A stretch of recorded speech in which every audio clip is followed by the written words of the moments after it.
Welcome, my peeps, my peoples. Peep Squad is in the building, baby. Oh my goodness, we in the building on Sunday night. Happy Mother's Day to all the mothers in the room. God bless you and your family, and I hope you enjoyed your Mother's Day.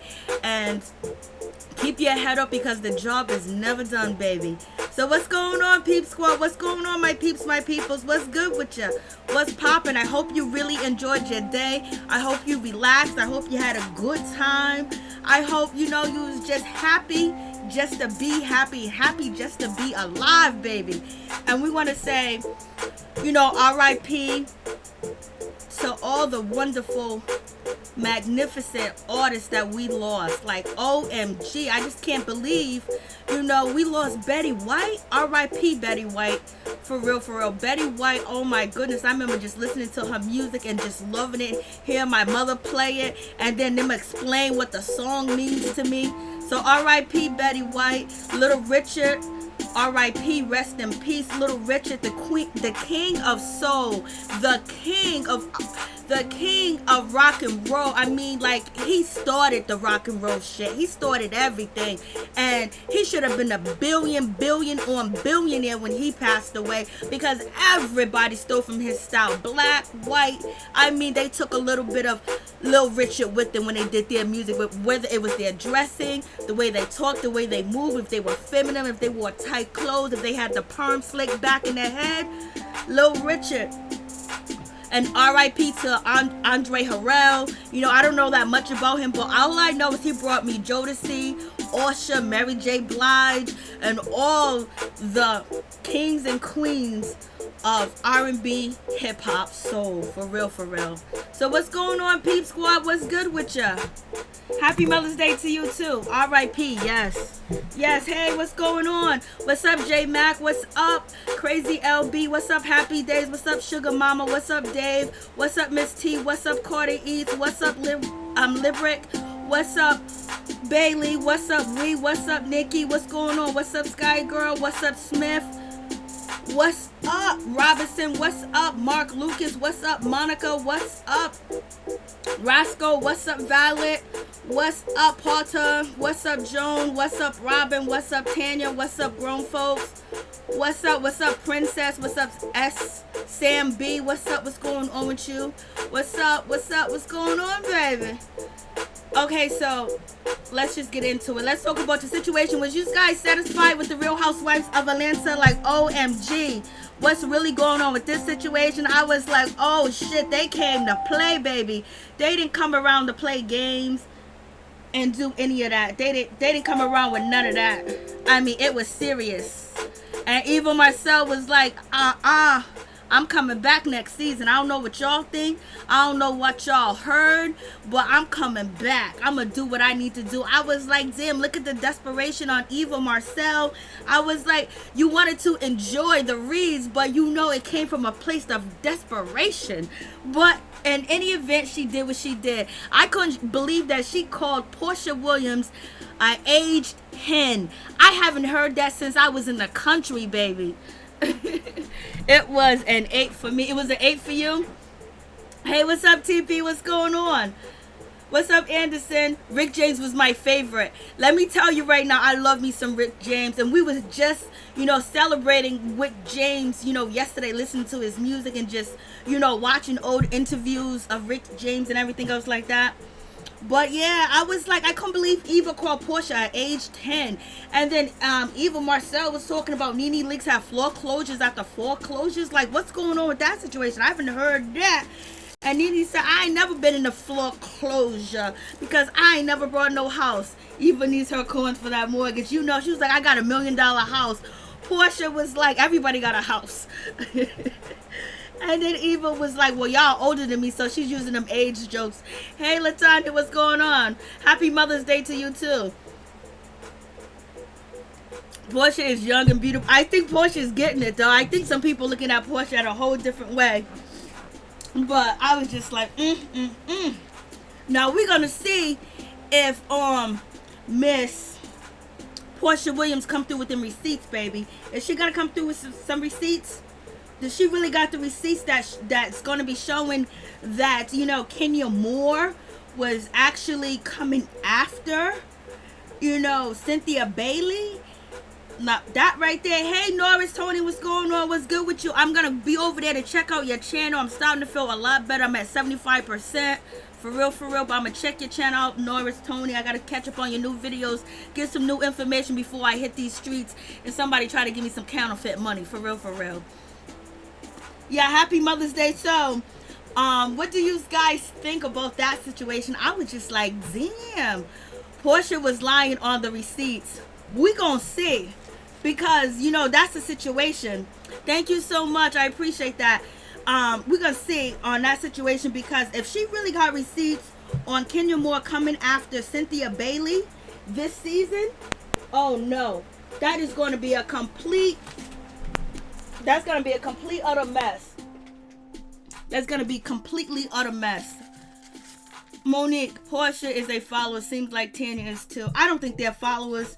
I think that they feel like they're more secure with being on NeNeLeakes side, because if they really wanted to be followers, they would stay with the majority and the winning team that it looks like in the media, because we don't know what their contract looks like and anything else like that.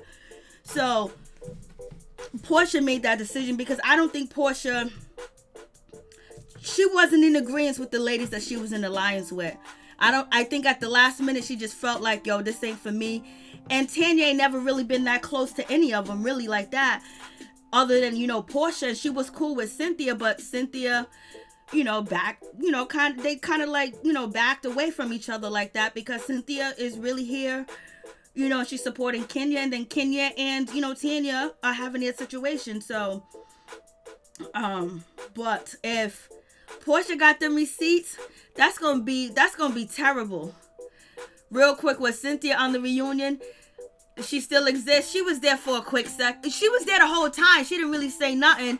And basically she was, she didn't kill NeNe and she didn't defend NeNe at the same time. She took it very easy on NeNe, because she probably already knew what was going to hit the floodgates, what was going to come off. Thank you, Ramirez. Happy Mother's Day to you too. So, Eva is a colorist. Portia said a lot. All I know is better be exactly what she said it is. I do find it odd that Kenya wouldn't tell it to Portia, because they have never been cool enough for that. You know what I mean? That's what I'm saying. And Kenya don't look like she's Kenya doesn't come off like she's crazy, unless she really wasn't feeling Cynthia, point blank, period. But we'll see. We'll see with the receipts. Allegedly, Portia done sent the receipts to Andy, and he sent it to Cynthia. But I don't think it'll make a difference with Cynthia Bailey, whether the receipts are there or not. She's going to stay right where she's at. You know what I mean? She's going to forgive and move on. And I expect her to do that too as well, because, I don't know if she feels like she could still, if that door, and if NeNe's still going to treat her, like a friend. You know what I'm saying?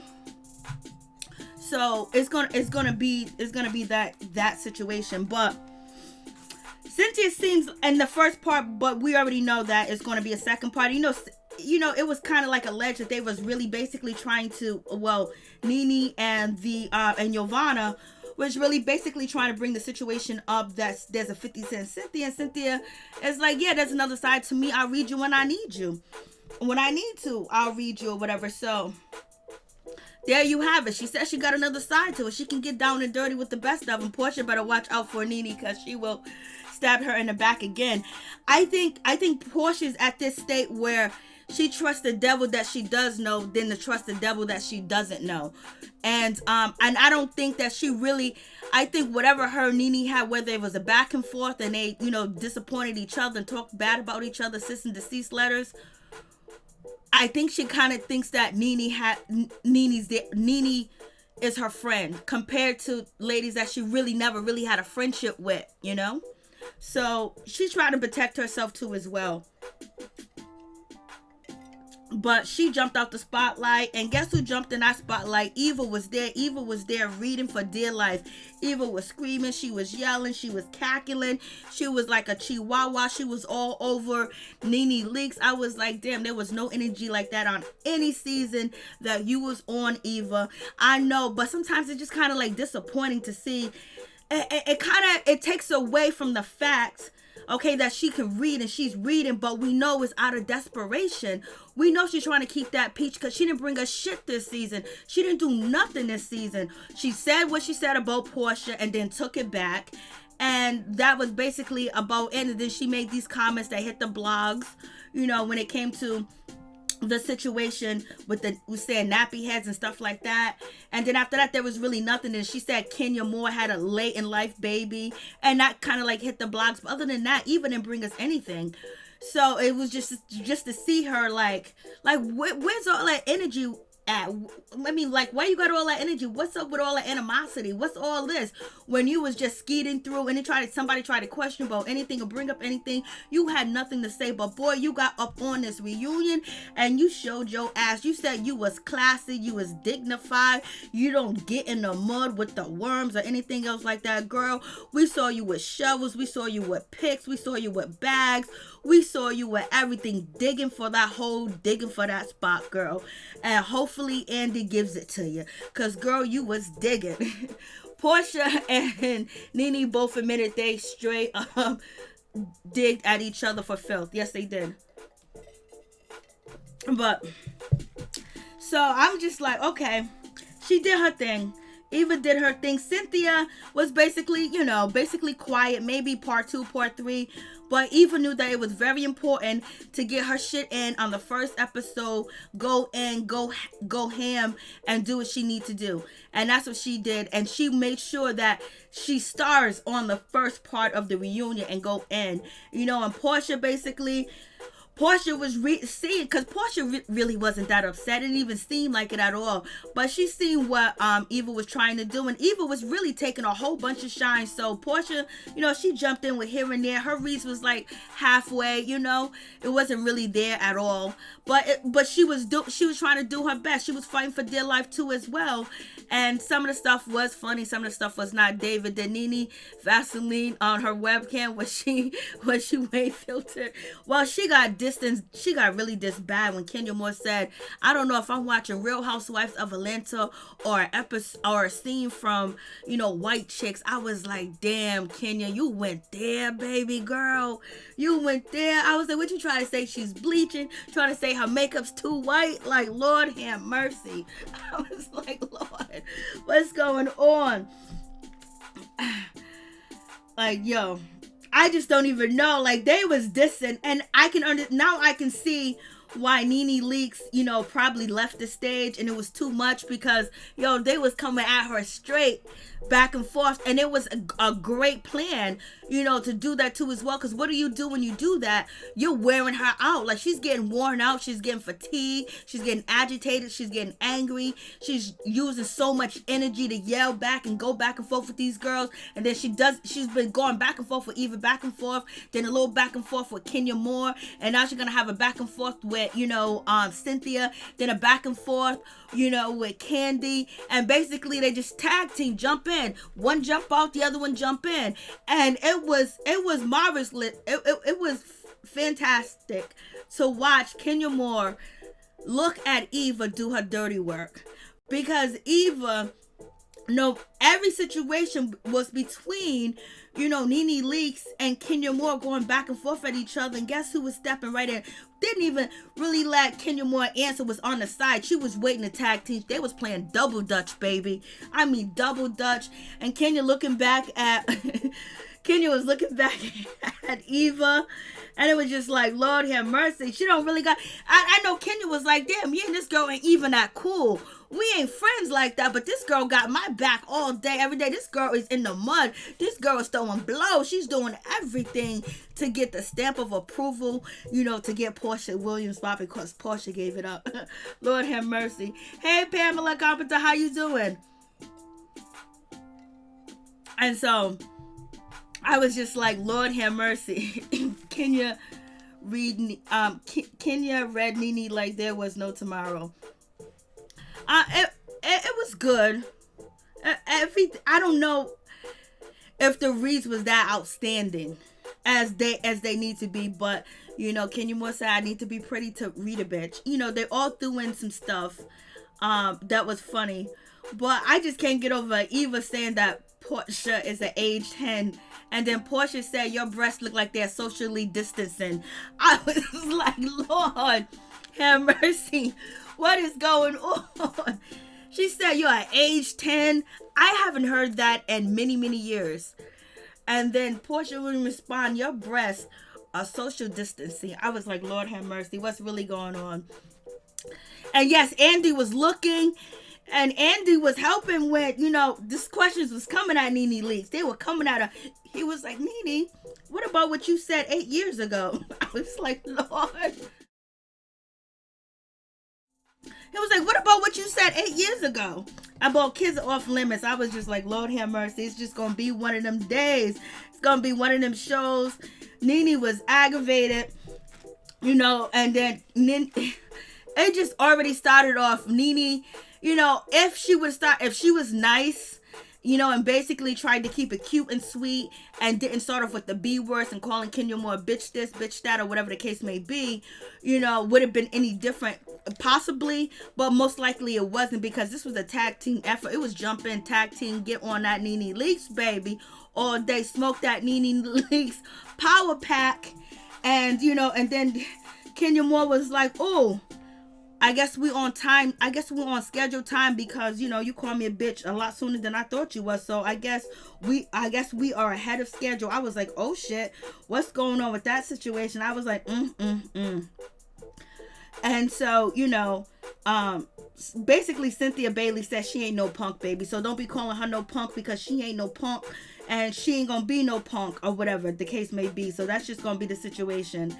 And I was just like, okay, Cynthia Bailey, she ain't no punk. She'll read you if she needs to. She's 53 Cent Cynthia, and she does have a side to her and everything else like that. I was just like, Lord have mercy. And Portia, she was kind of going back and forth, but she was really trying to get at Eva more than anything. She was really trying to get at Eva for more than anything to, basically looking at Eva like, why are you trying to outshine? Like, girl, we're working at both at the same places, and you just doing way too much. So I wonder how that situation is going to go over there on the Ricky Smiley show or This Nation, how that situation is going to hand out, how that shit going to pan out. And so, I was just like, damn, like, oof. I was like, Nene was swinging for dear life, baby. It was just like one of them situations. And so I was just like, I was like, So we gonna see if you got some receipts, Portia. Do you got some receipts?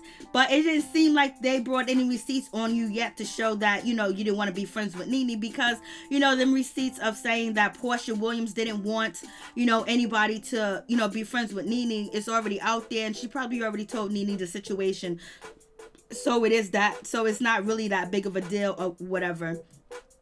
But Kenya Moore is ready. Like, it's like Kenya Moore just had all types of tag teams on NeNeLeakes. Like, yo, I mean, Eva was really working hard. It was like Cynthia should have been working that hard for Kenya Moore, because they're closer than anything. But yeah, Eva was in there just she just kept tagging in. I was like, damn, what's going on? I mean, she was just going back and forth at Nene, like, basically she was letting us know that she wanted to be there and she wanted to stay there, and that was that situation. And I was just like, ooh, that should have been Cynthia Bailey over there wilding out for, Kenya Moore, especially when Eva Marcel came into the season, like she was beefing with Kenya Moore, and she don't really like her like that. She didn't want to bring her kids, her babies to Kenya Moore's event, because she was talking salty about Kenya Moore, but that shit done changed. It done flipped around, and she is, maybe she's a new Marlo. They said Marlo was a Nene's attack dog. Maybe Eva Marcel is Kenya Moore's attack dog now. Maybe that's what we have right now. I was just like, oh my goodness, what's going on with that situation? And so, basically it started with NeNeLeakes, and Kenya Moore, basically it just went like, they was talking about Ken and whatever the case may be, and so NeNeLeakes was like, I like Ken better because Ken shuts the F up. And so Kenya Moore was like, And then, NeNe was like, so, and she was like, well, what are you talking about, Nate? So Kenya Moore was like, what are you talking about? She's looking at her like, what? Well, and so then, I was just like, damn. I was like, why you say because she shut the F up? And then Kenya Moore was like, well, maybe NeNe should be more like Ken and shut the F up. I was like, oh boy, have mercy. And so NeNe started off with, shut the F up and stuff like that. So, and basically Kenya says she needs to learn how to shut the F up. Basically saying Nene needs to learn how to shut up. And NeNe says she is more like Ken. Nene's coming to get in that ass. I was like, okay, what's going on with this situation? I was like, what's really going on? I mean, like, they already started off with the crap, with, calling each other out. I was just like, like, what's really going on? I was like, damn, it felt like NeNe back was really against the wall, and I think she realized really soon in the beginning that, this is not going to be what she thought it was going to be. It wasn't going to be what she thought it was going to be at all.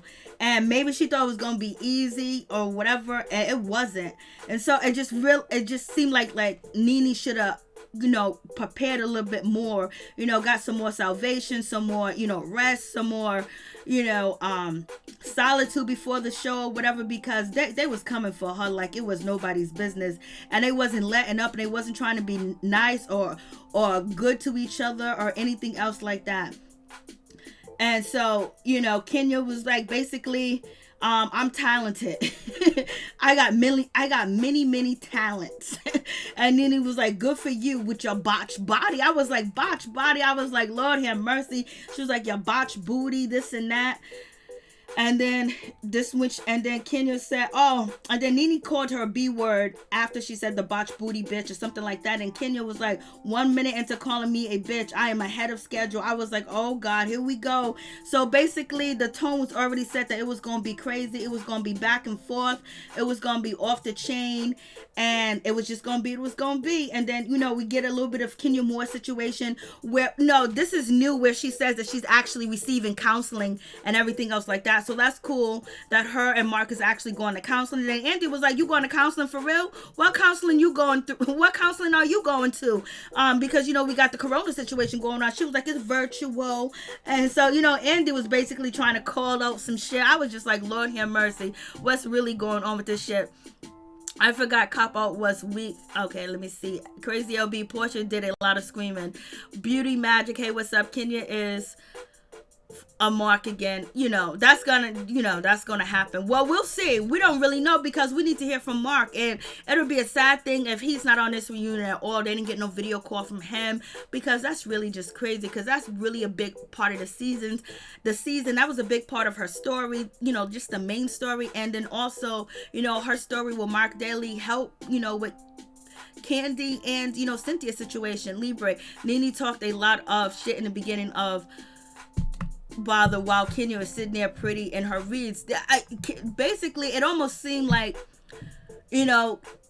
they knew that she was going to get outwinded and she was going to get tired. So basically, it was just like Eva was just going in. And basically, Eva wanted to prove that she's a contender, and she wanted to prove that she can be loyal to Kenya Moore too as well, because the conversation was really between NeNeLeakes and Kenya Moore, and Eva just kept jumping it right 1 minute in, and Kenya was NeNe's bitch. Kiss Me Anderson, Happy Days, right? I think she would have made it, and people would have liked it if she stood for what she said. Crazy LB, right? Miss T, it all went bad for NeNe when she couldn't handle the Wendy questions. Monique Perry, they bring up Wendy law. They do. And I was like, Wendy gonna talk about this shit tomorrow, because, and shit's crazy. Rehab or counseling, I know that's what they said, Miss Sugar Mama. Happy Days, Kenya's a good talker. She made make a great politician. Is that a good thing? You tell me. I say when it comes to reading, only person that can go toe-to-toe with Kenya, in my opinion, is Phaedra Parks. because they both have a certain type of education, a certain type of knowledge of words and how to use them words in a great way. But if you want to get cussed out like a scallywag down the street, around the block, a 40 in your hand and a blunt and a roach, that's Nene and Portia coming for you. And Candy, you know, she's just Candy. And so, who else? Zoom counseling is a thing. I am Zoom therapy. Okay, that's cool. But you know, we don't get to hear any of the shit like about the situation. We're having this ex-girlfriend come through and she's still hitting him up. She hasn't met his family. How long did he stay in Atlanta? Does Kenya Moore really bounce on him where he can't see Brooklyn and she didn't come through for his birthday? Like none of the hard questions are answered. We only get one side to the story, even though we know that Mark looks mad crazy, for real. So, you know, Kenya Moore is doing what she do best, and basically she's telling her story and she is letting people know what she's going through in this hard relationship, you know, with Mark Daly and what's happening, and she's getting the sympathy too from people too as well that are feeling the same way. And then she's not overly coming out being overly aggressive, and that's Nene from the beginning. You know, Nene could have played the game differently, but it is what it is. Her back was up against the wall. So, you know, basically Kenya Moore saying that she's seeking counseling. And basically Mark has did a 360. He done turned around and did around. I don't know how he did that all fast while being away and not around. And it would be wonderful to find out if they're ever going to move together, live together, be together, or whatever the case may be. Like, are they going to always be distant from each other, especially with having, you know, the coronavirus coming through. So I guess that's something they all got to work on. And basically, he said Mark is serving out there. He's doing what he's doing. Blase ain't the third. And it is what it is. So, you know, then Kenya Moore was asked the question whether, you know, how would she feel if, you know, Tanya Stam brought, you know, the woman that Mark allegedly was texting with, if, you know, Tanya Stam brought that woman to the situation. How would that be? And so, how would she feel about, and you know, that was a great question, for real. That was a great question because, you know, Kenya Moore brought in the cookie lady, even though Cynthia Bailey was involved in the situation too as well. And Kenya Moore wasn't going to bring the lady all the way through into the situation. But, you know, she was kept in the back pocket and Cynthia Bailey kept the cookie lady on ice. And so she brought the cookie lady through, a woman that's claiming that, you know, Tanya Sam's fiance wanted to get with her. And so she was asked that question. And, you know, Kenya Moore did not answer the question. She didn't answer that question. When she was asked that question, you know, how would she feel if, you know, if Tanya Sam brought the lady that Mark was entertaining in the beginning of your relationship, how would you feel if Tanya brought that woman around? And Kenya Moore immediately said, Mark was never entertaining a woman. She was some hoe. She was some this or that. And he didn't cheat on me. And she was somebody that was before my marriage. So, I mean, she was somebody that was there before we got married. So he wasn't cheating on me or doing anything with the woman. Only problem was when she was calling Mark Daly and basically asking him questions whether she wanted to continue having a sexual relationship with him or no. And Mark didn't respond the way that she wanted him to respond. And so that would be something great to have Mark, you know, answer to as well about that situation because it's brought up. So anyway, you know, Kenya Moore saying that she's a random, she's this, that woman's this and that. And so basically she didn't really answer the question. And Kenya was, so she didn't really, she really didn't ask the question. She goes, you know, like, she didn't answer the question. She was like, I could be. And so Kenya says, being upset, he didn't completely shut her down. So that's why he was upset. She was upset, but it wasn't a big deal. And she was like, basically, Kenya Moore was like, basically, you know, she don't allow anybody to come for her family. She don't want nobody coming for her. She don't want nobody coming for her family or whatever, things like that. But then basically Kenya Moore was asked, like, why would you even, you know, entertain a relationship with Mark Daly because of the way how he chastised you in public? How is it is in private? And so basically she was just like, and so if it's this bad in public, basically the question was, how bad is it in private? How bad is it in private if he's actually doing this to you in public?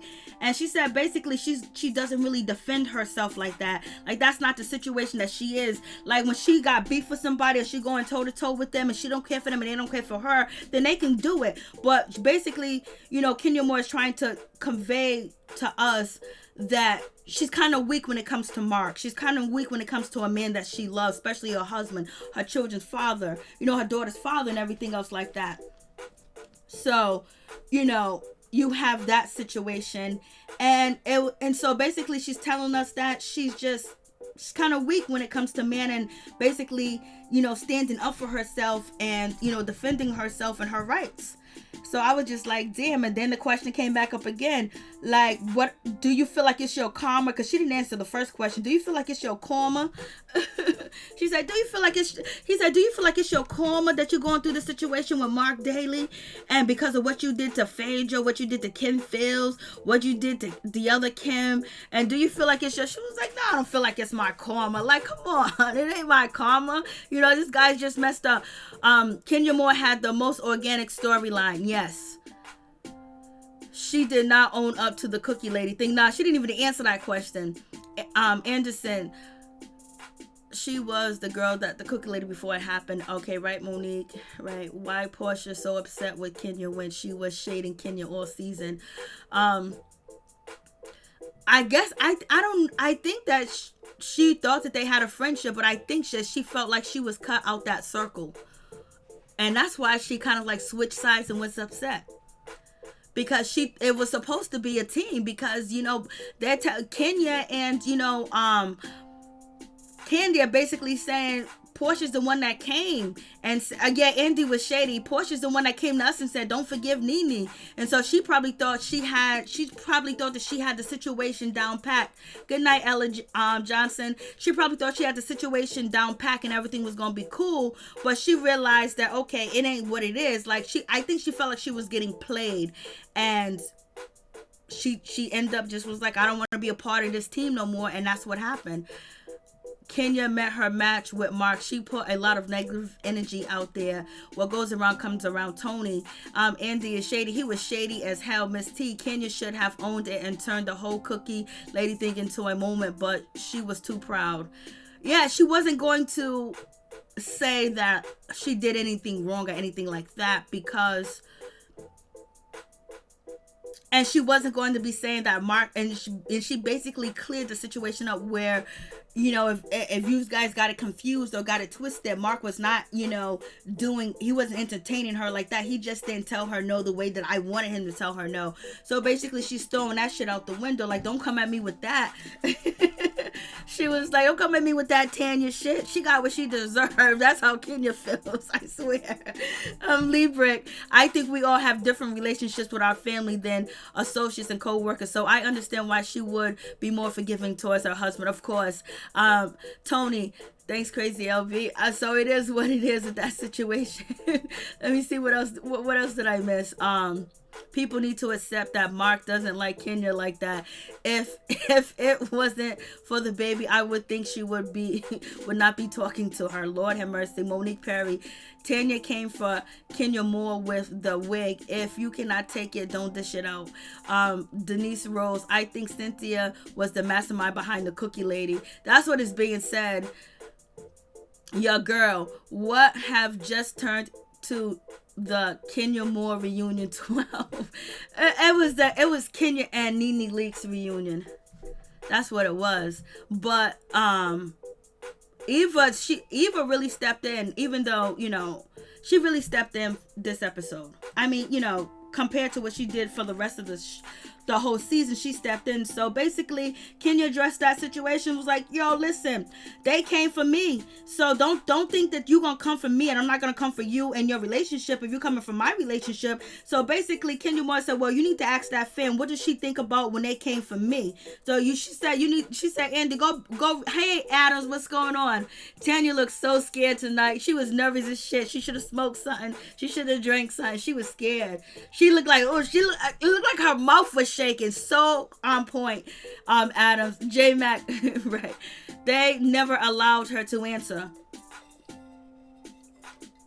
She didn't answer the most important question, was how would you feel if someone brought the woman that was texting your man on the show to confront you? She didn't answer that one. And basically the question about if she feels like it's her karma, with the Phaedra Parks and the Kim Fields and the other Kim and the Portia situation, she wasn't trying to hear that shit. She was like, no, tell her, what am I supposed to do? And so that's when Portia jumped in, was like, yeah, you came from my relationship. You said I was a beard. You said I was his publicist and everything like that. Kenya Moore was like, girl, you said about your own man, well, when he gave you back your wedding dress, it was like a queen giving another dress to a queen. So basically, Kenya Moore, like, you can't, Kenya's a liar. What did she, tell me what she lied about, Blue Magic. So now you have that situation where it's a back and forth where, it's not like she's accepting accountability because ain't nobody else accepting accountability. So she ain't gonna accept no accountability. She ain't gonna accept shit because the women that they're saying that she did something to, they ain't here to defend themselves, and plus they ain't saying sorry to her either. So therefore she ain't saying sorry to them, and it ain't my karma. It is what it is. It's a TV show. We get at each other on any reality TV show. Everybody comes with somebody's relationship. I don't care how if he's perfect, they're gonna come for him that he's so perfect. But they're gonna come for your relationship, especially if there's any cracks or if there's any loose ends or anything else like that. They're gonna come for your shit. It's just gonna be what it's gonna be, and that's true. And yeah, every time I hear it, oh yeah, Kenya Moore, you came for that person relationship. You came for this person relationship. They all come for each other relationships. Some people are just good and better at coming for other people's relationship. And it's not like Kenya Moore didn't want them to come for her, of course, because we seen what went on in Greece. She didn't really want to come on a trip because she didn't want it. She didn't want them to throw that in her face, because they always have mutual comeback when they're talking about each other and their fiancés or their boyfriends. And they even said it themselves. Even Cynthia said, yeah, we talk, if we're a part of a group of people, we talk shit about these people over here, or we talk shit about them people over there because we're not cool. So that's what they do. Portia outed her own husband. Yes, she did. Happy days. Tata, that's so cute. The two-faced hypocrisy. Chavez. Oh, Lord. So, so you're going to have that situation. So, we can say, oh, well, we want Kenya to say this. Please say this, Kenya. Why is she going to own up or say, I'm sorry to this person and that person when they did some shit to her too as well? And yes, she could easily say, yes, I did come for them. They came for me. But she doesn't need to apologize in that, because it's not a situation for her to apologize. Like, and her and Portia's situation, Portia's right there. So then, Kenya is good at dodging tough question situations. Kenya was on her game, baby. Kenya was on her game. She didn't answer no question. She admitted to nothing. She omitted to nothing, baby. She was on her game. And NeNeLeakes at the beginning, she was on her game too, because she was reading too, and she was talking shit, and she was talking truth. She told Eva Marcel, girl, you ain't even got $17 in your pocket. I ain't never heard no shit like that. Only one time when this dude said to this girl, I bet you ain't got $10 in your pocket. And then he said, you ain't got you ain't got $17 in your pocket. But we have that situation. So now Portia, she's jumping in, and Portia was like, yeah, you came for me, you came for my relationship. And then Kenya Moore was like, you came for him too.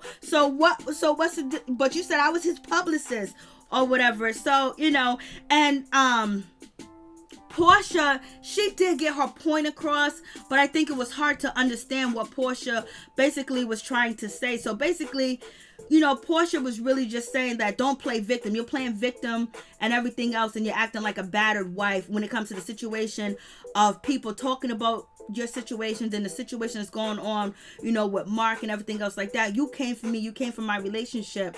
And so, Kenya Moore was like, but we got past that. We talked about that. Everything's supposed to be good. So why are we speaking on that now? Like, why are we speaking on past shit or whatever? And so, but Portia basically wanted to say, yes, I'm one of the people that you came for, and you made me look stupid, and you talked about my relationship. So therefore, if anybody said anything about your relationship, don't cry now, and don't act like this, like it's such a big deal and somebody really hurt you so much. So that's what Portia was basically trying to say. Like, I'm one of the people that you victimized. I'm one of the people you made fun of. So don't try to brush it off like, it's mutual combat, with, like she was saying with the other ladies when it came to Phaedra, when it came to Kim, and when it came to the other Kim, because, they're not there. And I don't know if I think Portia was expecting for Kenya Moore to say, I apologize for what happened to us, and I told you I was sorry, but she didn't say that. She was like, yo, listen, you came for your husband yourself. So basically, it just seemed like Portia didn't make any point or anything else unless you really understood what Portia was actually saying to Kenya Moore. But Kenya Moore wasn't about hashing out the past about these other ladies, because clearly people said Kenya Moore paid these men. People did investigation to find out she paid these guys to be in her relationship, to be her man on the show, or whatever the case may be with that. So it is what it is. And Kenya Moore said, don't talk about me and then expect me not to talk about your relationship and not to talk about you. So it is what it is. And then, Candy, I'm telling you, Kenya Moore had everybody there. Candy jumped in, was like, yo, Candy jumped into the situation, and she was, Candy was like, yo, listen. Candy was like, I think the situation is, Kenya was going through a long distance relationship, and she just had a baby and everything else like that, and she's readjusting to life and everything. Tanya was throwing background shade. So was Marlo throwing background shade. I am voting for Mary Jane as the co-host. Jane Doe. Hey, what's up, Jane Doe? How you doing? Beauty Magic. I saw Kenya at the post office here in Sandy Springs, Georgia, and that booty is super lopsided. Nene was right. Lord have mercy. The booty's lopsided, baby.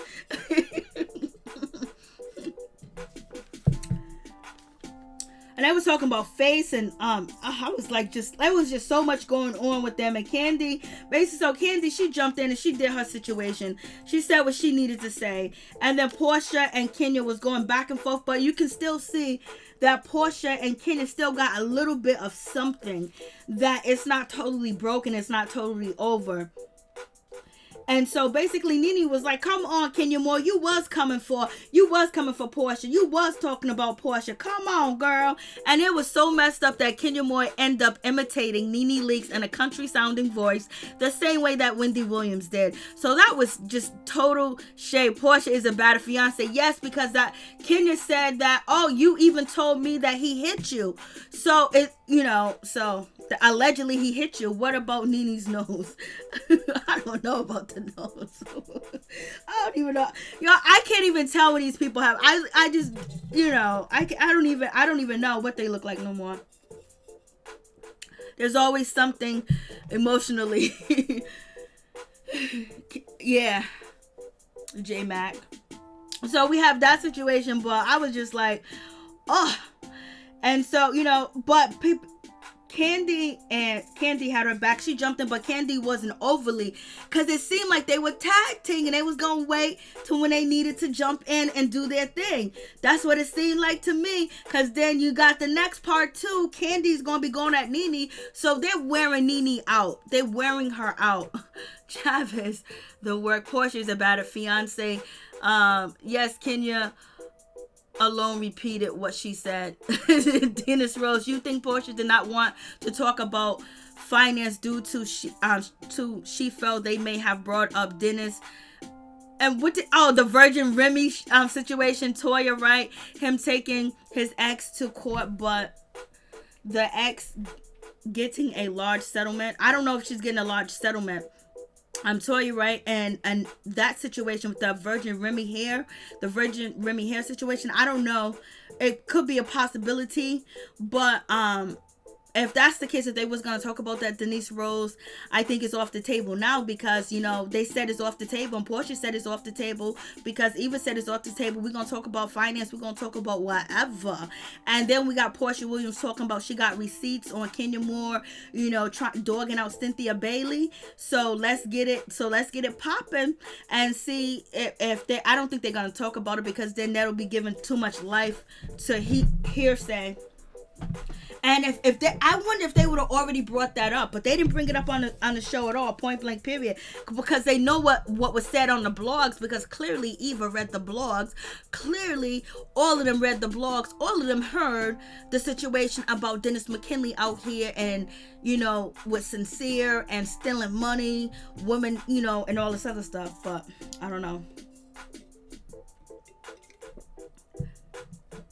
And so then we had that situation, and I was just like, damn, what is really going on with that situation? So then, you know, Andy kept going. So Andy was just like, oh, what about, and then then he said, you sound, so then basically, you know, Andy ended up bringing up the situation about eggs, her own eggs. Like you said, Kenya didn't have her own eggs or whatever. So I was like, Andy was reading them questions. Hey, Sunny Storm, how you doing? What advantage would Kenya gain getting rid of Cynthia, though? Cynthia is already irrelevant. Lord have mercy. You guys. I'm hearing more rumors that Cynthia's not going to be on it, but the last, you know, live that we did with the Real Housewives of Atlanta, Cynthia made a statement that she was going to be there. You know, she was supposed to be there. Contract negotiations did not go on yet, but the rumor is heavy out here in these streets that Cynthia is dropped down to a peach and Phaedra Parks has taken her place.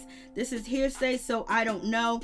And so basically, NeNe was asked a question: do you regret? I mean, do you kind of like, you know, do you take anything back for what you said about, you know, Kenya Moore, especially when you said her eggs, that them are not her own eggs that she used?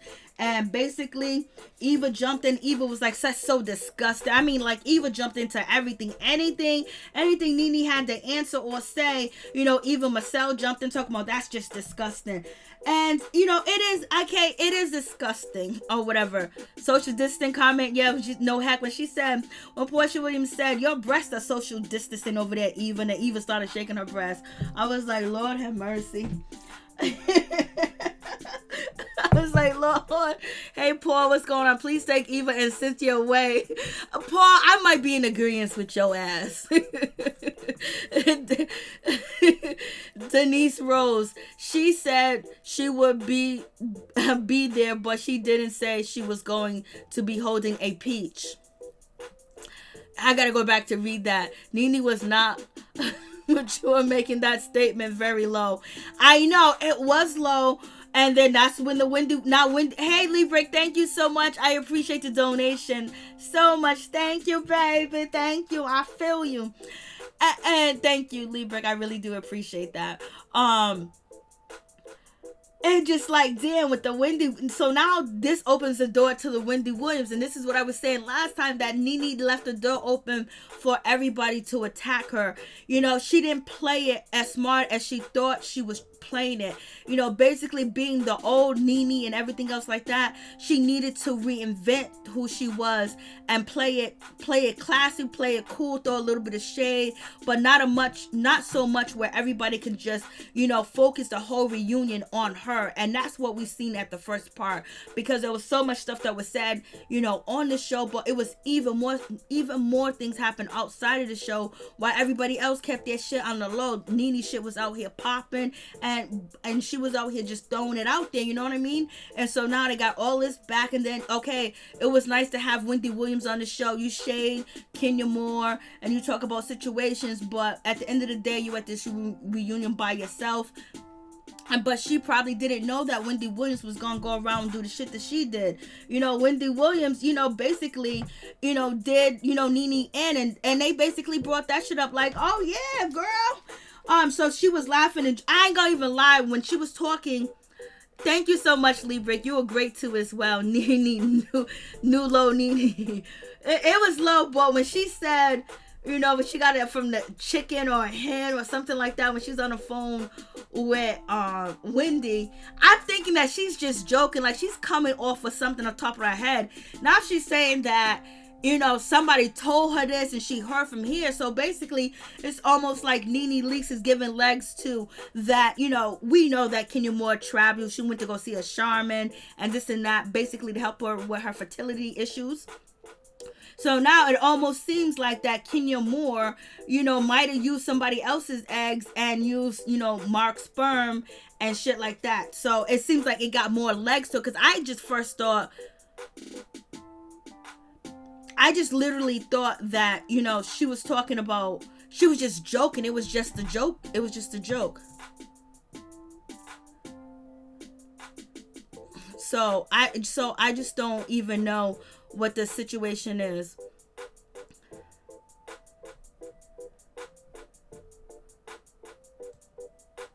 So I was just like, what really is going on with that situation? And so NeNe said she doesn't take that back.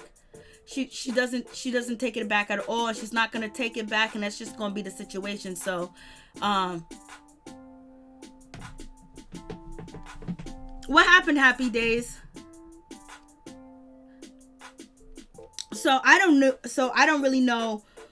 So NeNe said she wasn't gonna take that back, and you know what? If NeNe did say that she was gonna take that back, you know what I mean? It wouldn't have been believed anyway. So therefore, it was better for her to say that she wasn't going to take it back. But if she wanted to, appeal to the masses, or basically have an even kill, or just try to have a little bit of a clean slate or a light slate, and said, I was just joking about the egg situation. I didn't mean no harm to it. I was just talking to my girlfriend on the phone or whatever. But if it offended you, I apologize. But, it wouldn't be believed anyway. I haven't watched Wendy's show since she fell in the statue of Liberty Get Up. The Statue of Liberty Get Up. Like, no, listen. Wendy Williams definitely is going to need to talk about this situation, and most likely she will. And NeNe will not apologize to Kenya with the egg situation. Yeah, she's not going to apologize. So basically, she said she don't apologize. And Eva Marcel said it was disgusting, and NeNe said it doesn't matter. Whatever. She goes, I heard what I heard. I heard somebody speak on it, and I spoke on it just like other people. When they hear things, they speak on it too as well. So I'm just like, okay, it is what it is with that situation. So you can see Eva Marcel, she's getting ready, she's getting lit, and she's ready to handle business, and she's gonna be going back and forth into NeNe's ass. And NeNe's basically saying, you ladies hear things and you guys speak on it, so why can't I hear something and speak on it? And so Happy Days Crazy, some dude named Paul. Let me see. So now you have that situation. So you have that situation with that, and NeNe ain't gonna apologize, because right now, why is she going to apologize or say anything else? Because she's reading the writing on the wall that the ladies, you got Eva chiming in, and then Kenya, is chiming in. So she's having a back and forth with Kenya, and now she has a back and forth with Eva Marcel. So basically, she's probably feeling like, what, they coming against me. It's just gonna be what it's gonna be. So therefore, I'm not gonna take it back. And if she wanted to take it back at that time, in that moment, her pride and basically trying to look like the tough person and be the strong person, that she didn't want to take it back then and there, because she sees that they're coming for her. And so therefore, if she did have a moment where she did want to take it back, she wasn't going to take it back, because the situation is already beginning hectic. And maybe NeNe thought that it wasn't going to be as bad as it was, and that's why she started off with saying the B word and basically saying, Ken, shut the F up. Like, if you're going to start off the episode like that, it's just, that means that you're setting the tone for everybody to come at you to be the target. And then on top of that, there's so much information you put out months before the reunion even started on your channel, on everywhere that you went to do interviews, on Instagram, YouTube, everywhere, that is going to be brought up. And then you have Wendy Williams, do her thing. And it was just like, and then Wendy Williams just set her right up, like, damn, like set her up like it was nobody's business. so I was just like, I don't even know what's going on. Then Eva jumped in, and Eva was like, oh, that's how a grandmother talks. And Eva was just basic. She go, that's how a grandmother talks? That's how a grandmother talks? I was like, Tony, they never was. Beauty Magic. Norris, Tony, yes, Sandy Springs and inside the perimeter, and it's a nice city to raise a family. I bet it is. J Mac, happy days. He got one more time. It's cool. Yours. Happy days. Can we talk? Happy days. Can we talk about how many shades of foundation is off? I say 5 shades. Librick. First, they say Kenya wasn't pregnant. She proved them wrong. Now they are saying Brooklyn isn't her biological baby. Kenya never came for those ladies in that way. I believe, because none of them. I don't think nobody was pregnant or anything else like that, but no, she hasn't came for anybody's children. She hasn't came for anybody's babies, not that I can remember. Norris, Tony, thanks Beauty Magic for the info. I really appreciate you. Librick, right, Mary? Happy days, Nene, neck and chest. Why you gotta say that? Why you gotta go there with Nene? Happy days. Poor thing. And it was even worse when Kenya Moore said she looked like it's a scene from White Chicks. I was just like, Lord have mercy. Why are they even going there with that situation? But it seems like, Nene had a lot going on. And basically said she looked stained, but she looked reddish brown to you. Happy days. Like, Lord. Poor Nene. Nene, she said she had to go change her tampon. She was being funny though. Crazy. Okay, depends on which brand we are talking about. So we have that. So we have that situation. Eva jumps in, was like, yo, listen, are you somebody's grandmother talking like that? So basically, she's kind of shaming her at her age. She's shaming her as a grandmother talking like that. And I know Eva heard the shade about, one of the mothers of one of Nene's grandchildren, basically, or two, speaking on NeNeLeakes too as well. So basically, that was, they could have, I don't know if it's going to get worse than this, because they could have even brought up the situation like, you don't take care of your grandkids. But Eva just said, that coming for a grandmother, so you know how that is. It could have went a lot worse. They could have just been like, oh, we done seen your grandbaby's mama on YouTube. So why are you talking about somebody's eggs? So, I think it was in a spare moment. I thought, in my opinion, I thought Nene was joking. She just came right off the top of the dome with that joke when she was talking to Wendy Williams. And now she's here saying that she heard it from somewhere else and she got that information and then she spoke on it. So I don't know now if that story's going to get, like, why is Nene still having a period though? I don't know. Lord. I think she was just saying that to be funny.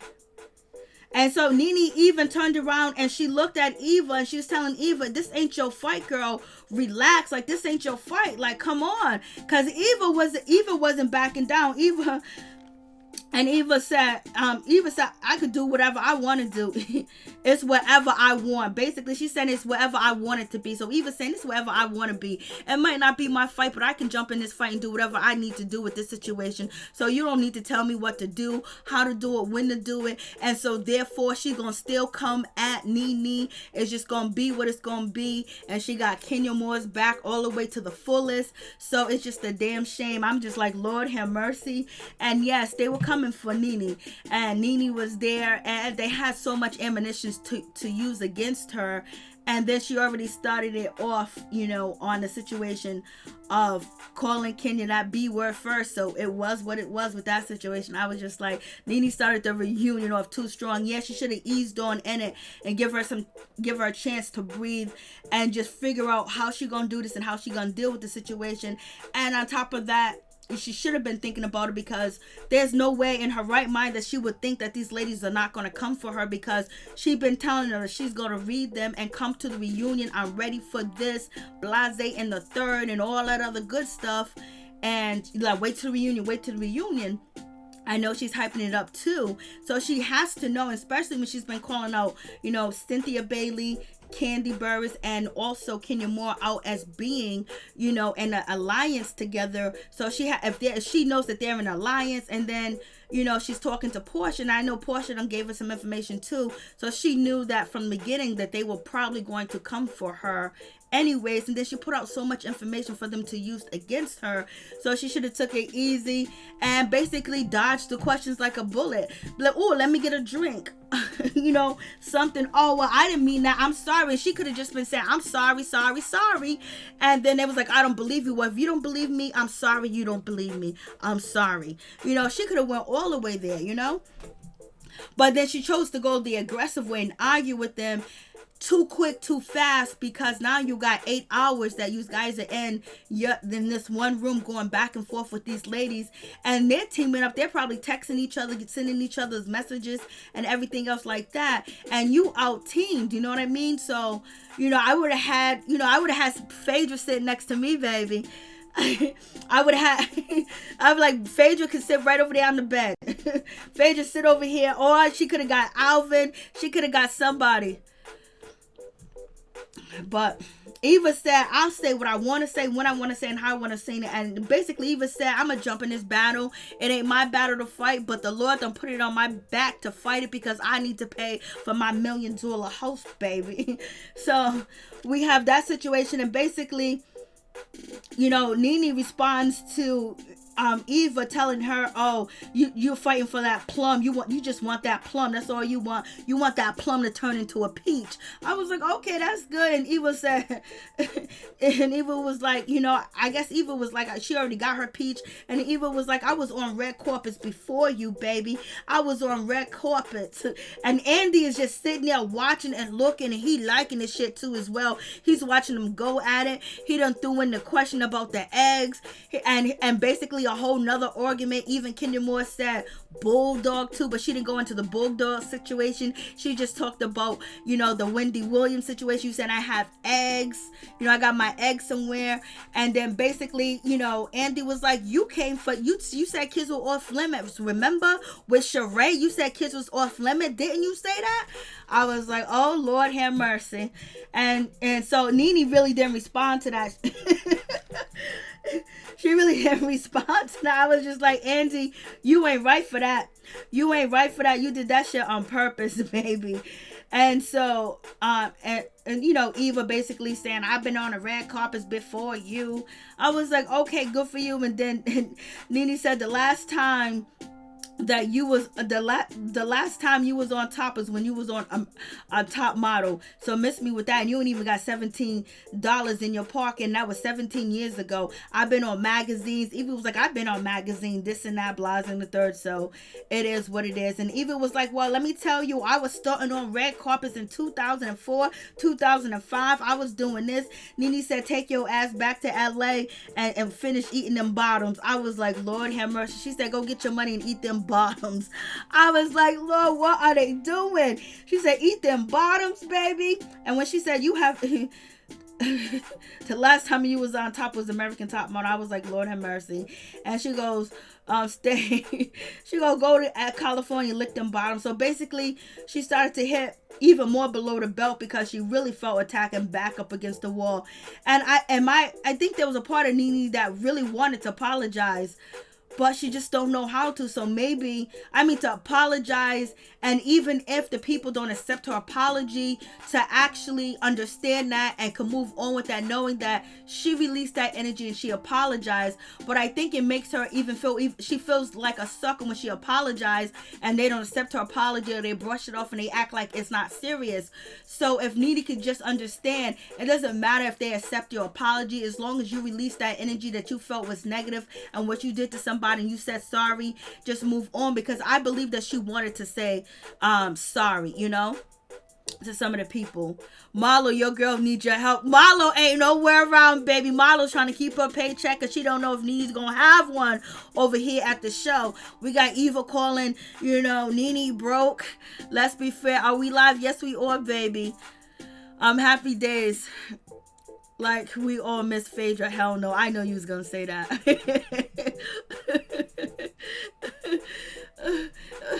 That's right, crazy. She wants that 8 ball He's stretched. So I'm like, damn, like, yeah, it was like one of these reunions that if anybody wanted to see, NeNe feel some heat, baby, she felt the heat. She definitely felt the heat. She felt the heat. And she really did. She felt the heat. She felt the heat. And then we have the situation where Kenya Moore said, this is why people accuse you of being bipolar. I was like, Kenya, why you have to go there and say that? Kenya was like, this is why the people call you bipolar. And I was like, that is a real hard shot right there, especially if NeNe's not bipolar. NeNe's never admitted to being bipolar or anything else like that. So, basically Kenya hit her with that shot. This is why people think that you bipolar, because the way that you be acting, girl. So it's just like shit. So it's like shit, like damn, and we knew that Kenya Moore was going to say that because she said it on, Watch What Happens Live, and then that's when Kenya Moore started with the Buffalo, the comments off limits, and NeNe basically, NeNe said, I said it again, you was upset for nothing. Or whatever. So basically you can get upset for nothing. NeNe says she'll say it again. It is what it is. And right now NeNe feels like she's totally under attack. So basically, she's thinking to go low and low and low, but not knowing that she can go low with Kenya, but now she got to go low with Eva. She got to go low with, Candy, and then a little bit of low with Cynthia. So basically, they're conserving their energy, and NeNe's not, and they're thinking of things to say where NeNe has to constantly be on it. So Kenya, because Kenya knows bipolar, it's not his mother bipolar. So Marlo and Portia needs to help NeNe. Well, we'll see if that even comes up.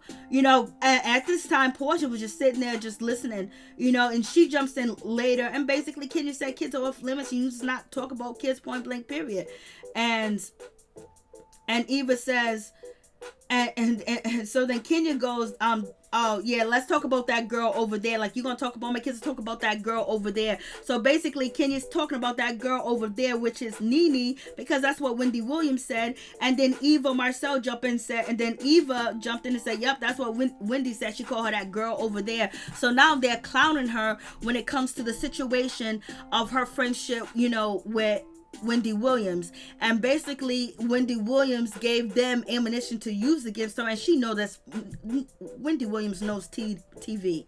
So Wendy Williams did that shit, and basically now they coming at her. So I won't be surprised if we see Kenya Moore and Wendy Williams, talk a little bit more, or Wendy Williams go, or have Kenya Moore come on to the Wendy Williams show in the future, because it seems like, the way that Wendy Williams went in on NeNe, no apology. NeNe's not going to really address the situation because she's not going to address it among them. If I was her, I wouldn't either, because whatever she tried to explain about their friendship, it could be the next day story and blogs, and just keep a beef going on that don't need to be going on. And basically she just said, that's my girl, we friends, think what you want to think. You can say it's an opportunity. It's she's only a friend with benefits, whatever you want to think. She's my friend and not yours. So hello, goodbye. That's what I would say. Eva should have had that some energy for Portia. She didn't really have that at all. She really didn't have none of that for her at all. So, Wendy really helped dig a grave for her girl. Like, for real. And so then we get to the situation where we're talking about, Brooklyn looking like Mark and stuff like that. So, Kenya Moore was like, I'm glad she looks like her father. She looks good. Thank God she looks like her father. I'm happy. So Kenya Moore's basically, I don't care what you say. You can say she looks more like her father. I'm glad, because to Kenya Moore, Mark is beautiful. To a lot of people, Mark is handsome, or whatever the case may be. So I don't care if she looks like Mark or not. So it is what it is. I was just like, Lord have mercy. So Kenya Moore's basically... And I think, and I guess Kenya Moore was basically talking about, her face. She said something about her face, or something like that, or she looks fabulous or something like that. She said about her face. And then, Kenya, NeNeLeakes said, okay, bye Senior Moore. So basically Kenya, NeNeLeakes says that she called Kenya Moore Senior Moore. I was like, okay. And so Kenya Moore was like, I'm flawless. And then NeNeLeakes was like, you wish you was flawless. And that's when Kenya Moore hit her with that comment, Lord. When she hit her with that comment, and okay, we got the marriage license, but I got to clean that up so I could actually read it. She got her marriage license, baby. She's showing it to us. So, Kenya is psychologically majority, not that she can diagnose. She did not major.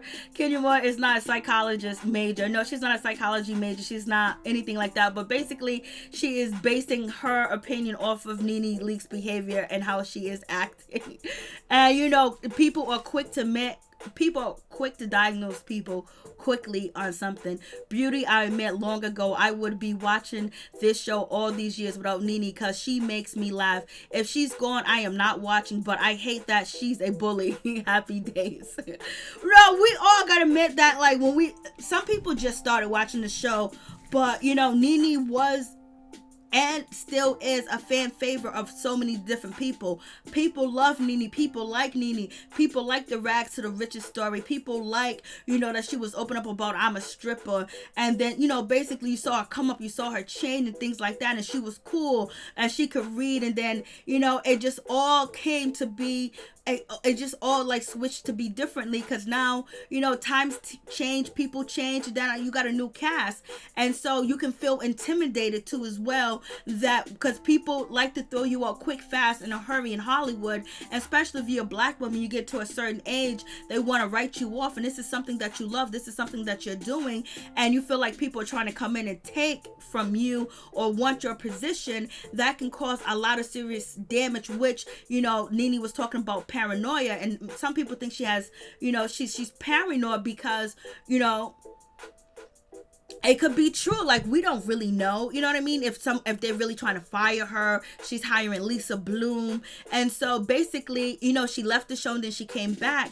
And sometimes it can be very intimidating too as well. But when you have such a tough exterior and you look so tough and you're a black woman, you strong, you came up and you did this and that, people really think that, oh, if I throw a brick at you, if I run you over a car, you a strong black woman, you should get up and walk and keep going.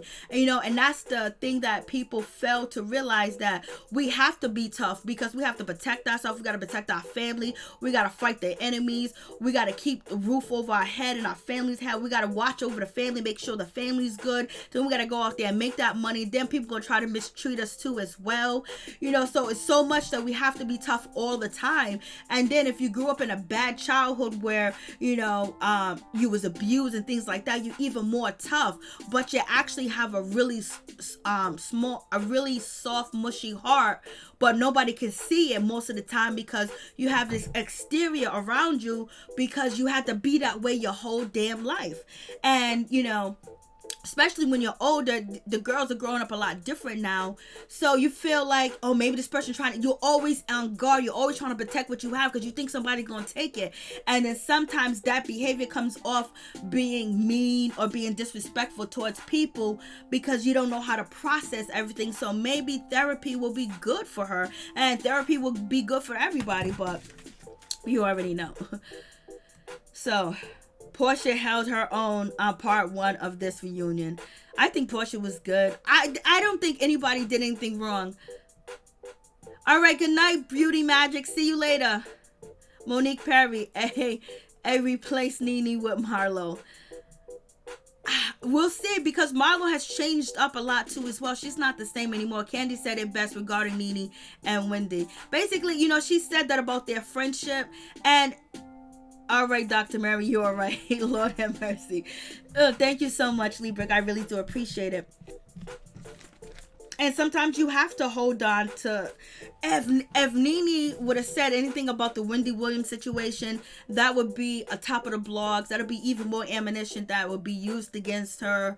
And so hopefully she's realizing that even though she wants to be out here and be around the people that support her, the people that like her, there's some things that she's going to have to not say. And if she is going to say it, just be able to deal with the consequence. And Portia, you know, she came in and she did a little you know, when it came to Eva, but you know, she wasn't sticking her neck out all the way like that in part one. But she tried. At least she didn't just throw her under the bus and just, because it was gonna be, if Portia didn't say anything, it was gonna be crickets, because you know, Cynthia wasn't gonna defend her. Cynthia wasn't gonna say anything, you know, positive her way. Nor was Candy, nor was Eva, and nor was, you know, Kenya Moore. So Portia, you know, she knows what's going on, and she knows that they're ready to smoke her out. She could be the next one getting smoked. So she's trying to throw a little bit in, throw a little bit out.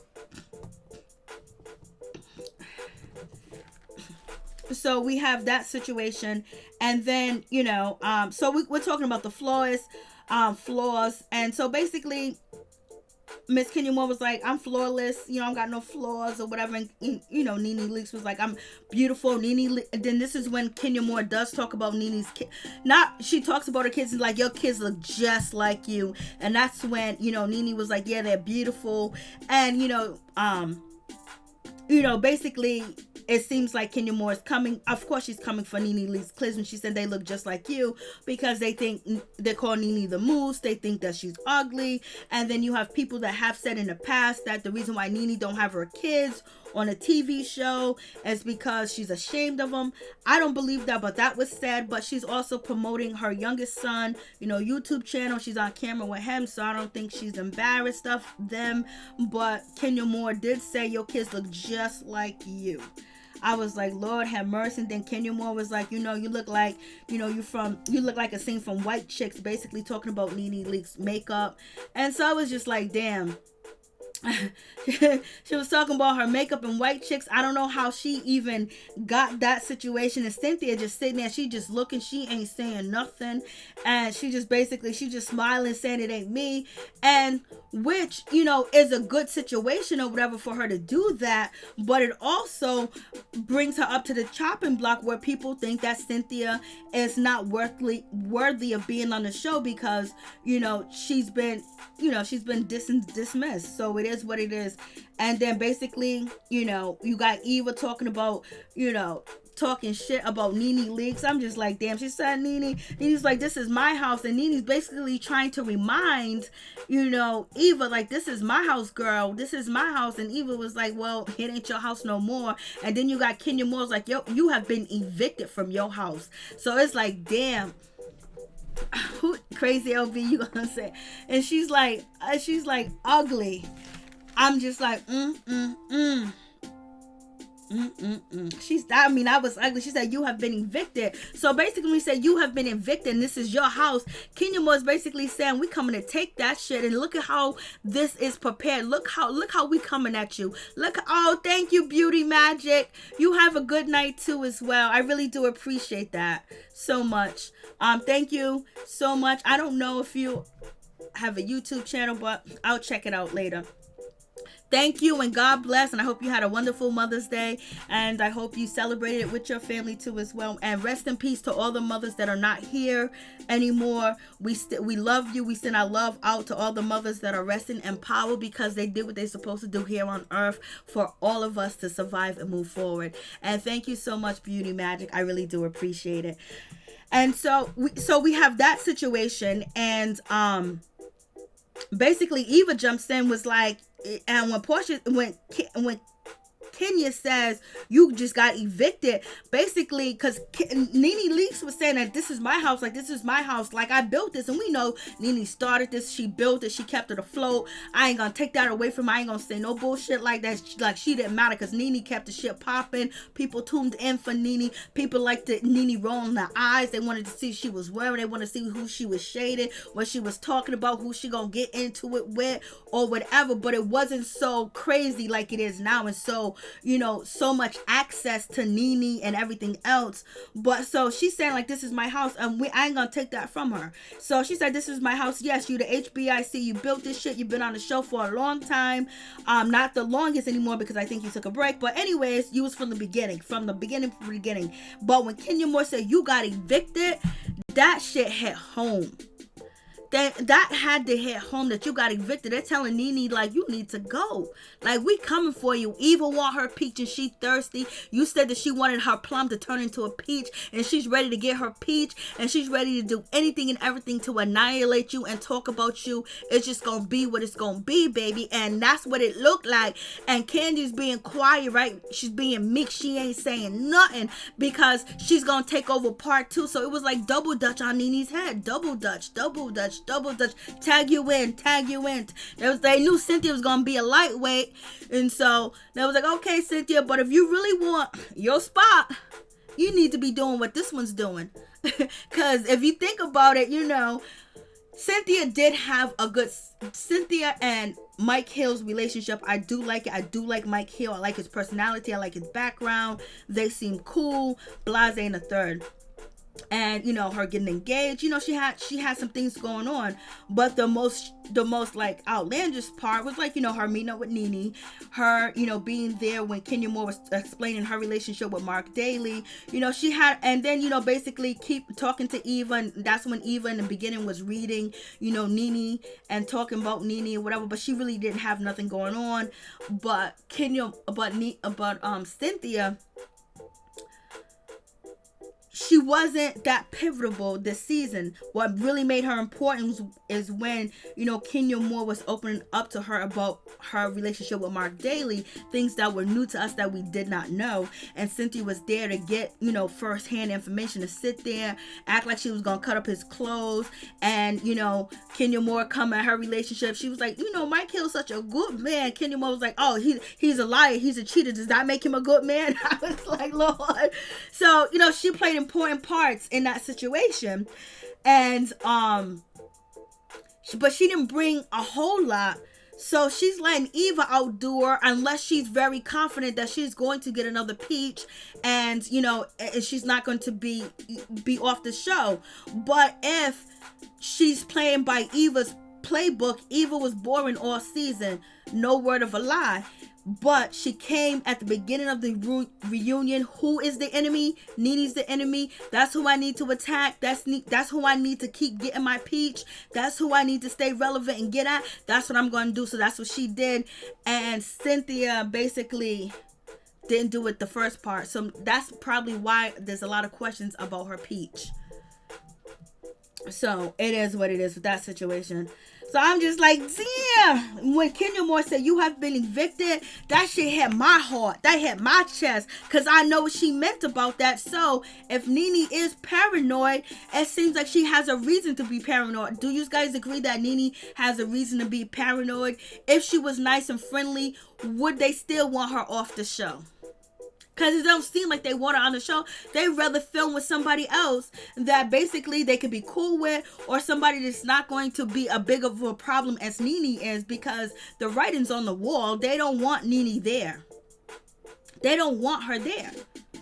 It's just, it is what it is. They saying it's your time up, and that's a hard position to be in. I've been in that positions where I've been the longest lasting employee there, and making all the money, Blase the third, and then on top of that I'm the oldest, and then all the younger people coming in, and they're coming in from Yale, they're coming in from Harvard, and basically they got to listen to a black woman, and then on top of that I'm the only black woman there too as well. So that's a situation too. And then I've been on the other end where I was the youngest person, and I'm coming in with a bunch of women that are just hating on me because I'm young, number one, and they think I'm coming to take their spot.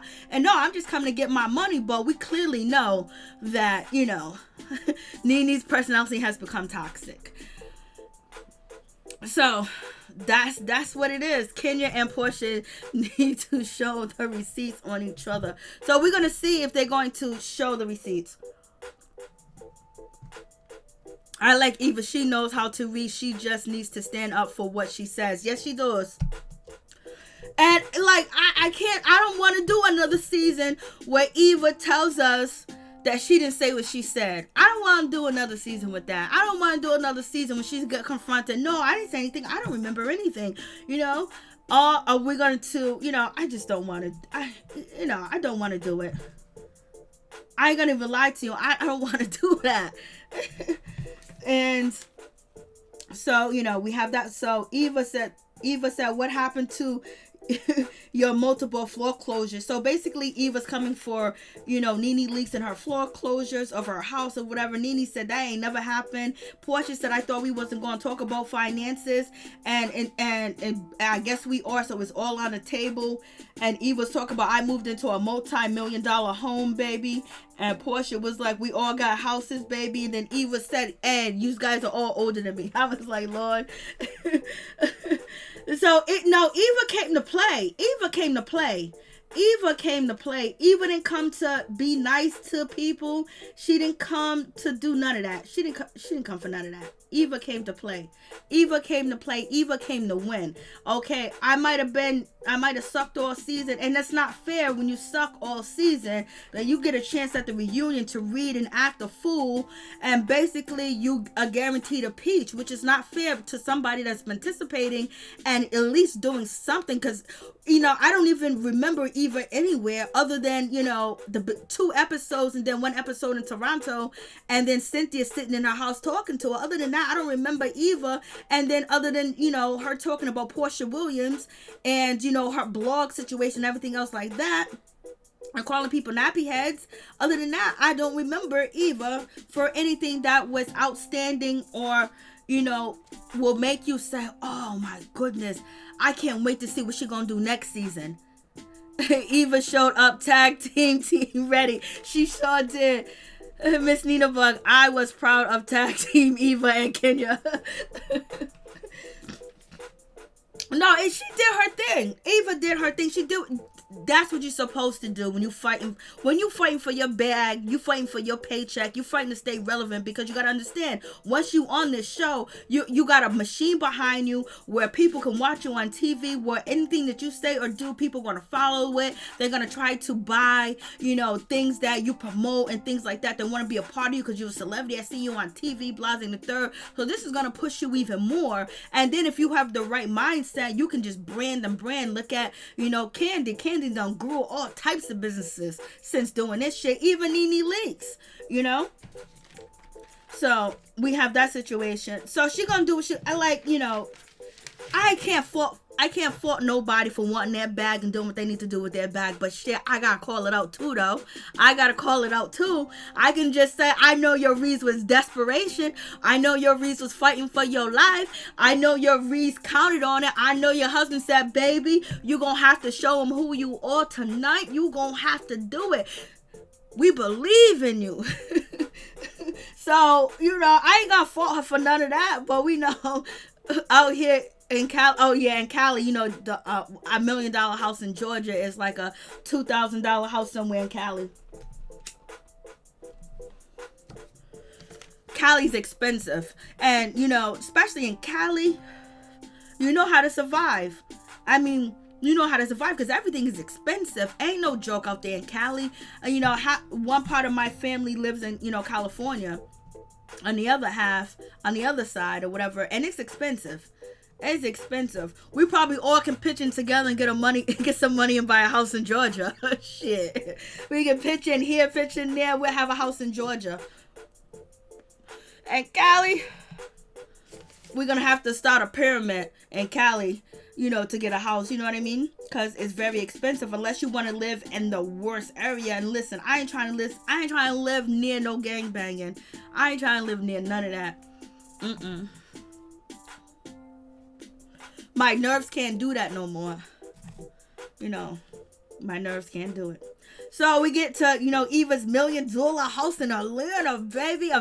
We can all probably get a loan to buy $1 million house in Atlanta. I bet you we could. Portia said, everybody got a house. NeNe's like, you ain't got $17 in your pocket. Lord have mercy. So moving on from that situation. And then that's what Eva said, Portia, you're an angry hen. I haven't heard angry hen and forever. Angry hen, that's like old school Southern grandma, auntie sitting on the porch. Look at that angry bird. Look at that angry hen. Look at that cow over there kicking like they prefer, they would relate you to an animal, which is like the read, a bad read. And so I'm just like, okay, it is what it is with that situation. I was just like, poor Nene. Nene got it tonight, but Nene was fighting. Nene was swinging. She didn't totally give up. She didn't totally walk away. You know what I mean? We'll see part 2 and part 3, but she was swinging, baby. She was swinging for dear life, and she realized, oh shit, they all attacking me. You know, she couldn't get a break. She couldn't catch her breath because Kenya jumped in. Then when she was reading Kenya, thinking she doing good with Kenya, here comes, you know, Eva, even before Kenya finished the sentence. And then Candy was like, oh, let me tag team in a little bit. And so we have that situation. And then, you know, they bring up your girl. You know they was going to talk about your girl. So they bring up Miss Wendy Williams. And basically they was talking about Wendy Williams. And it was like, how come you didn't call out Wendy Williams?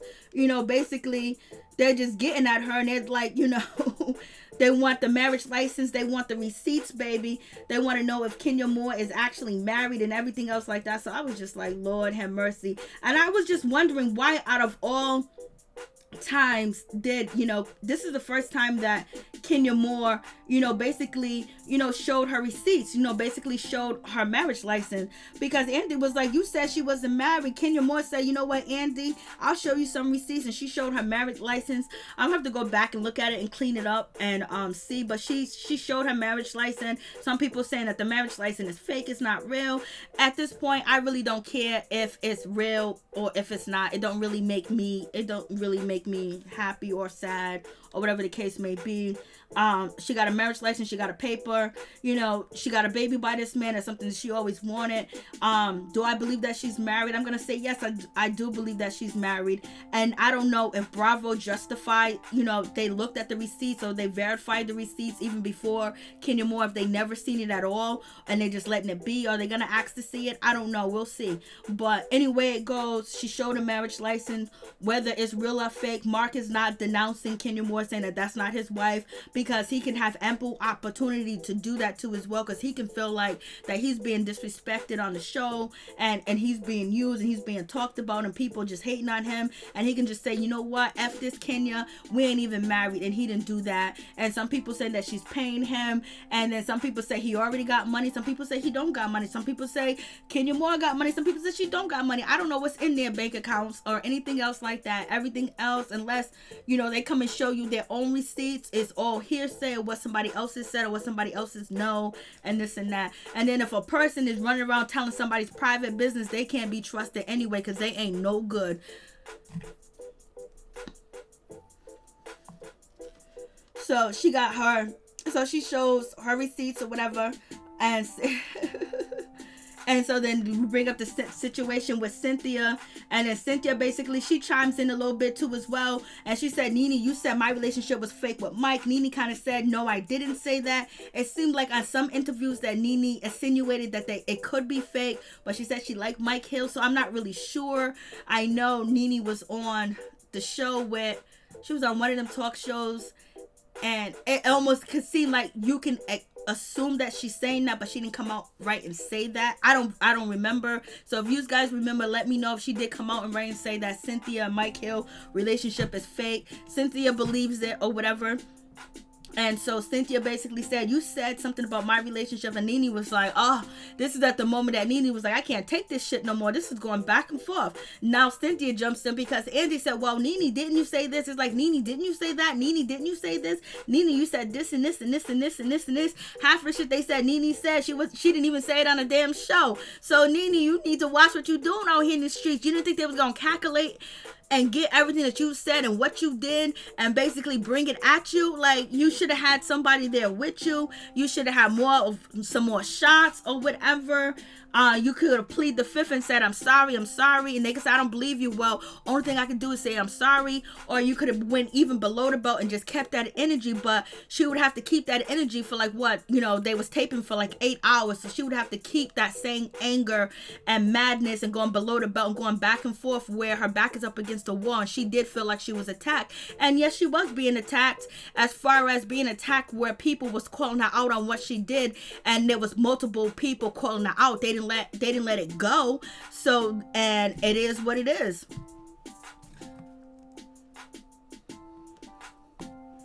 So I'm just like,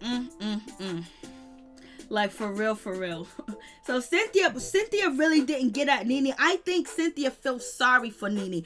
Cynthia knew what was going on, just like Cynthia felt sorry for Tanya Sams in the cookie lady situation, because she had her hands in the cookie jar too as well. And so she felt so I think she felt sorry because she could have really even add more salt to the fire.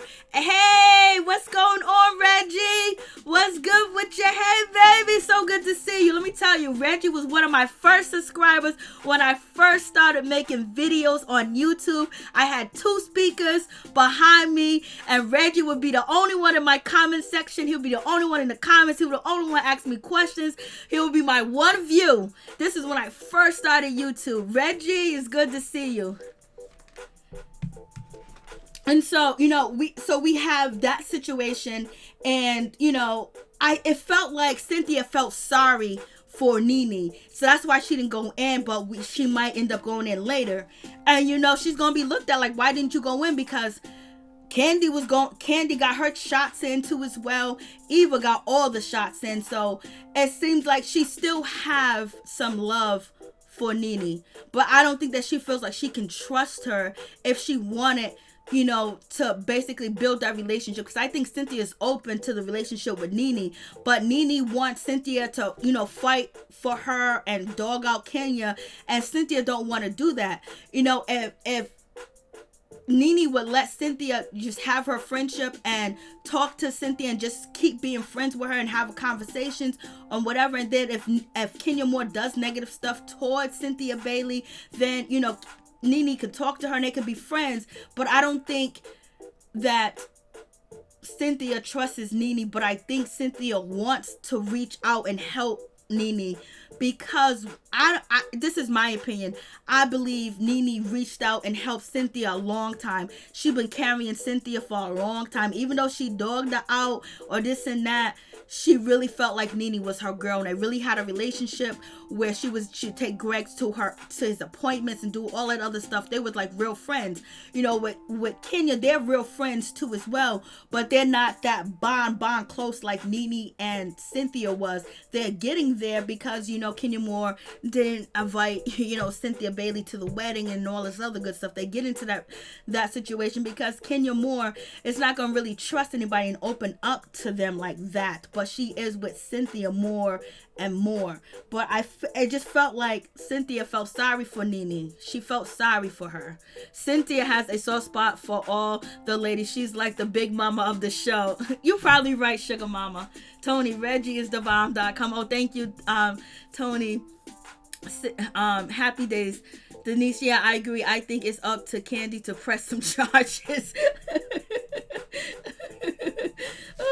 I mean, someone are asking where was Eva pre-reunion energy. It was gone. It was we done already got on, Eva the diva. She came through for that paycheck. She needed that bag, baby. She gotta pay for that $1 million host. She gotta pay for them kids, their insurance. She gotta pay property tax. She gotta pay the water bill. She gotta pay up some bad credit. I don't know if she got bad credit, but that's what Marlo said. So therefore she wasn't losing this peach, because if she lose this peach, she might lose that job over there at This Nation, over there with Ricky Smiley. So therefore, both of the shows balance out each other, but you're more of a camaraderie. You're more of value to, the Ricky Smiley show and This Nation if you're on the Real Housewives of Atlanta, because it's a syndicated show just like This Nation is, but it reaches viewers, and the same viewers that watch Real Housewives of Atlanta would watch, the Ricky Smiley show and all them over there. So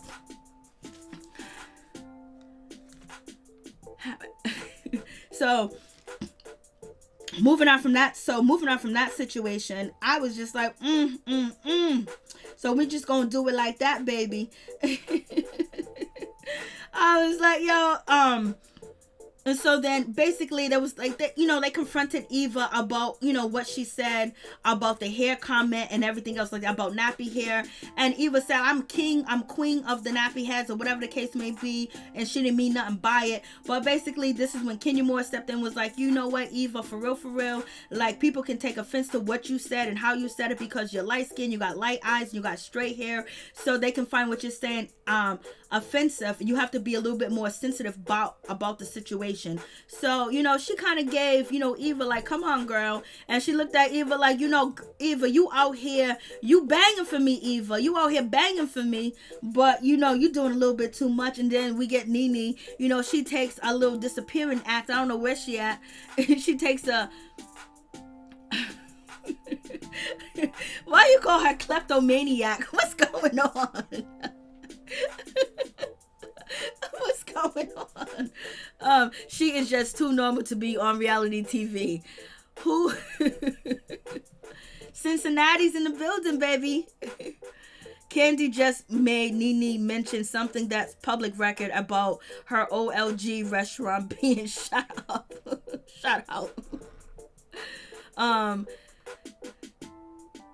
Did Eva fans leave the chat? I have no idea. Los Angeles.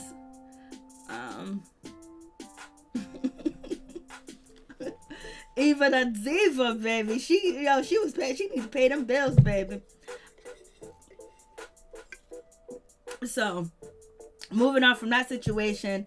And it just seems like it got to a point where Nene was like, I need to take a break. So she done put down her laptop to let them know that I ain't gonna take this shit. So basically, it feels like, okay, she ran out. It's deceit. Nene said she had to go pee. She had to go change her tampons. Like you guys asked in the chat room, Nene's still on her period. I have no idea. I want to hear Eva explain why she can't remember what she says. Did I miss that lot? Well, she said that on the last episode that is about her pregnancy. She don't know what she be saying, and she don't care if they ask her anything. She gonna say she don't remember. That's when she was on a phone call with Cynthia, the last episode that they showed us, of the Real Housewives of Atlanta. So basically she was bragging to Cynthia that she don't care whoever asks her anything or asks her any question, she gonna say she don't remember, she don't know, like she has a bad memory or she can't remember shit. I remember saying that to somebody that was like, did you bring this in? You didn't bring this paperwork, blah blah blah. And I was like, listen, I can't go all the way back home. I was like, I have an illness, I have a problem. My problem is I can't remember shit. And they just looked at me. They said, for real? I said, yes. Then they went and told the supervisors, this young lady said she can't remember shit. And I was like, yeah, we all have that problem, so everything was taken care of. Thank you, Chris. I really do appreciate that. For real. Sam B, I got too hot and Nene ran off. Yo, listen, her back was up against we haven't seen a tag team like that since Kim. And Kim tag team wasn't even like that. This right here, they was on Nene's ass. And she was fighting them off. She was swatting them flies off. She was swatting them off. She was doing the best, but it's taking up too much energy. Because now you're doing this for hours. Because they said the taping was 8 hours. So now you're going through this shit for hours. And then they're smirking. People smoking. They're laughing in your face. They're bringing up everything that you done said. Half of the shit you didn't even think they were going to even talk about. And now they're talking about it.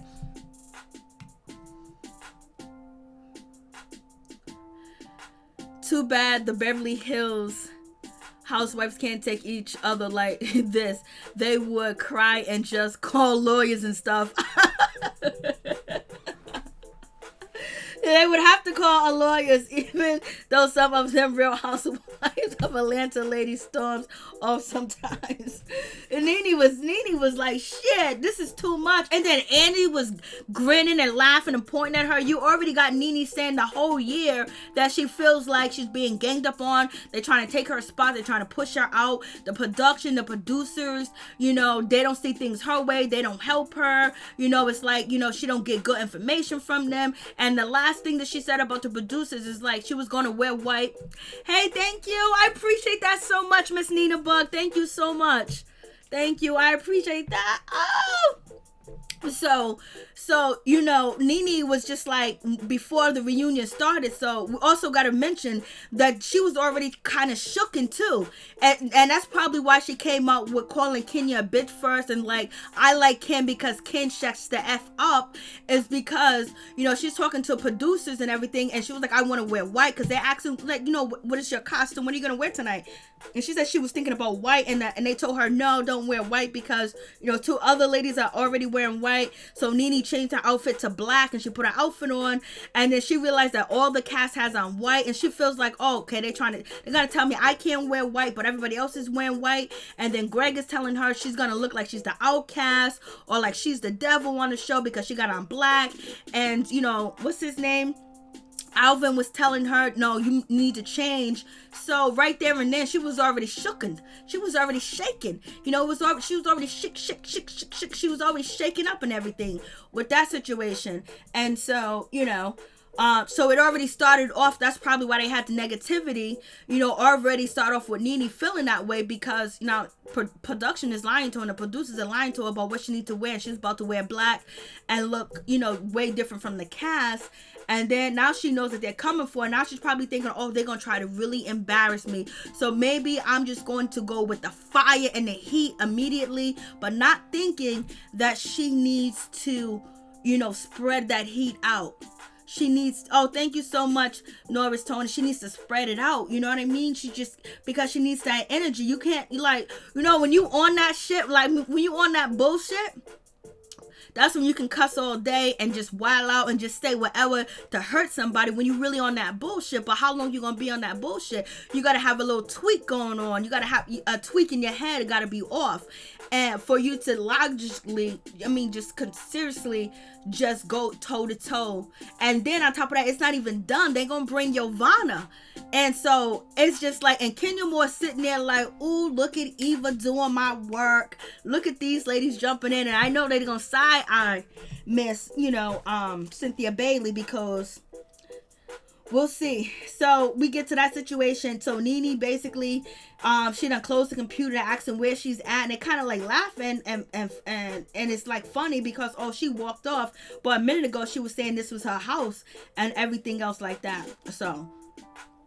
And then they talked about NeNeLeakes, her spiritual journey and all this other stuff.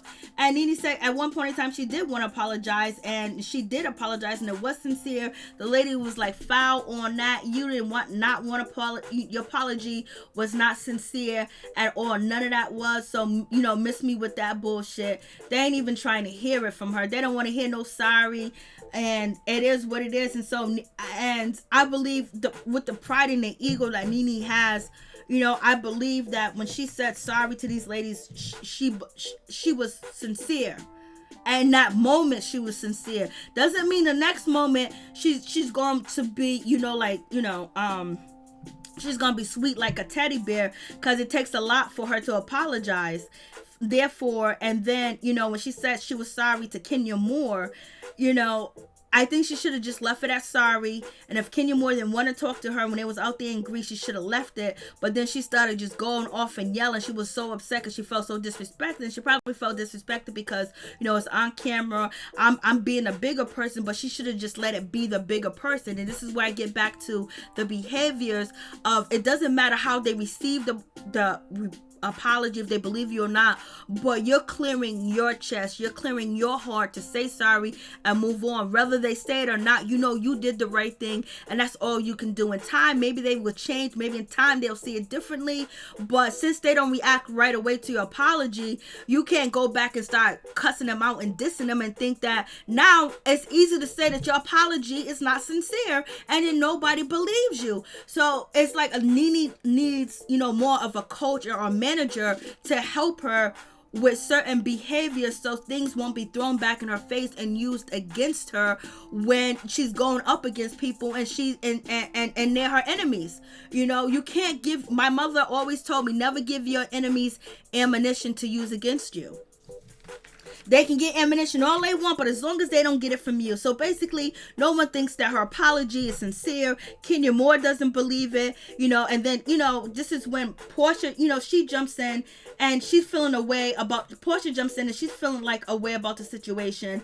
And, basically she's saying that I believe her apology, I believe her apology and what she said and everything else like that. Like she's taking it into, like, I think she's real and I think it was a good apology. I think she really meant it and everything else like that. But everybody else is saying no. And so basically, this is when Kenya Moore and Portia goes back and forth. And Portia's like, yo, listen, how come other than you, if anybody apologized, like, they're not sincere, but when you apologize, you're sincere.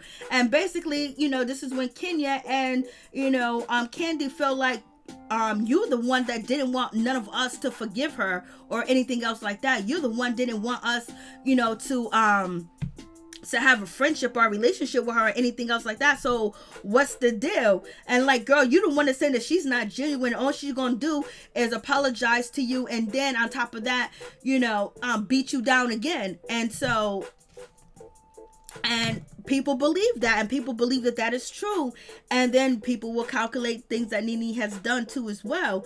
But people grow, people change, and Portia just believes in NeNe and everything else like that. And then they call Portia out basically for her cry and everything else like that. They call Portia out, making her look like, something's going on with her, making it look like we got Tanya, she comes through, but they're calling out Portia.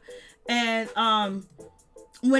so that was like, Portia, why are you crying like that? You talking about you can't live without NeNe? And so basically Candy was like, come on, like, what's going on with that situation? Like, you're the main one, and she's the main one that did you wrong. And then you had Eva Marcel, she jumps in, she sent you a cease and desist letter. So basically they're telling Portia that you dumb, you stupid, and basically you picked the wrong team. You jumped back on her team, and I don't even know why. We didn't do nothing to you for you to feel like you had to go against us, because we was all a team. We were all supposed to be going against NeNeLeakes, but they didn't say it like that. But they're calling out Portia. Like, what you mean you lost without her? So Portia explained that NeNe was there for this, NeNe was there for that, NeNe was this, and they're basically not buying anything that Portia's saying. What Portia is saying is NeNe was there. She was a true friend to me. She was there in pivotal moments in my life where she helped me, and that's what I believe in. And to them, they believe that, Portia's making this shit up in her head. They was like, Portia, what are you talking about? You didn't see the shit that we seen? Right? I was like, Lord. Candy was like, I'm lost. I know. Candy was like, I'm lost. And then Candy, she talks about being a bone carrier because she was cool with everybody. She just came off of Big Brother, so she knows how to play the game. She's over there on, the Shy, so she knows how to act, play the game. She's doing what she needs to do. She's letting, Eva prove herself, because Eva wants to be down with the clan. She wants to be down with the team. So Eva's out here windmilling. She's fighting. She's stomping. She's grabbing. She's digging. She's surfing. She's doing everything. She got dirt all under her fingernails. Her knees are dirty. How much she's down in the dirt trying to get that peach and keep. She want to keep that peach, and that's what she gonna do. And they're in approval of her. Portia, that's a toxic friendship. Portia and NeNe were my favorites tonight. I just enjoyed the show. I didn't have no favorites. I never have no favorites when I watch these shows anymore. Like, it's just like, because there's always, no one is ever 100% in the clear. No one's ever 100% right or whatever. There's always an if, an and, a but, or we can add this on. So basically Portia is saying that, she feels like NeNeLeakes is sincere, and that's it with her apologies. And basically they're calling her out on that, talking about this bullshit. She ain't sincere, and she ain't, and you the main one that told us not to fall for it. But we know that NeNeLeakes is going to get help and everything else like that. I didn't even put the phone number. What am I doing? So we have that situation. So it's just like, whatever. And Candy ain't buying it. And it's going, now Candy and NeNeLeakes, they going to get into it. They going to go into their situation. So it's going to be what it's going to be. Candy was like, you the one that told us. You the one that told us. Basically, y'all think she's dumb. But it was crazy when, where is she? It was crazy when who was it? It was Kenya. When Kenya, brought up the situation. When Kenya brought up the situation that NeNeLeakes called her and told her, oh, Portia ain't that dumb. She ain't that stupid. She's over there on Celebrity Apprentice. She's getting that money, y'all. What we gonna do? So that right there shows you that there's some backhand, there's some underhand. NeNe didn't deny this situation either. So, and Cynthia said we all talk shit about each other. Cynthia didn't want to, basically actually, admit to this situation. But basically, Kenya Moore was like, yo, listen, NeNe, you called me and you told me that you think Portia's dumb and stupid. She's clever. She's out here doing her thing. She ain't washed up. She's over here on Celebrity Apprentice. So basically, you can see where, NeNe actually feels like the lady teamed up against her, because at one point in time, she was a part of a team and they teamed up. She was with she was with Kenya, and it was, Cynthia Bailey, and she had enough trust to call Kenya and basically talk to Cynthia, and what we gonna do about Portia? Portia's making noise out here in the street, so therefore it looks bad. Even though Portia does not, she's not mad at NeNe because NeNe's her new friend now. They're back to being goody two shoes or whatever. And she done did some shady shit to NeNe. So basically, by Kenya bringing this up, you can see where they can be teams up. They can team up and they can go against a person. And it also shows jealousy that person's out shining. That person's doing other stuff. So this might go on with all the ladies. And Cynthia basically said we all talk shit about each other. So I was just like, damn. I was like, So it's like that, NeNe? You was jealous of Portia because she was out here shining on Celebrity Apprentice, and she's not that dumb and she's clever. So what we gonna do about it? So what did you want to do about Portia? What did you think? What were you and Kenya and Cynthia Bailey gonna do towards Portia to bring her down? Because basically she's trying to shine and make a name for herself.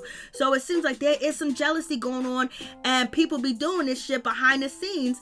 And basically NeNe got called out for it. And Cynthia Bailey did not want to admit. She didn't want to say anything about what she was doing, baby, at all. She just basically wanted to brush that shit under the rug. So they all be doing shit like this, Reggie. I don't even remember why NeNe and Kenya started fighting even before the Buffalo comment. I know. It was a number of things. They touch on it every season. So I was like, oh shit. So basically at one point in time, Portia was the enemy. Portia was rising. Portia was shining and everything else like that. Portia got with Dennis McKinley and she lost her value in her stock when it came to this show because everybody believed that Portia's a complete effing idiot. And why is she doing this? And even though, people say the thing about Kenya Moore with being with Mark Daly and how much of an asshole he is, but we never hear his side of the story. We see how he acts.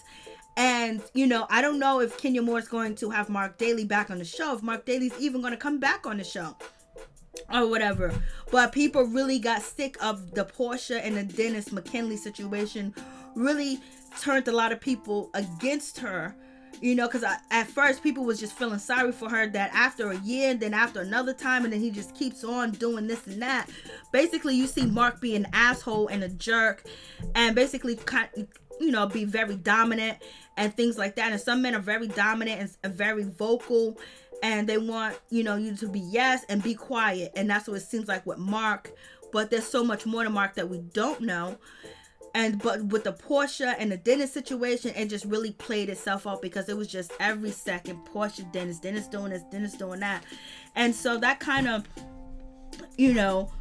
that rank that she had on the show, it kind of like back to as well because it went negative, and then people didn't believe Portia responded the way that she should respond and everything else like that.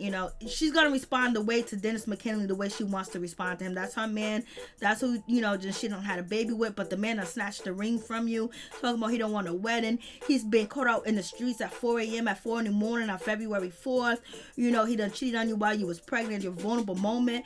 He didn't seem like he was real sorry. Then on top of that, yes, Portia did not make that man feel comfortable in his house, in her house. She didn't want to make space for him, but I believe that she did hire somebody to come in and fix the closet or whatever. And I think at one point Portia thought that this man was dripping all over her, and he thought that she was dripping. He was going to be, cap for Portia, and he turned around and ended up playing her and having her crying out here in these streets and looking stupid. He's not a looker in the looks department, but his pockets are popping. So therefore, he's gonna be at a table with 7 women because his pockets is popping. Hey, the Queen Lovebug. Hey, what's up? How you doing? What's going on? Thank you so much, Reggie.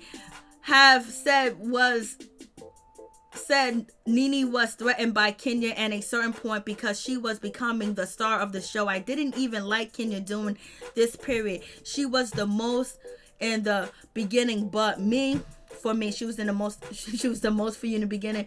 Kenya came through the shine, and that's what happens. And you have to be very open. If you hate it inside, when you're out in public or you're filming, you have to be open for it, because you can fear it. You can feel insecure and inferior, especially if they have a catalog of things that they have done and they are talented. The best thing to do is to be cool with them and don't show that you jealous, or don't show that you got fear, or you just hating, because now people are going to push you more to the side and look at you differently, because they're going to say, why are you in fear? Why do you feel inferior? Why are you jealous? You the HBIC. And I don't know if NeNe felt that way, but people said that she felt that way. She could have just not liked certain things, but NeNe said that she never really disliked Kenya Moore. She felt like Kenya Moore came after her. Kenya Moore said she felt like NeNe came after her and didn't want her there, tried to get her fired. So it's tons of story that's going on with the situation. So it is what it is. So, So anyways, I don't know if NeNe got together. So NeNe was cool, somewhat at one point in time where she felt comfortable talking to Kenya Moore and Cynthia Bailey, trying to find out how we can get Portia out the building. And then we have, Portia. Portia's like, I got receipts, baby. And then, Eva's just jumping in. Eva can't wait to jump in. NeNe was like, I'm tired. I'm tired of this shit. And it's like, damn, Portia's getting angry. She's getting mad. She's basically telling Eva Marcel, you need to shut up and be quiet. Mind your business. Stop jumping into shit. And if I could virtually beat your ass, I would, but I can't. So therefore, Portia's feeling a certain type of way, and she want to get at, Eva. Eva the Diva's doing everything possible to shine, to get a moment, and she is not going to let up. And Portia is getting, Portia's getting sick of it and getting tired of the shit. It's just happening. And it's just too much, because you can smell the desperation. But then also Portia is thinking, I need to do something too as well, because this lady's getting all the shine. And everybody tunes into the first episode of a reunion. That's the most important. The first and the last is the most important. And then the rest of them, you do good in all 3 of them, but everybody's watching at number 1. And plus, we're in quarantine, so everybody's going to be watching. Eva did what she came to do, baby. She came to when Portia woke up a little bit and was like, girl, you need to shut up and be quiet.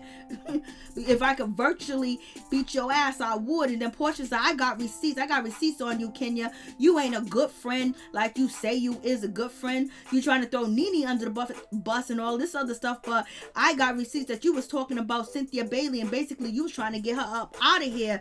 And Mr. Andy was like, for real? When did this happen? Andy was like, hold on, wait a minute. Can you send me them texts? Can you send me that? Can I get a picture? And then, NeNe has a little relief right now, because Portia done stepped in, so she got a little relief. She's like, yay, baby. She was like, yay. And right here, this is so fucked up. Excuse my language, but this is so messed up. When Kenya Moore said, you are nobody. You are nobody. Untalented person. I was like, damn, Kenya, why you gotta hit her with that? Why? Come on. Kenya hit her with that. I was like, Lord have mercy. She hit her with that. I was like, why you gotta hit that lady with that? Because that was a blow right there. That was a blow. And Kenya Moore was like, show the receipts, Portia. Show the receipts. Where the receipts at? Can I see the receipts? Might as well send the receipts to everybody. Send the receipts to this one. Send the receipts to the whole staff. Send the receipts to the whole cast. Just send the receipts, girl. That's all I need you to do. Send the receipts. Do that. And so that's how she's feeling about the situation. She was like, I don't know, but You already know Portia, had a situation. Cynthia was like, what? And so basically Portia is like, Kenya Moore ain't your friend. And Cynthia was like, I really find that hard to believe. And Kenya Moore was like, listen, why would I, talk to someone that's really not my friend, that's not my friend, about my real friend? It don't make no sense. So I don't know what y'all talking about. I don't know what you got going over there. Cynthia was like, Portia was like the beautiful, the fabulous, the sexy, the gorgeous, Cynthia Bailey, she ain't your friend and I can prove it. Andy was like, when did this shit happen? When did this happen? Andy was like, when did this happen? Did it happen? And Portia was like, it happened this year, baby. It happened this year. Andy was like, what? There's receipts. Can I get them immediately? Hey, thick girl 40, what's up? How you doing? I like the reunion. I didn't think it would go well in quarantine format. I always thought that it was going to be good because they can mute microphones and no one's threatened about getting hit. And then, the only thing bad about it is they can go to the other room where there's no damn camera. Because if they was on stage, if they go to the ladies' room, they go to their dressing room, they're going to be followed by the camera. And we're going to hear every word that they said. But once NeNe closed down her computer, you couldn't hear shit. There was nobody walking around with a camera. So Portia was like, I got the receipts and everything else like that. And then on top of that, she was just like, yo, listen. Andy was like, send it to me. And I hope this is real. It's something, you know what I mean? Because we know the receipt situation when it comes down to Kenya Moore and Portia. When we talk about the Shamia situation, was Kenya Moore there? Did Shamia call her? No, Shamia didn't call her. Kenya called her, and basically Shamia said, I had discharge, this and that, blase and the third, discharge versus water, blase and the third. So it seemed like one person was lying and Shamia never stepped up and said whether this was that. We only got Portia's side, so now we got some more receipts. So let's see if we're gonna see these receipts, and let's see if these receipts are real. Because I don't know what Portia could be understanding. It may not be what we understand when we see the receipts. So, can't really go into great detail with that situation. But it's going to be what it's going to be with that situation. I was like, Lord have mercy. And they was really coming for Portia. They was like, Portia, this lady done send you cease and desist. And you fighting for her heart. They looking at Portia like something's wrong with her. They're looking at Portia like, what did we do to you, girl? Where you really change on us? Like, you not rocking with us? Like, what has NeNe done to make you feel differently? They're puzzled. But Portia said, bring the receipts that you had on me that I said this. I want to see the receipts. Receipts. Portia was feeling herself. She wasn't coming with all the crazy reads, but she was feeling herself, baby. She was feeling herself all day. I was just like, Lord have mercy, what's really going on? So,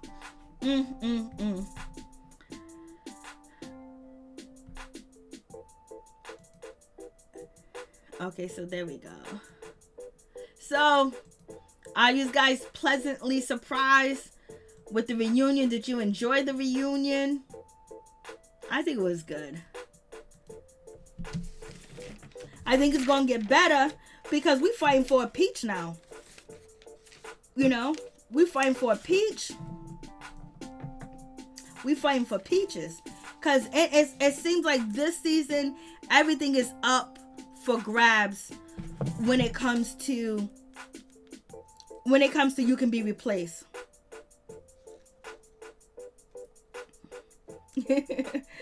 Oh goodness, so crazy. Because there should never be a question about NeNe, being replaced or anything else like that, and all this other stuff. But there's a whole lot going on. You got, what's her name? Vivica Fox talking about her, Claudia Jordan, everybody else talking about her. She felt a certain type of way that she got up and she walked away from the union, even though she said she don't regret the situation. It's her home.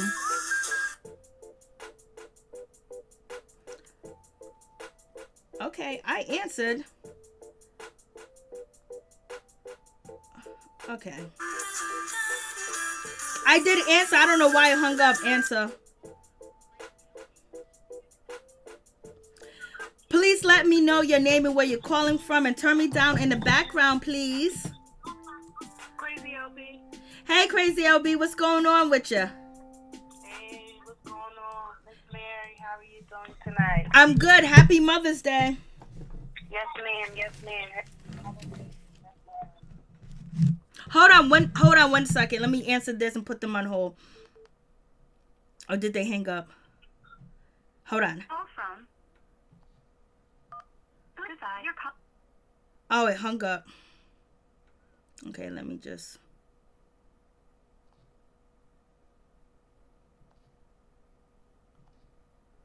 Can you hear me? Yes, ma'am, I can. Okay, so let me try this one more time. Call from. Hello? Can you hear me? I don't think they can hear me. Hello?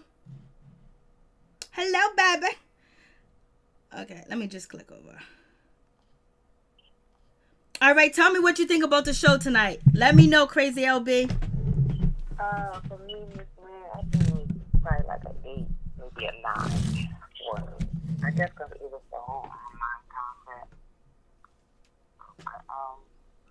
I just note, so I'm not all over the place. Now, when it started, like Kenya said, damn, we 1 minute in, and I'm already been calling bitch. Okay, keep going. I know where you're going with this, but go ahead. We ahead of schedule. Everything right now, I agree with. I believe it was Miss Sugar Mama that made this statement. At this point, like everything is like really toxic, for real. But I guess I'm not gonna be all over the place because I got my notes, and I know some people want to, have their opinion. Yeah, but everybody's opinion is all good. It don't matter. You ain't gonna hurt my feelings. Girl,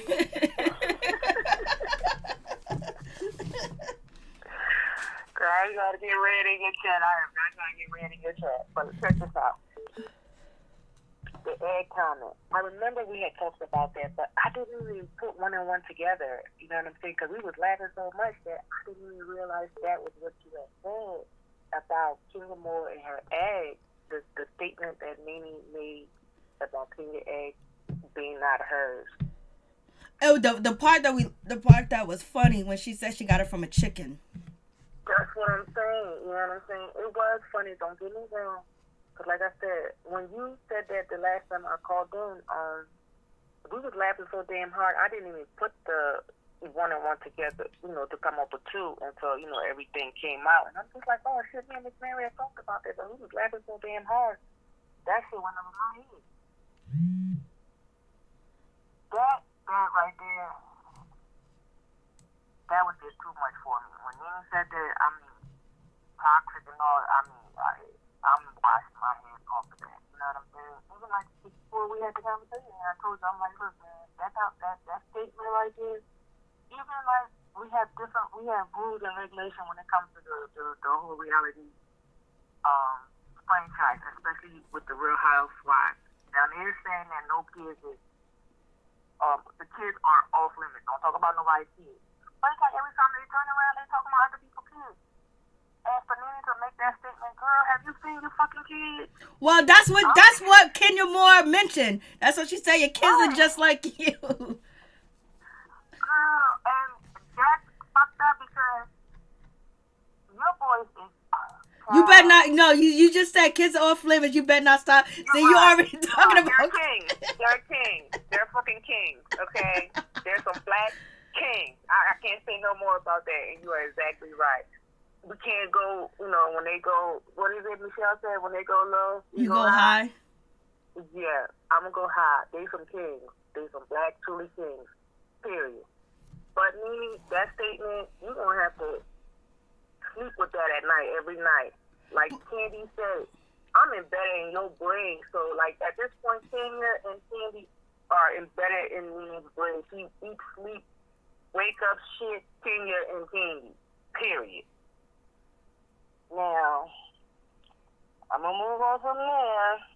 But see, the thing about that is, when the comment came up when NeNe was talking on the phone with Wendy Williams, I thought it was just a joke, but NeNe's actually saying on a reunion that she heard it from somewhere, and that's why she repeated.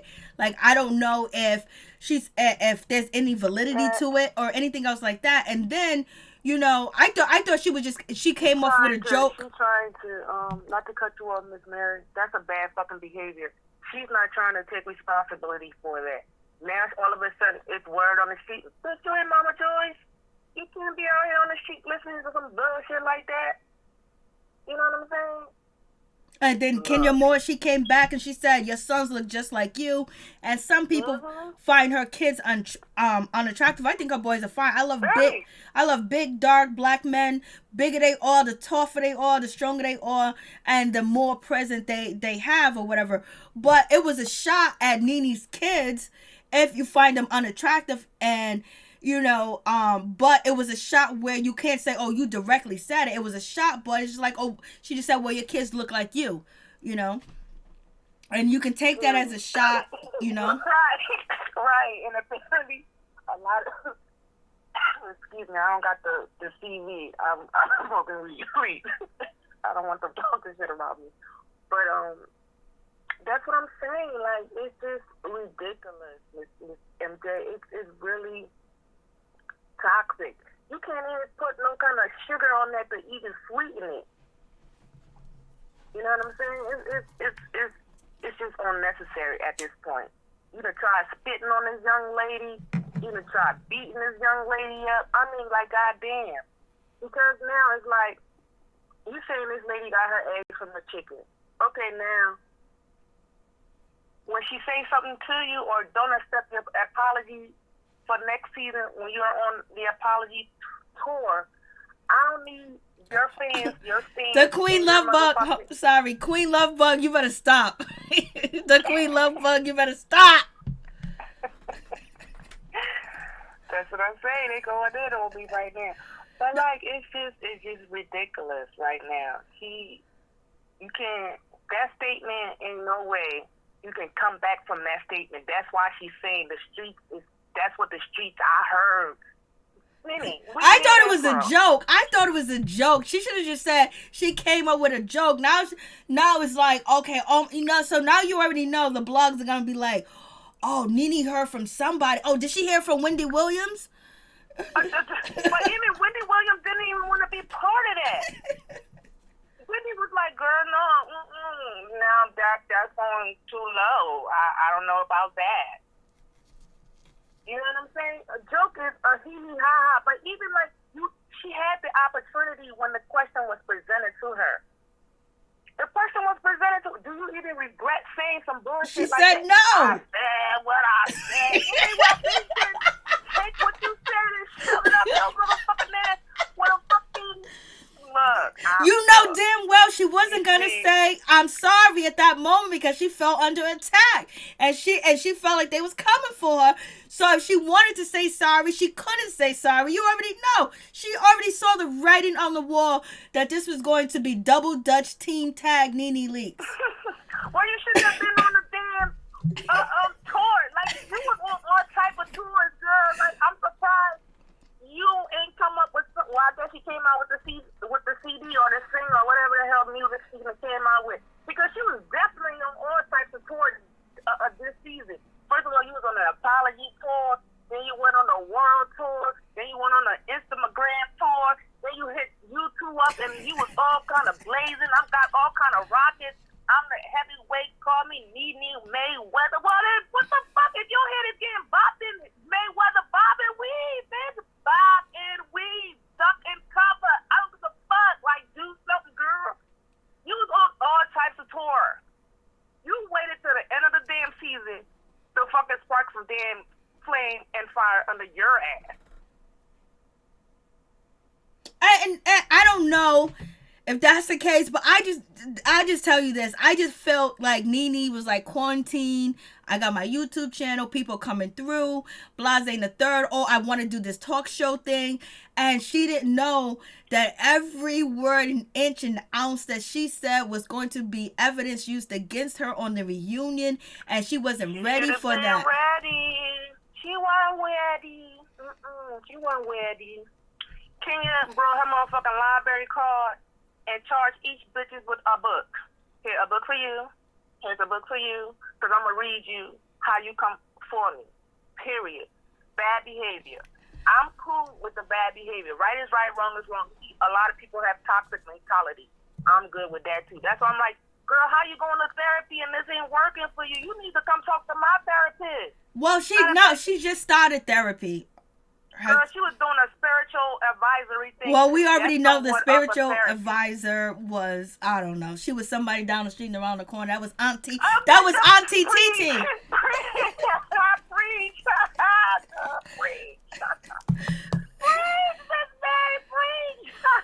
She's getting it now, but she's getting it now. I think she understands it, and maybe she's questioning herself. Am I this person that all these people accusing me of? Am I this person? Look how they're coming up against me. Look how they're attacking me. Maybe there's something that I need to do. Maybe I'm just too out there and I need help. And that could be very well received, that maybe she really thinks that she needs therapy, and I'm all good with that. But the only problem I have now with that is we have Kenya Moore saying that NeNe called her and Cynthia, and basically they wanted a plan to come and get Portia because Portia was shining. So if you do shine, are you a target? Yes, I believe so. Because think about it, right? Think about it. Everybody that somewhat came on the show, right? And if they even thought about, just an inch of trying to move some type of platform, NeNe was on their ass like white on rice.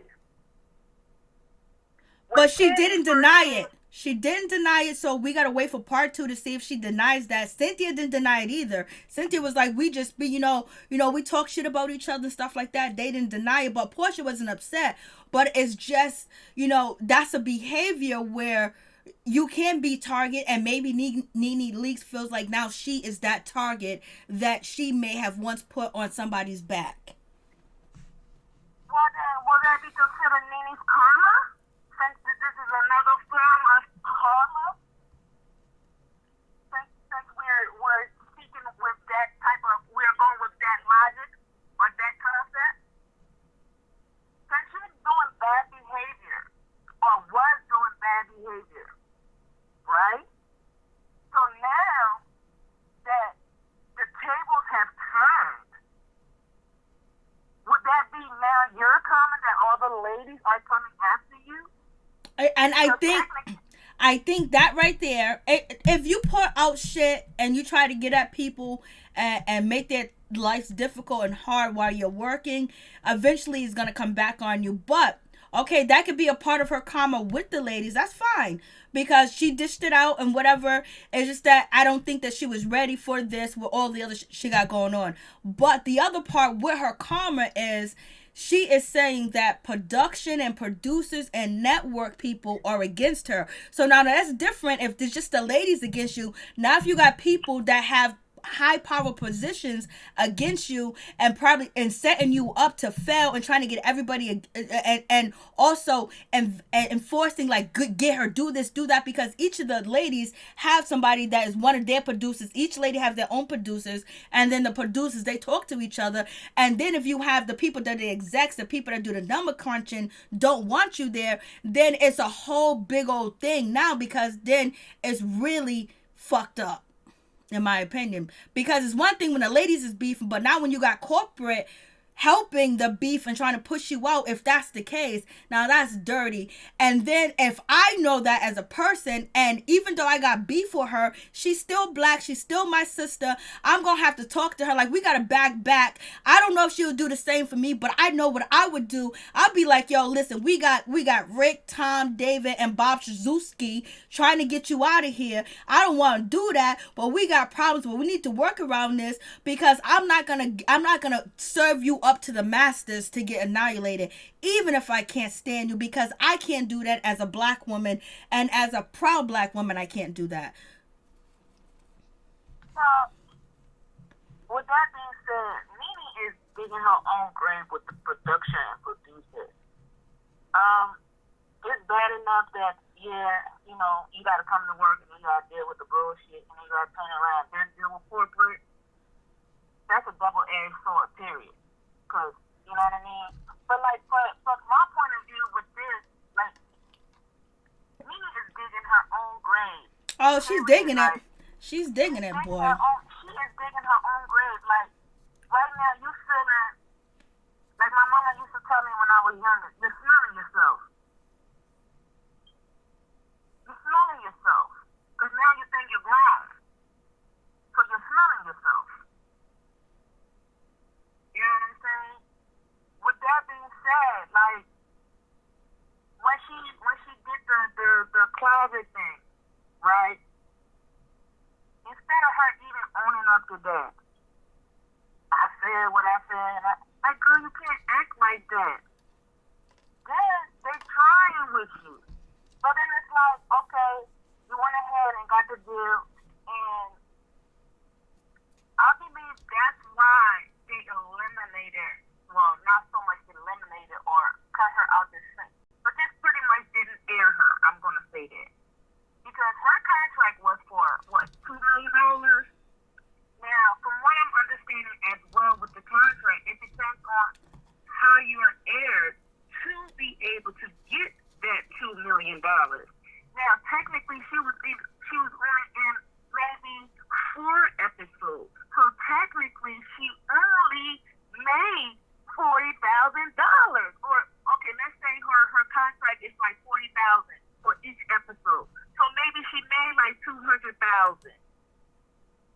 You see what I'm saying? So it's like you gotta pick the sword. Now you gonna come to work and fuck with these bitches? Cause at least you can get down and dirty in the mud with the girl. But now you fucking with corporate. You have to pick your sword wisely. Because at the end of the day, they white. We black, like you saying. You know what I'm saying? So, okay, now, then you turn around and go get the white lady Lisa. Girl, ain't nobody fucking with you. I know, the Lisa was a mistake. The Lisa was a mistake. And her going around here with Ken was a mistake too as well. But to Sam B, what I want to say to you is it's not making excuses. It's just if the productions, but everybody have a production team or whatever, that's fine. But it's when corporate is trying to come after you and then they're using people and the job, your cast members to get you fired, to push you out, because they're going to turn around and do the same thing to you. And, there's no proof of that, Miss Sugar Mama, either. It's just what she said. We don't know. I don't know if she's delusional. God knows. I don't. That's what Miss Sugar Mama said. I don't know if she's delusional. But I'm just saying, this is what she said. Where is the proof that corporate is trying to get rid of her? Just because she said it, she's delusional, Lord. She's scared because corporate that man probably came after her little ass when he broke his teeth and ripped his shirt. He probably came after her fucking ass. Girl, don't say that type of shit. That's why you have to, look, I'm saying that. You have to play the white game. And certain people know how to play it. Certain people don't. Women right now is what the white people love to see. She is in her feelings.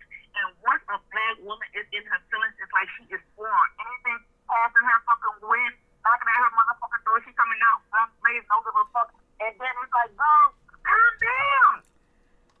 Calm down. That's why I don't understand how you got all these spiritual advisors and fancy working, girl. Call me, I will put you on the DEC.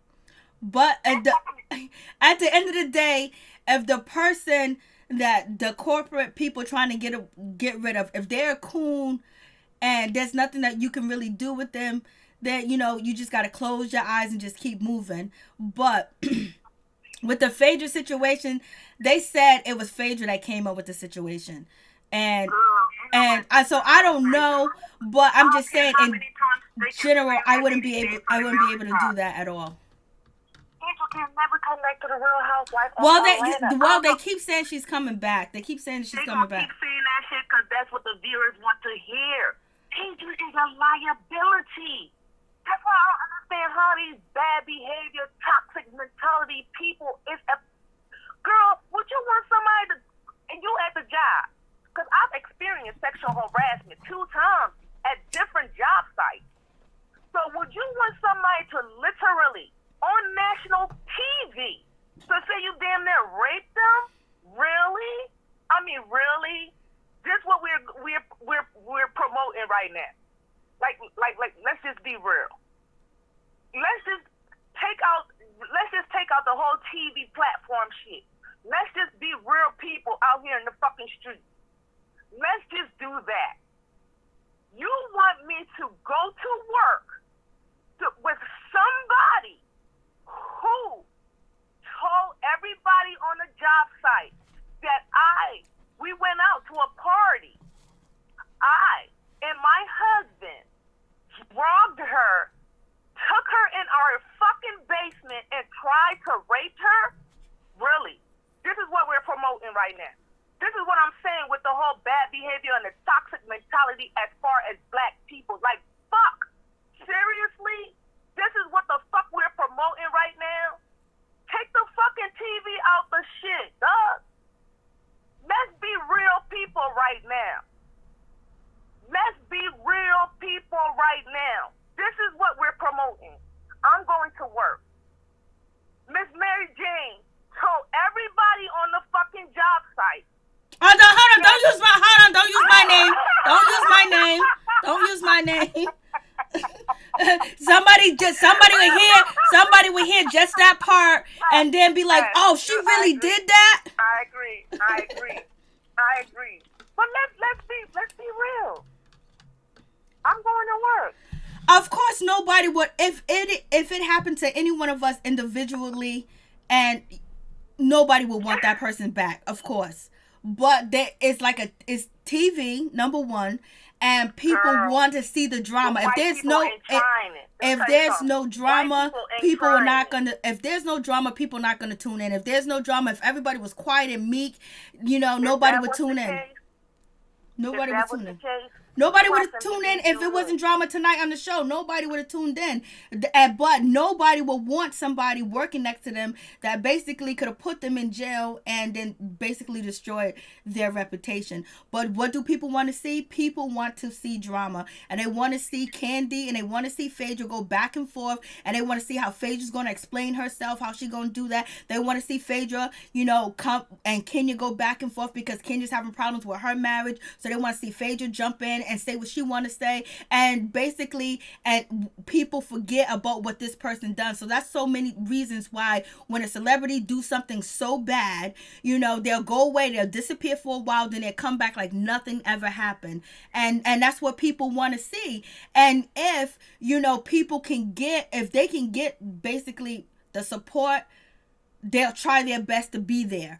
But anybody in their right mind that anybody made a statement about them like that would be like, hell no. But since you are removed from that situation and it's TV and nothing happened of the situation, to where Candy basically end up making the dragon or whatever or dungeon sex tour, people was like, okay, then, like, all right, let bygones be bygones. So we'll see.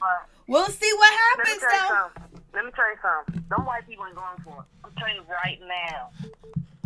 As somebody who has experienced sexual harassment twice in the workforce place. Sorry you experienced that. Them white folks don't play that shit. They don't. I don't care how much the view. They will rather put Apollo and his future hottie money grabber girlfriend, fiance, before they put Phaedra Parks on TV. And that's me being real and fucking with the white people and lawyers. From my point of view, messing with situations like that, they will rather go around Phaedra Park and grab Apollo and his hottie fiance and put them on. I don't know if Apollo's gonna get put on because people don't like people stealing Social Security checks, baby. But what I'm saying to you is they will rather put him on. He's been in the criminal justice when he came on. So that ain't saying nothing. if anything, that's storyline. That's drama. Because if you think about it, he also made a statement that Candy and Todd was the one who, when they came knocking on Candy and Todd's front door for the shit in the garage, Candy and Todd gave the shit up. So if anything, they will go around Phaedra Parks and put that shit on TV before they put Phaedra Parks on TV. We're gonna see. We're gonna see, because it's like every time you turn around, now you got the Daily Mail reporting that she's coming back. So we'll see, and they're basically saying she's taking Cynthia Bailey's spot, but it's all rumors. We don't know if it's true or not. They don't even go as far as to even. I'll be they don't even put Vivica Fox on the goddamn show, because it looks like Vivica looking for a job too. Oh yeah, Vivica's out here advertising, baby. She's coming for you, Nene. And Kenya. Yeah, she's coming out with 2 storylines. I'm going for both of the queens. That's what she's gonna do. So, did you enjoy Happy Mother's Day to you, Levon? I appreciate it. J Mac, there is drama. There is always drama in reality TV. It's always gonna be there. But I don't know. But did you enjoy the episode? I did enjoy the episode, and going back to my little notes, the whole white chick, you got about 5 different shades on. You white, or because it did look like it. Her face was white, and when you looked at her neck and the rest of her body, it was like 5 different shades. Girl, I had to pick one. Her cheeks was red, her face was white. I couldn't even tell Nene, and then the lights was hitting off. Girl, it was all types of shit going on. She was sweating. She was hot. Girl, she was bothered. Okay, she was bothered. Kenya came through with her receipt. I'm kind of glad you put that screenshot. I appreciate that. I'm gonna try to get a much clearer one. I'm gonna get a much clearer one or whatever. I just wonder what made Kenya Moore just basically show the receipts, because everybody's been asking for them receipts, and she did it tonight, baby. But that's what she told y'all. Kenya came on. She said tonight's the night of exposures, and then when she threw the receipt in the damn, she showed it. People still don't believe the little girl. Lord Jesus have mercy on the child, have mercy. Oh, what did somebody say? Somebody said them are fake receipts. What are you talking about? Yo, the first comment was like, them are fake receipts. Ain't nobody else hosting it. But that's what I'm saying. I'm glad you took this screenshot. We're going to wait for the cleanup. We ain't going to worry about it. We can't picturize it because, we quarantine and ready. But, whatever. But the whole point here is that at least he showed some type of paperwork that says Kenya and Mark Dilly tied the knot on such and such day. Period. All right. Thank you so much. I appreciate it.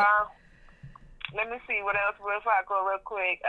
The statement that Candy made regarding Nene's and Wendy's friendship, she hit that shit on the fucking head. Wendy has a higher and more popular platform. Nene is not going to fuck that friendship up. That's why they're neutral. That's why her answer was, we're neutral. Bitch, have you called Wendy lately? Can Wendy call you? I wouldn't talk about, if all these ladies are going at me anyways and we got beef, I'm not going to talk about a beef situation with these ladies and give more light to it, because the only thing is going to be more ammunition they can use against her, and then basically it'll fuel that beef between Wendy Williams and NeNeLeakes, whether she wants to use her as a beneficial friend or not. It wouldn't benefit Nene to even explain that, because they're not going to believe her, for number one, and then number two, they're going to keep poking, and then she's going to say something, and then we're going to have Wendy Williams up on TV Monday talking hella shit. No, Wendy going to be suing next, because Wendy done told Bravo, don't be using my shit over there, Bravo. She's in her sis. That's why Nene said not a peep. She was like, we're neutral. And everybody else charmed right on in. But like I said, Candy hit the nail on the head. Then moving forward,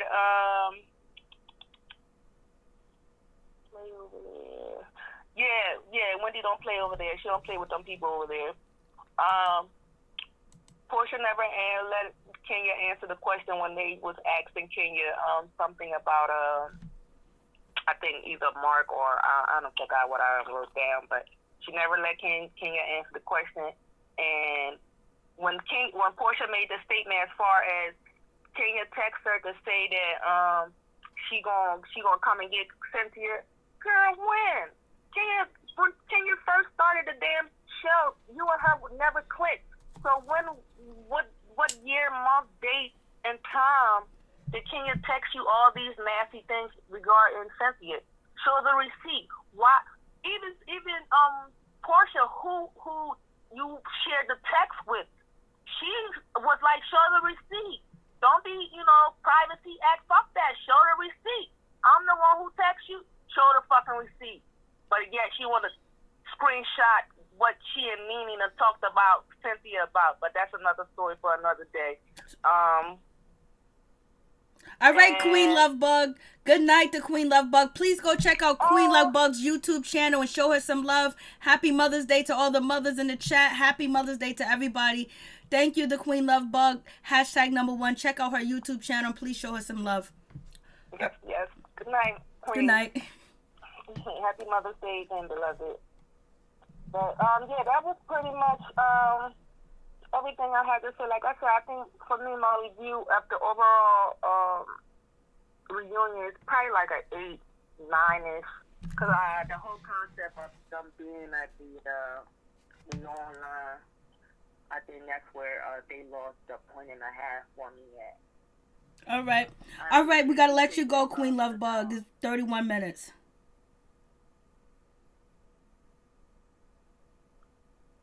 Hello? Yeah, can you hear me? Yep. Keep going. You say it's overall a 9? No, it's like an 8.5. Yeah, they kind of lost the 2 points with the online thing, but to each his own. That was my take on the whole thing. But I definitely agree with Miss Sugar Mama in the chat that at this point, girl, bad behavior and toxicity is overall not cool, especially within our Black community. Like, we have to start recognizing bad behaviors. Seriously. Like, I'm totally drained out just watching the fuckery tonight, and we got 2 more weeks of this shit. So I know, man. Why can't it just be all in 1 week? I mean, they're playing this out, and it's just like, I think the ladies need a rest, because ever since the season started till now, it's been one person. Everybody's been online saying something or something bad about one another, their looks, anything. So it's just, they need a break. I think they need a break. I agree. No wonder Lily is going to therapy. I hope she picked the right therapist this time. And like I said, if she needs a therapist, because she just tried a DBT therapist thing on YouTube. It's called DBT. And, you can get some knowledge out after that shit. All right. Crazy LB, hold on for a second. Yes, ma'am.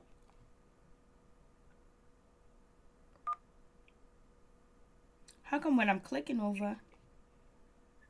Hello?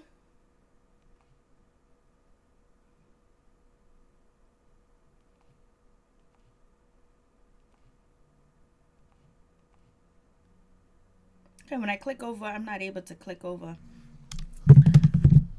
Any last words? Did I? Hello? Hello?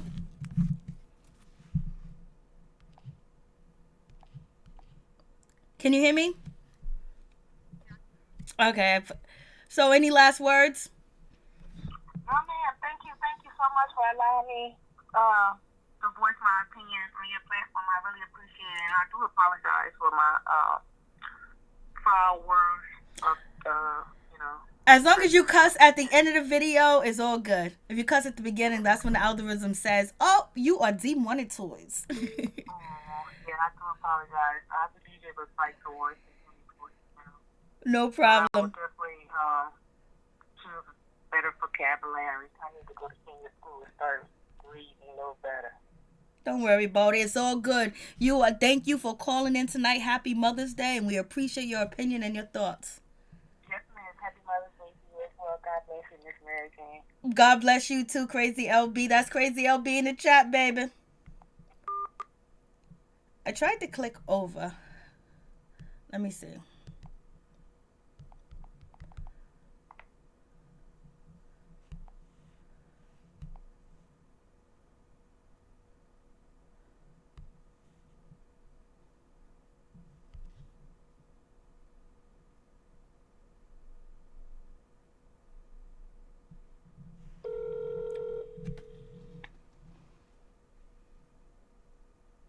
Ayana wouldn't waste her time on Nene. Hey, Miss T, how you doing? What's your thoughts tonight on the show? Girl. Go ahead. Okay, wait, but before I get into that, I heard that Phaedra made a comment. She used the F word against gay people. She called them, bags, and they don't play that. And I heard that that's why she will probably never be back on there as long as Andy has anything to say about it. Oh, okay. So I don't know if that's true. Because I believe in my heart, they'll let two black people, they don't care. They'll bring her, they don't care about that beef. They'd love to see that. So I don't think that Candy could stop her coming back. Now, what could stop her, is Andy and her making that comment. I truly believe that's why she's not on there. Because they love to see us women go at it. That would be more money in the bank. So that's what I think about the fake thing. Anyway, let's talk these lying heifers. These lying. Okay, we'll start with Cynthia. She didn't do anything. She just sat there with her blinders on. Hopefully she brings something, but she and Callie living her best life. Ooh, check her off the list. I don't even know why they brought Tanya and Marlo in so early. If they weren't going to say anything, not quite sure. Oh, Tanya did that for me. Is she pretty? Was she pretty? Okay, calm down, Tanya. But I don't even know why y'all are here. Y'all are here way too early. So, let's talk about the biggest thing. Well, let's get on NeNe. First, NeNe and Kenya are so similar. This is why they make good reality TV, and they'll never mesh because they're too similar. They both run. NeNe's main defense is what? Flight, or she cries. Whenever she gets into a tight spot, she'll either throw on the waterworks or she'll just leave the whole conversation period. That's her MO. Now, I was shocked that she did it so early on in the reunion, and I don't feel sorry for her with the gang up because she's been saying things left and right.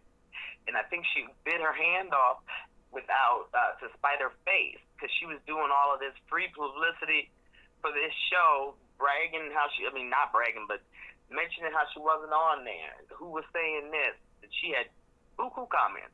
She did all that shit for free on her Instagram. That was just all free. So you can't get mad or be shocked that, they're upset, they're coming to me. Yeah, do you not remember what you said? Like, I don't understand why NeNe, she gets in her head like, well, yeah, I said it and I meant it. And I don't believe any apology from any of these ladies. Apology without true change is just manipulation.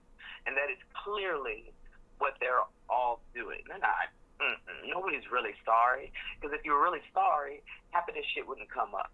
And I didn't know there were rules to reading, so we can't talk about what? Finances, kids. Well, because those are the two things that you seem to always say you can't talk about, but you go to. And was it me? Portia was in the middle. What was Portia's big thing with Kenya? She didn't want her talking about her child and don't bring up my child, and you said my child looks like this and But in the next breath, she talked about Eva's babies being what, clones or something? In the next breath, she told one, don't talk about kids, and she talked about a kid. So they're so hypocritical, it's ridiculous. But the reason Kenya, let's just jump on Portia real quick. The reason Portia, in my opinion, that hurt her feelings, that really touched her heart about her baby, is either because she feels that way about either the baby, or she knows that Dennis is not a looker. She knows that. She knows that he's not a looker, clearly. Because if she answers it, then she's like, yeah, my man is ugly, you're right. But if she doesn't, then you're saying my baby's ugly. So she can't win for losing. Because does the baby look like the daddy? Yes. Should that make you upset? No. Not to that point, unless you also feel the same way. You know what I'm saying? And you know exactly what your baby daddy looks like. That's just like the NeNe's kids thing. Because Bryson, her oldest one, always looks a hot mess. There you go. There you go. Don't talk about the kids. No, what I'm saying is he could clean up. What I'm saying is don't talk about him or talk about him. Make up your mind, because you're talking about him. You say she looks like her son looks like her, and of course that's going to touch a nerve because you know that Bryson isn't the most attractive young man. Now I haven't seen his daddy, but so they're all throwing this shade and throwing. But at the same time, we're like, ooh, don't say that. Can't say that. So Portia had to pick a lane. She couldn't say, oh, it doesn't bother me, because you've made it clear that it does. But you can't say why it bothers you. Why does it bother you that your child looks like the man you're with? You're not even broken up. I understand if you're breaking up, you're like, ooh, I hate you. And look at you, I see your daddy.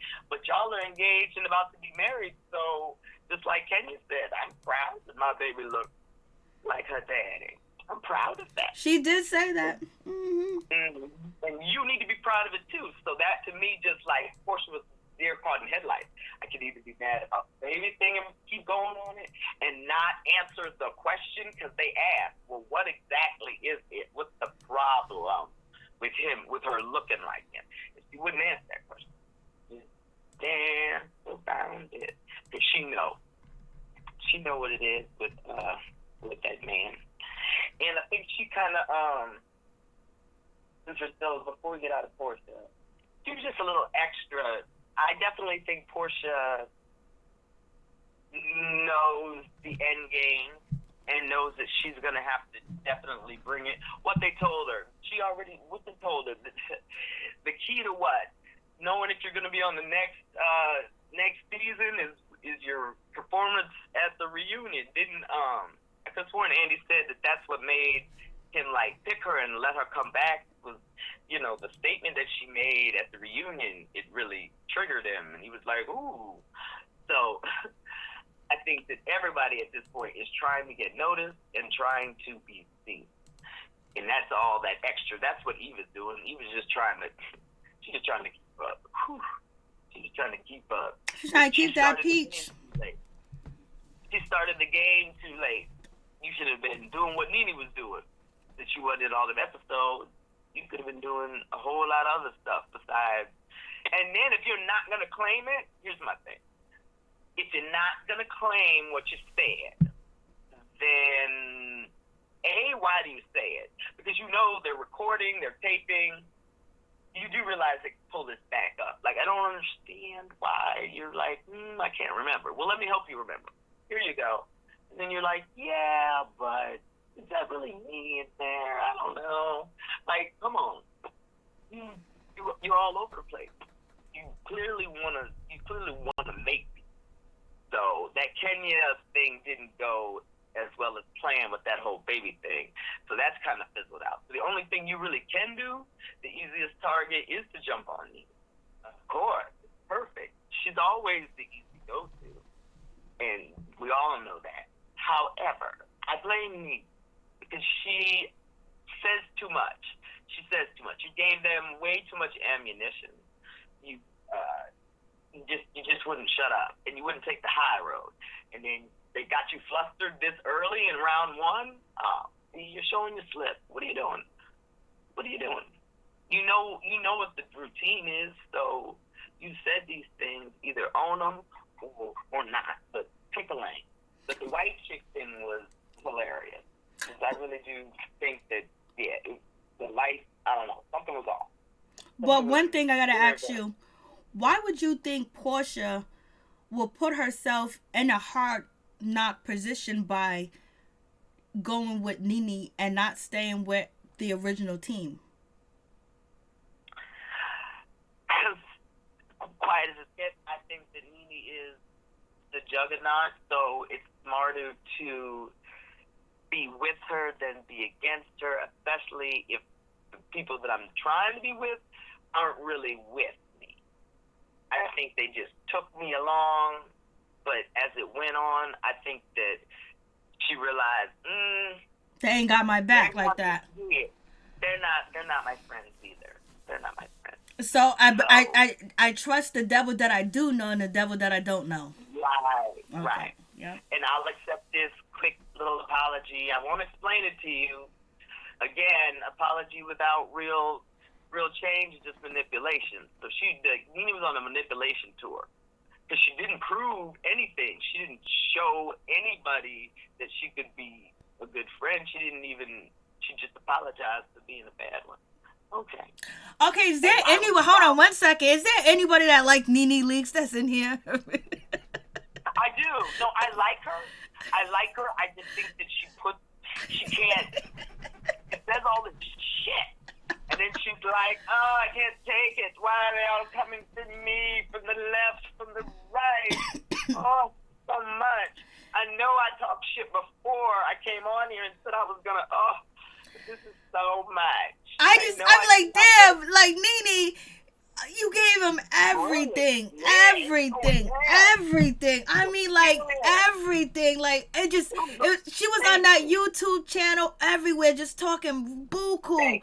And then, damn, the reunion comes, and you didn't think that they were all gonna gang up on you. Candy even did a video about, yo, listen, I didn't get you blackballed. The reason why you don't got a spinoff is because your family ain't open. You didn't think that they was watching. It was just like, and every day she was on. Yeah. Even some people were saying, please hang up the phone, NeNe. Fuck. Fine, let it go. Let it, like, you're doing too much. Damn. But exactly, that's the nail on the head. And that's why I've lost. I mean, half of me feels like, yeah, you made your bed. Just like with the whole, I think that's what really threw her off. She got thrown off because of when they started with the Wendy, and this is blatant, and I believe Candy had it absolutely right. We all know NeNe. She's going ham over this Buffalo foolishness. You're telling me that you're going to let this lady talk down to you and light you up and say Mariah Carey you? Like, I don't know her. I don't know her. Like, but you ain't got nothing to say? You ain't got nothing to say? Oh, y'all still friends? Okay. You're right, girl. Instead of turning that into something like, that's none of your business, or, whatever. You don't have to, because the lie, you didn't even convince me with what you were saying. We're kind of, we're talking, what? I think she should have said, listen, me and Portia had our hard times. Like they said, like Portia and NeNe agreed, like we went for each other. We went after each other. We dissed each other. She should have said, me and Wendy's are sisters. We love each other and we go back to back at each other. But at this moment, Wendy Williams is going through a lot, so I felt the need not to respond because a couple of days later, Wendy Williams is on her show crying and shit. You know what I mean? So she should have said, Wendy Williams going through a lot, because I know I did a video and I was like, NeNe, go get Wendy. Listen, she's falling. She can't get up. I know. This woman is acting a complete mess on her show. It looks like she done flipped back and did something she shouldn't have did. Yeah, the production lights in my face. What? And you gonna let her make it? And you want me to believe? Oh, okay. That's what's up. Okay. Yeah, I believe it, girl. And one more other thing. they were going, I just remember this, they were going to come for the Wendy Williams situation because it was on national TV, number one, but Wendy Williams also dissed them too, said that she don't even want to tune into the reunion, that it's not really going to be that good because it's virtual, you know? And she said them over there, and like, I don't want to be over there. And so even though she was taking a shot at NeNe, she took a shot at them too. Absolutely. And it's funny because the main thing that she didn't want to happen, she literally made happen even more. So now we're really talking about you on the show that you didn't want to be talked about on. Okay. That makes sense. Okay. So that's why I feel like, all right, Wendy knows what she's doing too. She better sit down and get it together. But I did like the read on the Next Top Model. That was funny. I thought that was funny too. The last time you that was funny. And I like 17. You ain't got $17 in your pocket. Like what? The social girl, I lost it. I did appreciate how Kenya tried to, again, Eva's not a stupid girl, but I did appreciate how Kenya broke it down to her in layman's terms of why people might get offended by what you don't remember that you didn't say. Right. So I appreciated that from Kenya. That was really good. I think that Kenya was more prepared. See, NeNe, for some reason, she didn't prepare. You should have prepared. I don't think she could have prepared she couldn't prepare for that Eva. Eva didn't let her breathe. And then Kenya Moore took them nice, big, old, juicy shots at her character and her talent and everything else like that. And then you had Eva, roof. So she didn't have a moment to breathe. And then Andy was like, oh, you did this, NeNe. Oh, you did that, NeNe. Oh, you did that. And when they tried to do that to Kenya, who jumped in? Candy jumped in and defended her. There was nobody. She was all alone on that island. On that island, she was all alone, and I don't think she had the fortitude to go back and forth like that. Because remember when Kenya Moore back was up against the wall when it was in Greece, she got up and she walked away too as well. When people was calling her out on her behavior and stuff like that for the apology and stuff. Right. It's like the pot calling the kettle black. Like, they do the exact same shit. Only thing Kenya does that's smart is she doesn't do shit for free. Exactly. So anything that she's going to do, NeNe gives it away for free. All that shit you gave, all that away for free because you was in your feelings about whatever episodes you weren't in. So you wanted to stay relevant. But Eva, if she was smart, would have done that a little bit more, and she might actually have a peach. So, you know what I'm saying? It's a give and a take, but she gave them too much, and Eva didn't give us anything. So there's what that is. But Kenya delivers it, and she did have a good storyline. It's sad to see that she's still entertaining the Mark foolishness. Like, what? I'm sorry, what? Now he's sorry and apologize. Now the cameras are off. Now he's sorry. He's apologetic. Okay. He wants to counsel in different cities. Okay. Cool. Now, I do know that unless that was on Just Married to Medicine, Dr. Jeff, I remember them having a little marital counseling session, but they were in the same room. But I guess you could do it like a Zoom meeting. Now, is it going to help? Probably not if you're not in the same location, because they'll give you homework and stuff to do and whatever, and you can't work on your marriage a zillion miles apart. And if any time to be with your family, this would be it. So that's why I give her the side eye. Because he could have helped people. Woo! My restaurant's closed and help people.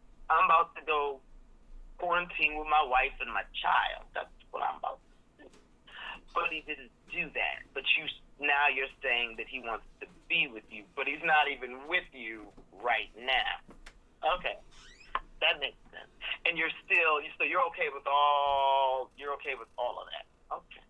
And all right. And then you're gonna say what? Just because I get it. People that you care about, you're more sensitive to. You do give them passes. I get that. But how many passes? So he's got a hall pass. How does this work? Did he buy a year pass? Because he's been running over you left and right, and now you're trying to kind of sort of work on it. Okay, girl. You're right. So I don't know what she's talking about. She's tripping. I wish that Candy would have let her fight her own battle. I feel like Candy, yeah, they are definitely a team, but NeNe needs to be mad at her friends then. NeNe needs to be mad at Marlo. NeNe needs to be mad at Tanya. Y'all was sitting here geeking. All Tanya kept saying was, "Is she pretty?" Like, they're supposed to be on your team. They don't stick up to you, especially Marlo. Not no more, because Marlo had that conversation with Candy. Candy said you need to make friends. You know, people think that you're NeNe lap dog. And, you know, you want to make friends and be around people more and stuff like that. You don't want to be always that person that's NeNe tack dog that you are attached to, that you don't build relationship with other people. And we know once upon a time, you know, Candy and Marlo was going to be doing a show together too as well, but it got canceled before it even began. So, and then on top of that, I don't know why Marlo would be like so amped up with NeNe, because NeNe don't really defend her, in my opinion. Exactly. Not at all. NeNe doesn't really defend anybody, really. Yeah, because she had to ask her, you're right, because she was like, well, will you remember, yeah, you're right, because she tried to pull NeNe aside and have that, like, powwow. Will you have my back? Remember? Mm-hmm. She was like, will you have my back if I say something? You remember that? I don't know if they were still in Greece, or if it was the end of the, if it was that last party they had. But Marlo said something to NeNe like, okay, I'm going to bring it up. And I think she did. But I don't really know how much NeNe said. Like, they like to watch them go head-to-head, because nobody really can go head-to-head like the two of them, because they're so similar. Unless NeNe doesn't do her homework. And it did look like she was prepared in black, because when she was making that pillow mound with those 13 pillows on the bed, she had on black. She had like a black, like flapper thing on, and she had on black. And I know that like all that was like preparing and getting ready. So it feels to me like, yeah, she might have been set up on that, because she definitely had black on when she was making her bed. That shook her right there. That shook her. But if I'm just saying, me personally, if I'm out here and I'm beefing, and I'm talking hella shit. If I'm out here, I'm on your channel, this channel, that channel, and I'm expressing how I feel, but how I feel is basically, you know, shading the other people that I work with or whatever the case may be. I know I put that energy out there. Regardless, they put energy out there too as well, like here and there during out the season. But now I'm all over the place, and I'm saying this and I'm saying that. When I show up to work, I already know to be, I'm gonna have my spray on me. I'm gonna have my basketball bat, my baseball bat. I'm gonna have everything ready, because I know, and you know, I'm gonna good night's sleep and everything else. I'm gonna eat a nice meal, because I know that I'm in for war. It's about to go down. It's about to go down, and it's about to go down. Just wait for the signal. But I think that part of NeNe, where people say that know her personally, that her heart, like she has this heavy exterior and the strong exterior, but deep inside, like she hurts and she cries. Like you said, somebody said that she either she cry or she flights, either one. So it's just like, yeah, that's her emo. Yeah, that's her emo. She couldn't handle it. It was just too much. And we're not talking about the same NeNe that her nipple was hanging out Happy Days. Or we're not talking about the same NeNe from the beginning of when Real Housewives was on. Now you got this woman that got grandkids. Her, you know, some of her kids, one of her sons did some things, and you basically trying to get him right. Then you got Greg getting sick and trying to take care of him, and then she was getting hit negatively about how she was caring for him. So, and then she's much older too as well. So that same fire that she had before, she didn't have that same fire like she would, because if we talk about the NeNe from like 6 or 7 years ago, we already know it's gonna be on. Oh yeah, she bringing it. Don't play with her. Don't. She said, "I'm not sweetie. I will." Oh, she told her, "I'm not sweetie. I'm not your motherfucking slave."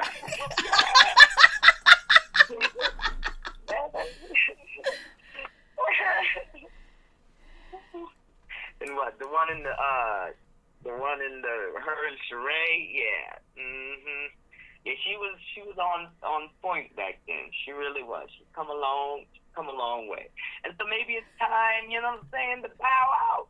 It's time that you know, you've done this comeback thing and it's great, but you should feel stagnant at this point because you're not making any progress. And clearly they don't want you. Or they want you, but they want you to feel like they don't want you. That's what I feel. Why is she not getting no respect? Like, she's been there for the longest, and there's not an ounce respect for her. Not an ounce. But you see, it's an MO. If that's the case, and they don't respect you, then you need to leave before they make you leave. If that's the case. If you really feel this hard about it, I would have been like, you know what, I'm out. Or, I would have because I don't feel, you're not going to put me out. That's what you're not going to do. You're not going to make me look crazy. That's what you're not going to do. So I would get in front of that. But she's decided to, I don't know, take the opposite route and give it away for free and prey on it. And as long as it sells, they'll keep her around. Bravo has invested a lot of money in this woman. And she's made them a lot of money. So I don't see them throwing her away like that, but I definitely think they fan the fire. Definitely. It was a good storyline. We get her riled up. They know her just like we know her. They've been actually working closer with her. They know exactly what to do. And be clear, Andy is a messy one. That boy, Andy ain't no good.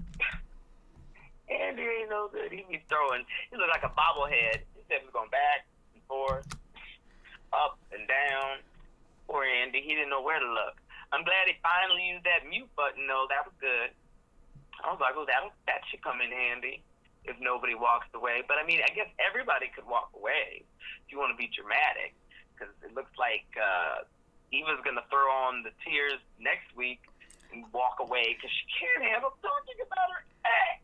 Oh, Kevin McCall, when she stayed, she stayed talking about that man. Lord have mercy. If you wanted to change his last name, we didn't need to know. And any woman that got kids or remarried somebody, if she want to change her kid's last name, she don't need you to give them approval to do it. Come on. Exactly. Like, come on. Get the hell. But you're so scared of this man that you're like, look at my $1 million house. I'm going to stand right here by the front door where you can see the address number. Can you see them? Okay, because I'm scared. What? What are you doing? You could have just told us. You didn't have to show us. You didn't have to show us. Oh, you're giving us an inside tour. This right here is a window that we leave open every night. Like, what are you doing? She showed the whole house. You not scared? You're not scared one bit. Please stop. And next week when she has all this emotion and she has to walk away, like, come on, stop it. Now, that would have been a good storyline. You should have used that when you was posted up having that baby. That's what you should have done. But I think you've missed the boat on that one. Because you had a great storyline. There's so many good storylines that went by the wayside. You'd have been a good one with that baby daddy drama. That would have been very. Now, do you think Cynthia was enjoying NeNe getting roasted, or did she feel sorry? For some reason, I felt like she was sorry because she could have went in and said, oh yeah, NeNe did call me and wanted to get at Portia. She didn't answer that. And she didn't really address NeNe too seriously when she was like, didn't you say me and my relationship with Mike Hill was, for TV or basically like that? No, I didn't say that. And he's like, bam, there goes the head. Yep. I don't understand when they're like, what? I didn't. What? I didn't say that. What do you, what? No, I didn't. Yes, you did. Bam. What's that say? Oh, okay. So, yeah, I think that,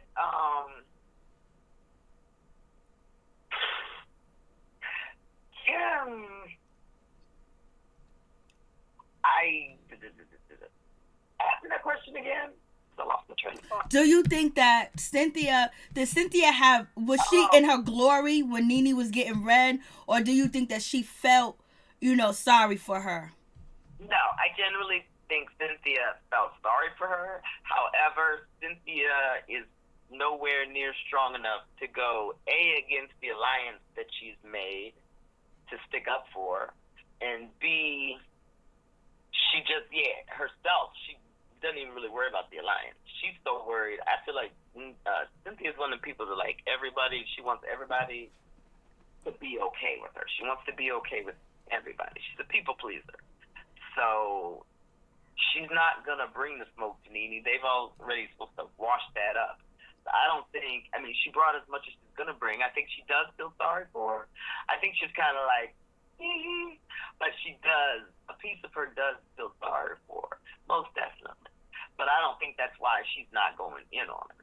Because right now, if Cynthia, this is the time to really go in on her, because your whole crew is here. So I think that she really just feels bad and wants to change it. I think she really wishes they could go back in time, because I really do think that, she was the one, she's always wanted to be a friend. You remember when she came over and she brought NeNe that friendship contract? Mm-hmm. And NeNe was like, what the hell is this? Well, what do you think about when Cynthia Bailey was on Watch What Happens Live, and, there was asking questions like, who would you rather bunk with? She said, I would rather bunk with NeNe. They said, do you rather bunk with Kenya, blah, blah, blah, or this person? She says, no, I'd rather bunk with NeNe and share a room with her because it's so fun.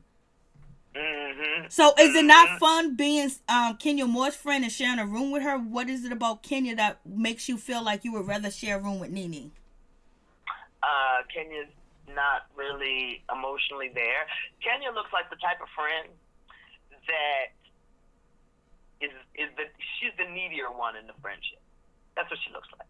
Like, perfect example. When Cynthia came to talk about her feelings about Mike, she flipped it around, and all of a sudden we're talking about you. How did we do this? I have a friend like that. Like, how does every conversation come back to you and your problem? I'm confused.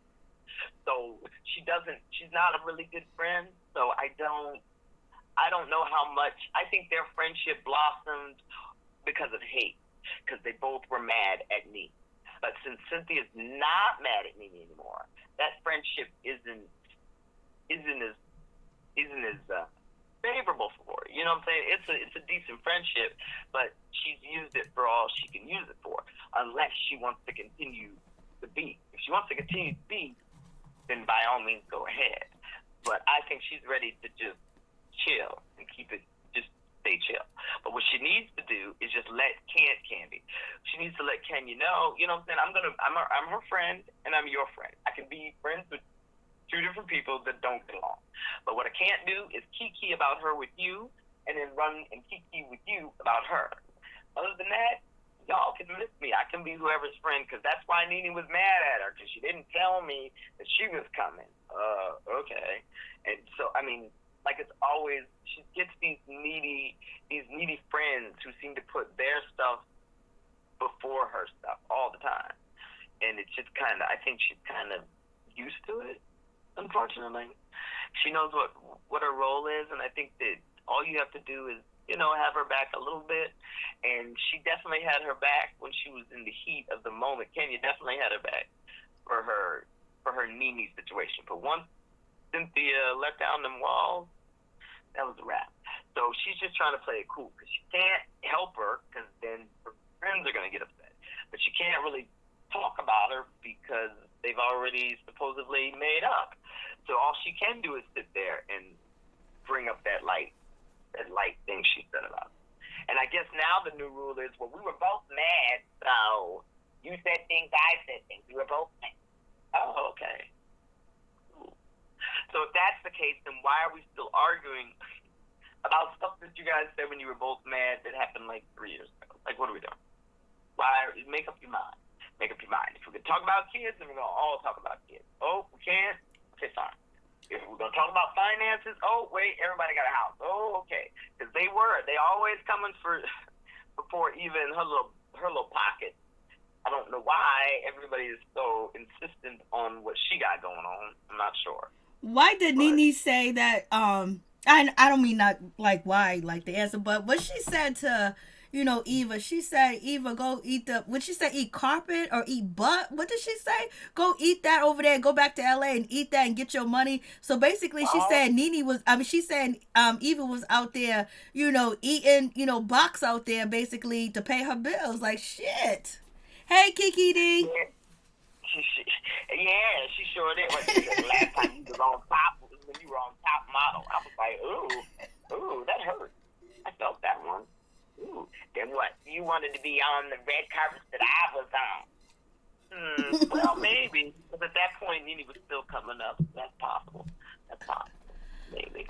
Girl, wait, who was it that showed that old... Oh, it's Lock Butt. Lick Butt. Oh, Lick Butt.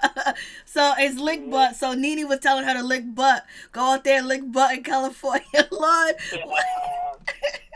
That Top Model on last time he was on top. Oh, okay. So, and see, that's the energy that if you're going to come in swinging, you need to keep it. I don't care if you write down what you want to say. I don't care, because you're at the house. So you could have notes. You can even have cue cards behind it. You want to read it like you're reading up a teleprompter. I don't care, but you're at your house. So you should be able to be very prepared. Just like all of them when you started hot. Now, I get it. You wasn't expecting it, but you should expect it because of what you did in the scenario. You already knew it was coming. So, yeah, I think she, burnt herself out. She should have paced herself on her run because she started really fast and was smoking them. And she was like, oh, my battery low. I got to go. Yeah, that's what I thought. She's going to, she used too much energy right in the beginning. They've been there for 8 hours, so. Right. We barely out the gate. She's like, ooh, she just realized I need to recharge. This is stupid. I need a moment. Yeah, I bet you do, because you was going 90 miles an hour. It's stupid. Calm down. And Portia's got your back enough that you can calm down. See, that's the other thing. Portia went from one extreme to the other. So just because you're friends and you flip-flop does not mean that you now need to get in and be on her and chime in on everything. You don't need to do all that either, because I think that's why Portia looks disingenuous. You know what I'm saying? Because it's like you were saying all this stuff, and you won't own it. I wish you would, but you won't own all of that. Nobody ever owns, except for Eva, nobody ever owns what they're really saying. And that's what I'm saying. It's just it's all manipulation. And I don't think, y'all ain't really friends. Mark doesn't really want you. Y'all ain't really friends. This isn't a business arrangement. Everybody's here for the job. Now, it's just like, yeah, you go to your job. Of course, I'm going to have a homegirl at my job. We cool as hell. We're co-workers, and we cool. I would consider, I'm her friend, but we work together. So if I leave that job and the relationship stays, then that's a true friend.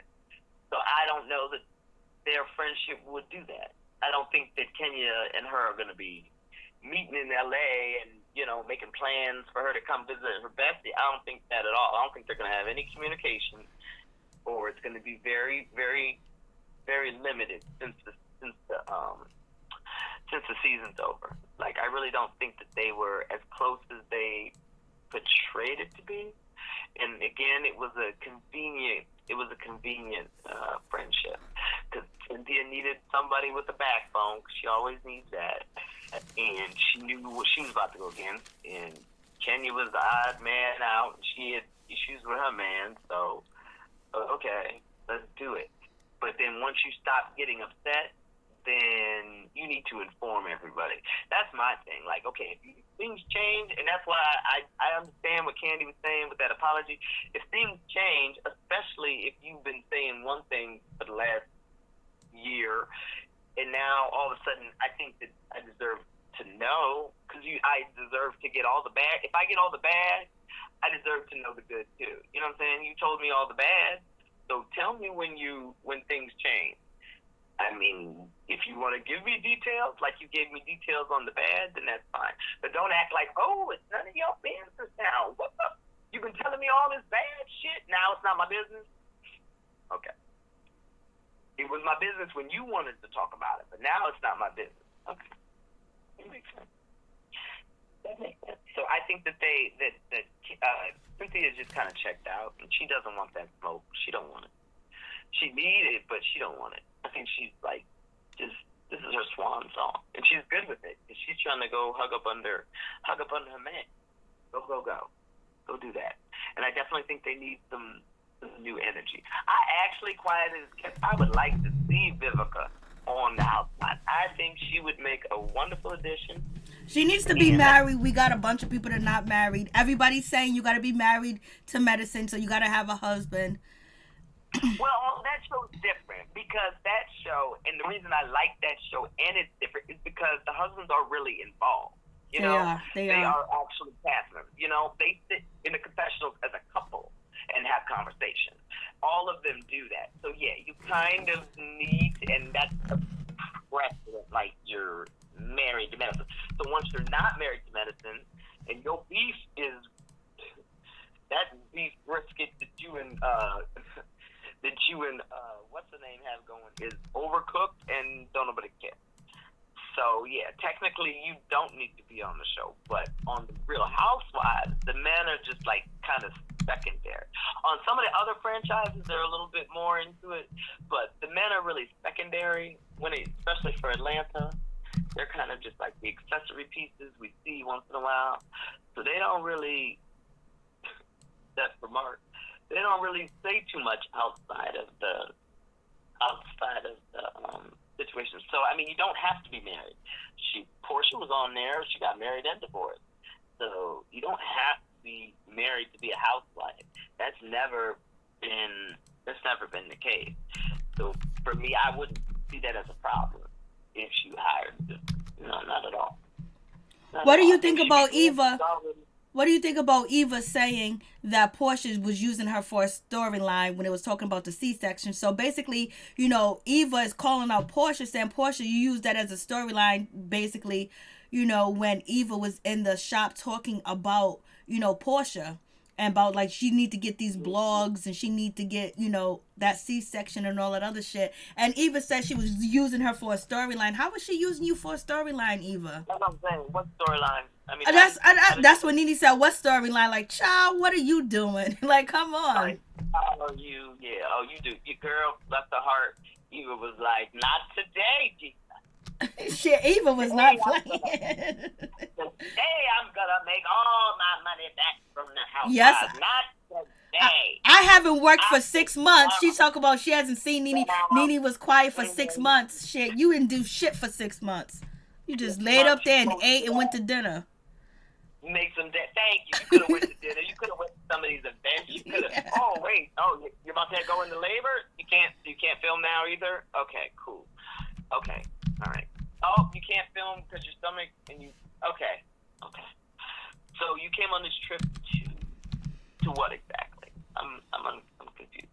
Yeah, you're doing too much now. I appreciate it. I mean, you get an A for effort, but it's coming across stupid and desperate, and it doesn't come across as true in this scenario because you haven't been this way you ain't been this way since you read Marlo on the bus. Yep.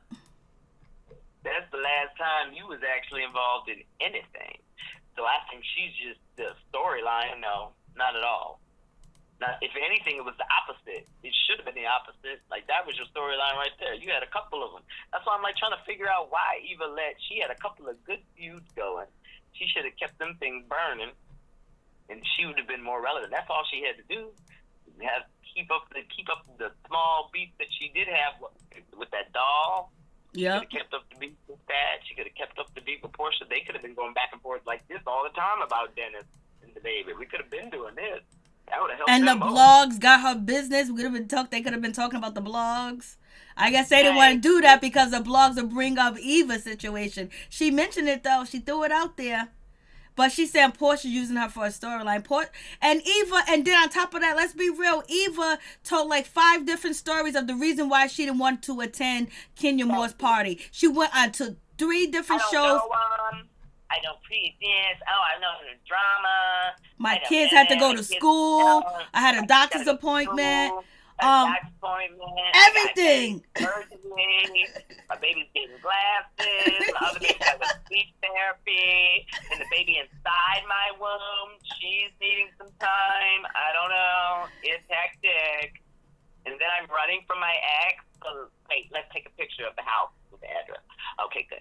So I'm really, really busy. I'm so busy. Girl, bye. Goodbye. Them little 5 FaceTime aren't helping nobody. Please, you missed your opportunity. And it's sad because she was great when she first started. She was great. But once, I don't know, them babies, bloop, bloop, bloop. And you can't blame it on pregnancy now, so I guess you're going to go back to your old, just, I don't remember, as your excuse. That's the other thing. I'm so sick of seeing you and you're a liar. Just claim anything. I don't even care if you just claim anything. Claim something in the sentence. Nothing, you can't remember none of it. You can even put a spin and say, no, I didn't say it like that, or that's not exactly the term. Say something. Come on, how can you can't have forgotten what you said? And I'm so sick of that. That's my other thing with Eva. If you're going to be this way, you need to stand in your truth and be that way. Don't backpedal. Yeah, I said it. Again, another way that would have helped her if she had all this heated up energy. That was another perfect example of how she could have made herself a storyline. So Eva really missed the boat. I think she had a lot of opportunities that she could have kept up, but she let it pass her by, and it's unfortunate, but it is what it is. I definitely think that she needs a little bit of a break. So she'd probably come back as a friend if they let her, but I think they need some new blood. And Candy, I think that Candy did have a point. Yeah, she was the only one that could film with everybody. However, just because you film and yeah, they edit, but nobody forces the words to come out of your mouth, do they? Like, are you reading from a script? Because if not, then you still have to own what you said. So, that's my other thing. Like, I think Candy knows exactly what NeNe was saying, and she was saying, even when she was like, if people are gonna speak on it, did you know that that's Candy's podcast name, Speak on It? So, but why didn't Candy address anything that Eva said? She didn't address the Salt Bay or Eva actually saying I didn't say anything. She just let it be. Like, it ain't her battle to fight, but the same thing, NeNe didn't address Wendy, but Eva clearly called her a liar, clearly said she didn't say none of that, and clearly we can see it, and she clearly still denying it. And that's crazy to me. Right? Like, own it. Like, we're on a show, like they're literally going to play it back. Like, if you watch the Real Housewives of Potomac, they were talking about that ass grab and all that shit. I was like, just play it back. We're literally filming. We could figure this out right now. We could figure out, just play. We could rewind that whole closet scene. We could figure that out right now. Why? Because we got it on tape. We got it on tape, so I don't understand how you can. I didn't. Just change your narrative or say something besides, I said what I said. Okay, that's just you shutting down, pretty much. But Eva's just doing too much, and her boobs were far apart. When she said her boobs was social distancing, I was just like, Lord. Yeah, you're right. Yeah, you're right. They in quarantine. But she just had a baby, so Yeah, I mean, it might have been the dress. I mean, I don't think that there was a problem with it. But Portia came quick with that one. Yeah, she did. Portia was ready, baby. Portia was ready to fight for her thing. Because again, Andy told us that when he made his decision to keep her around was when she said whatever at the reunion. So Portia knows that the reunion is the time that you, like your last audition, you got to really shine on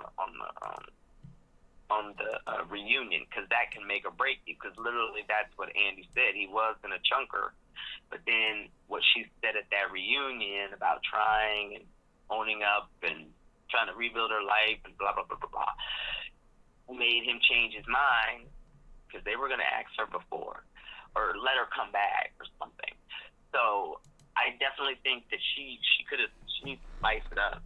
So that's what she's doing. She's trying to spice it up. And the only people she can really have beef with, since she's not beefing with NeNe anymore, the only people that she can really go at their throat, because she doesn't really have issues with the other ladies, except for they have issues with her, but she don't really have issues with them, except for the Tamia thing. See, I hope she come on.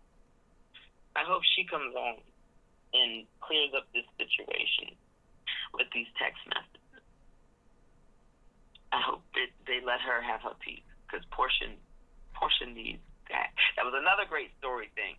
I think they just missed a lot of, for it being the longest season in history, they missed a lot of good opportunities and a lot of good ways that they could have done this season better. I don't think they did this season justice.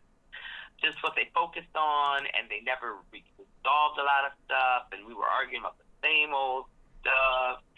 It just felt like the never-ending story. And now we got 2 more of these? Okay. We got 2 more. Okay. So I hope it gets better, but at this point, I don't think that anything's going to get resolved. It never does in a reunion. Nothing ever gets resolved. It's just who can outshine the next person and who gets all the attention. And I'm dying to see this Portia thing. And that's why I said, it better be, because of that whole snake issue, what you're saying better be what this is saying. Because everybody's always like, well, I didn't say that, and I meant this. I meant recording, not being mic. I meant, so they always, so make sure that whatever you sending is exactly what you're saying. Okay? And I don't know why they couldn't just deal with that right now, but I guess y'all want to say that. That's fine. But we could have knocked that one out. Do I think that Kenya, it's a stretch. She might have been drunk, Nate, but I don't see her doing that. Because she doesn't like Portia. Not because she wouldn't throw Cynthia under the bus, because we've clearly seen she does that. And she has no problem doing that. With the cookie lady, when it was in the middle of the sky, she has no problem with coming at Cynthia's throat. So I think that it really was just, she doesn't have a problem coming to Kenya's book. So I think that was just an easy shot. Like, oh yeah, you said this and that, but why would she send it to you? You two are still beefing. So her sending it to you is the part that doesn't make sense. Because I don't see her doing that. I really don't. Now, did she send it to somebody else and now you have it? Did she send it to Shamia? Like, I don't think she would send that to you. I really don't. Well, we're going to see. Hopefully she don't look like she got, egg all over her face. You think that she did that? You think that Kenya really was... Now, she's very strategic in the things that she does. She knows how to play this reality game. But do you think that she did it? I don't know. We'll see. I have no idea. It don't sound right. But it was the beginning of the season. Did Cynthia do something to Kenya? Was Cynthia acting like she wanted to be around NeNe? What happened? Like, why would she do that? It don't seem like Cynthia and Kenya had a problem, or was Kenya more testing Portia, or is when we see the receipts is nothing like what she said? That's what I'm saying. That's what it's going to be. It's going to be nothing like what you just spun for it. It's going to be something that could be put shady, but really couldn't.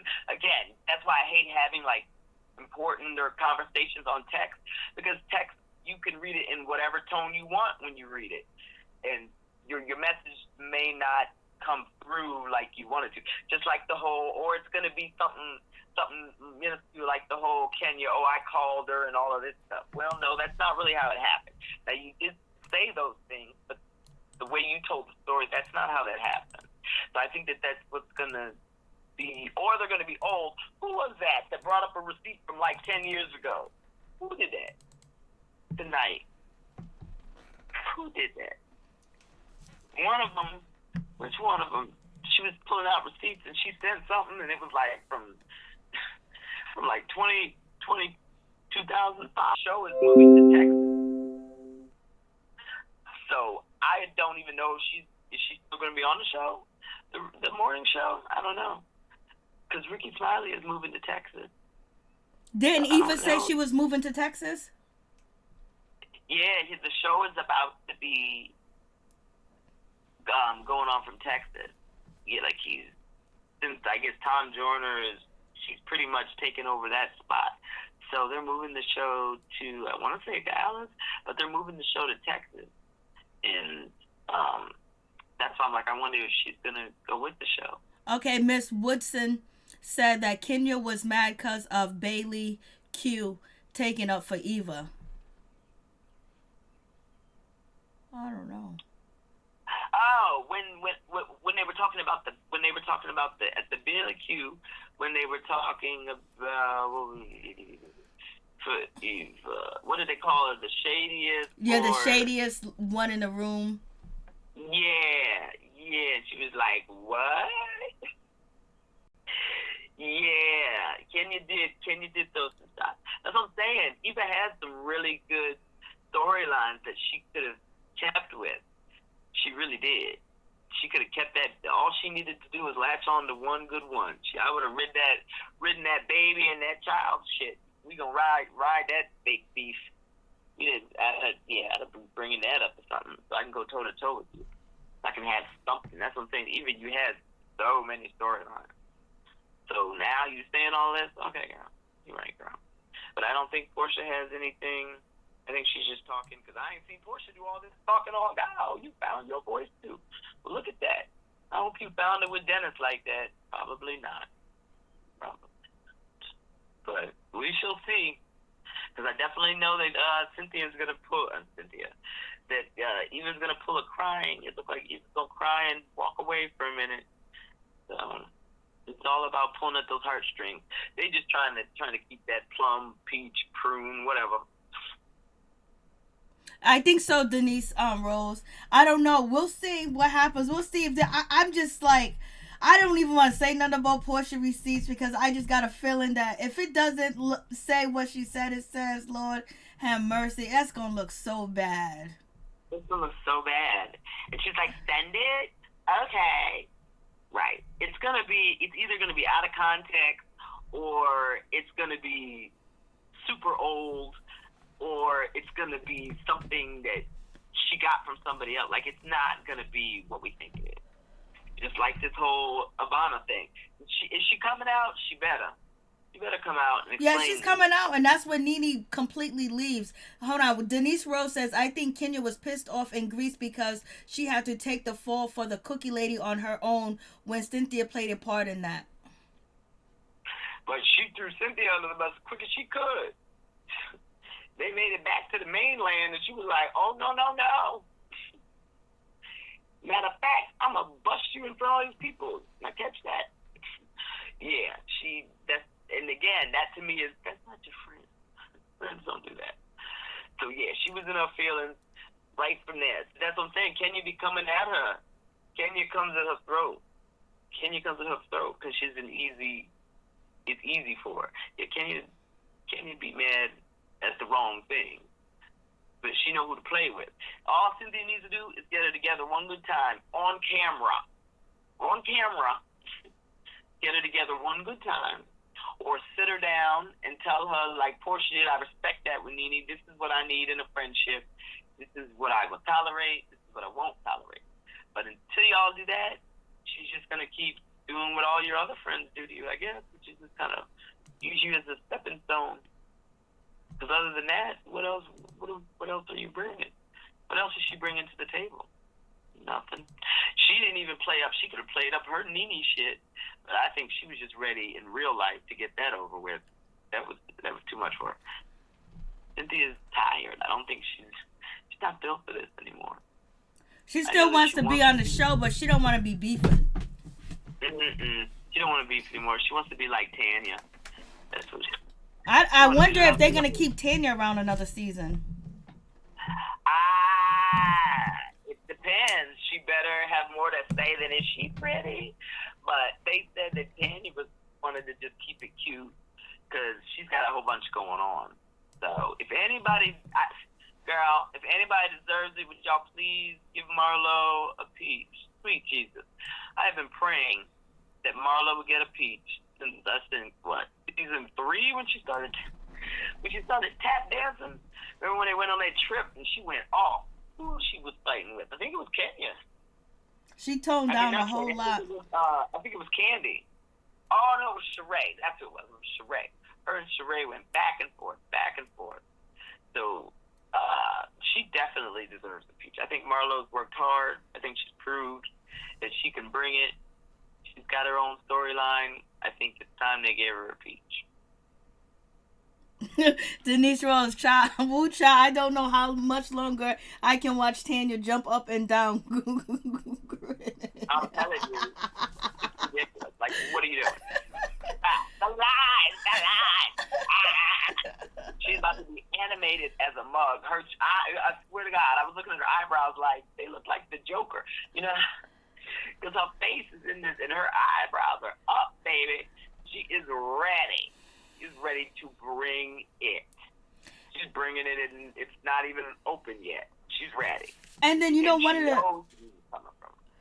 of the worst parts is, like, NeNe has a fan base. NeNe has a lot of people that do support her too as well, because she wouldn't do the numbers that she do. But one of the things is to know that so many people are glad to see, you feel backed up into the corner and get red and everything else like that, and it brings joy to people. I know that gotta hurt her too as well. And then she got, these Claudia Jordan out here.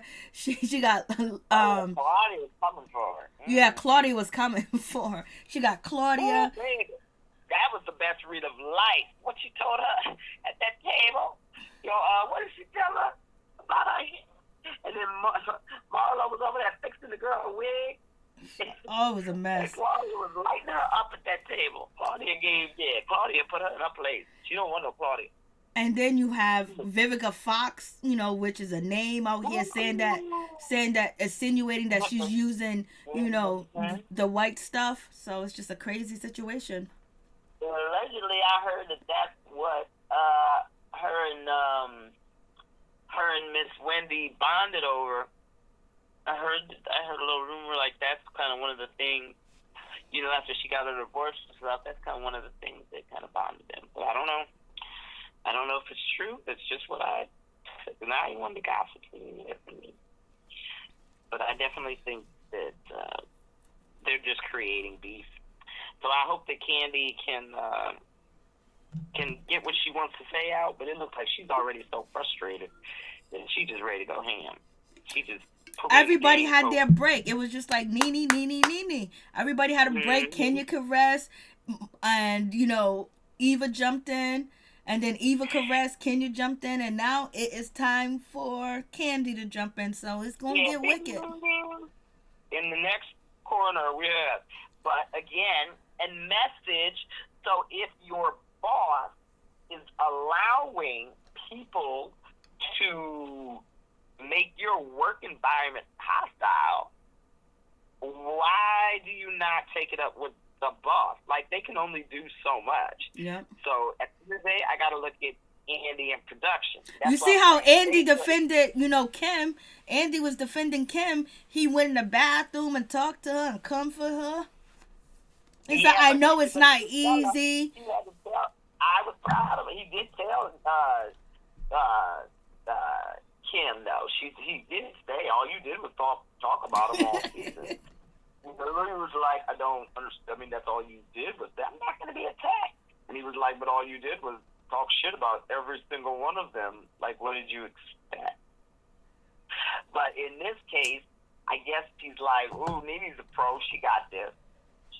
And I think there's still a little animosity between the two of them. For whatever. Remember, he made that little shady comment about her clothes and stuff. I think that they're definitely using her. They're using you. They're using you for your name. They're using you for the beef that you have. And you need to wake up and smell the coffee. And all of this drastic attempt, and he just makes her look desperate too.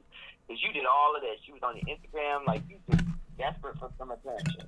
And you went to somebody who doesn't even really doesn't like you, does not fuck with you, and told you to your face what you can do and how you can do it. That's what she said. That's just crazy. So maybe he did. That's what she said. Is that your karma being, I don't know. Like, all this karma's being thrown around.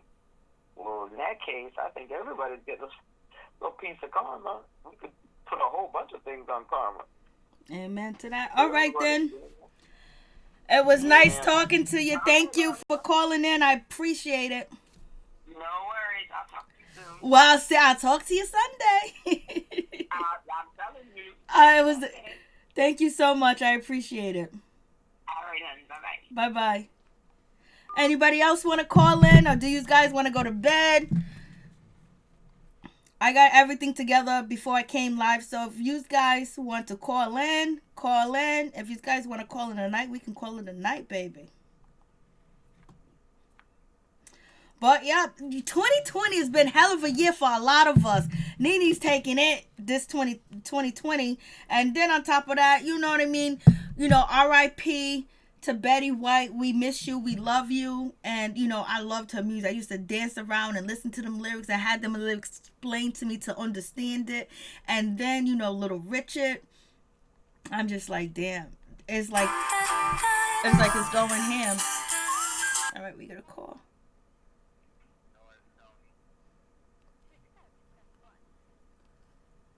Hey, what's up, Tony? How you doing? What's going on? Hey. Tell me what you think. Tell me what's popping. Hi, I hope you. I'm glad that you're feeling better.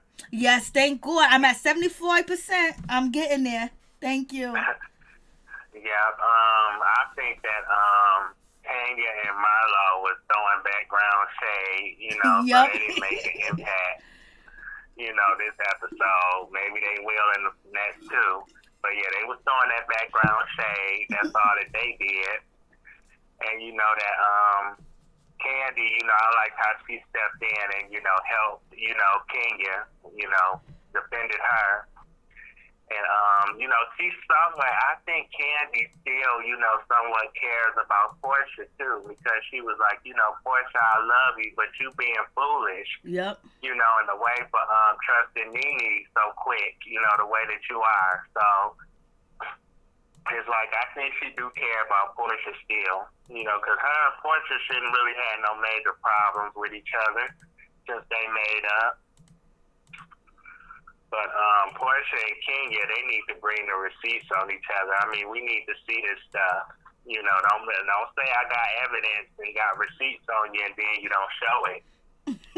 No. Please let the receipts. Please let Portia receipts reflect what she said tonight. Yeah, because like you showed that when she said the stuff that Shamia said to her about Kenya, you know, how you was reading them text messages that Kenya showed on Twitter, that made Portia look bad. So yeah, it maybe did. Portia can redeem herself at that reunion by showing something. You know, and Cynthia, I think Cynthia, you know, feels, I mean, I don't think she feels sorry for NeNe. I just think she still has a soft spot for NeNe. You know, she cares about her still, and she probably in a way still wants to be her friend. But I think now that she cares more about Kenya than she does NeNe personally, you know, she wouldn't mind spending more time with NeNe than Kenya. But I still think, you know, she cares about NeNe. Okay. That's why she's not going in on her. Because she had ample opportunity to go in. Maybe she might say something to her about one of the next two parts of the reunion, but right now, you know, it don't look like she gonna say anything. If I was her, I'd just sit back and look beautiful, you know, look like the beauty queen that she is, because, you know, she really ain't got no reason to go in on nobody. You know, talk about your relationship with Mark. Not Mark, but Mike, you know, since a lot of people are questioning that, you know, it's defend your relationship, because, you know, people talking about it's fake and all that different stuff, and she can get on NeNe about that, you know, a little bit, tell her how she felt about her talking about the relationship.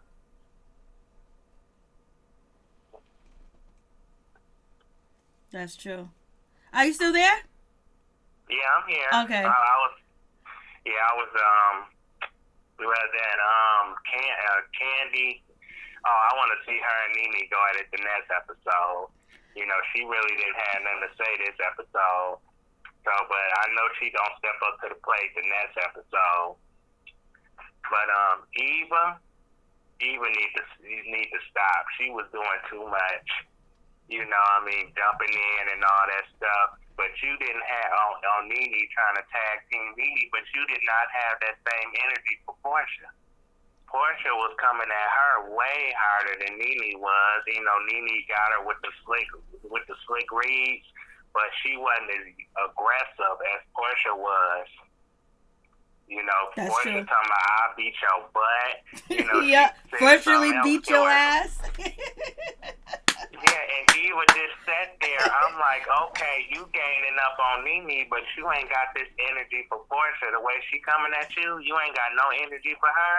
That's who your main energy should have been for. She's Portia. trying to prove to Kenya Moore that she can be down. She's like, Brandy, I want to be down.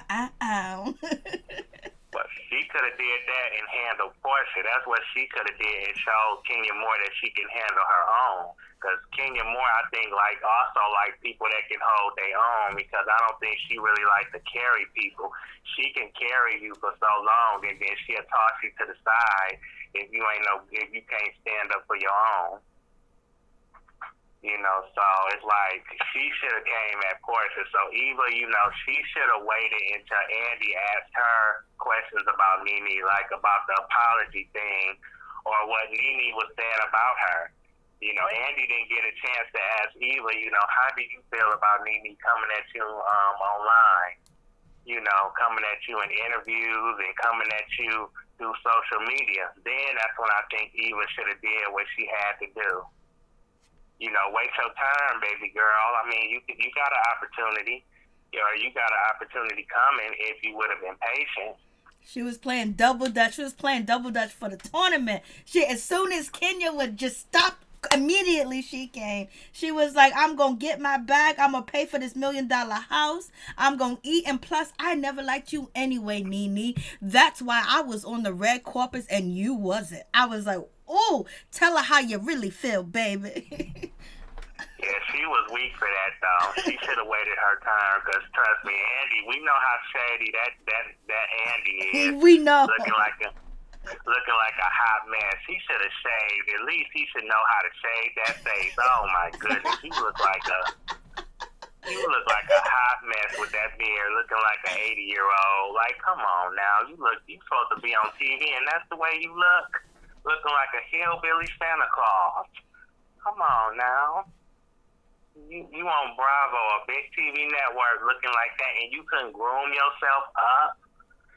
Shoot, people should have been shading him for his look. Mm-hmm. For real, I'm like, what is that? Like, come on, dude. You could do better than that. Seriously.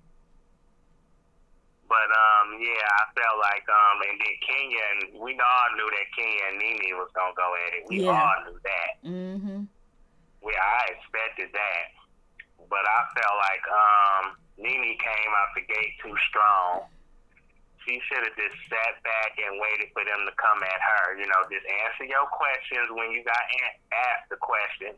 And then when they started coming at you, give them a taste. You know, give them a taste. You know, throw a little shade at them. Let them do all the yelling and screaming that they want to. And then just be like, okay, they're going to run out of energy. And when they do, that's when I'm going to take over. You know, she should have played her hand a little better. Now she gonna get worn out now real quick, because Candy gonna come for her. Mm-hmm. And then Cynthia might come for her later. I don't know, but I just don't like to see people get ganged up on, because I think it makes people look weak when you gang up, like when it's 3 or 4 against 1. But NeNe did kind of set herself up for it.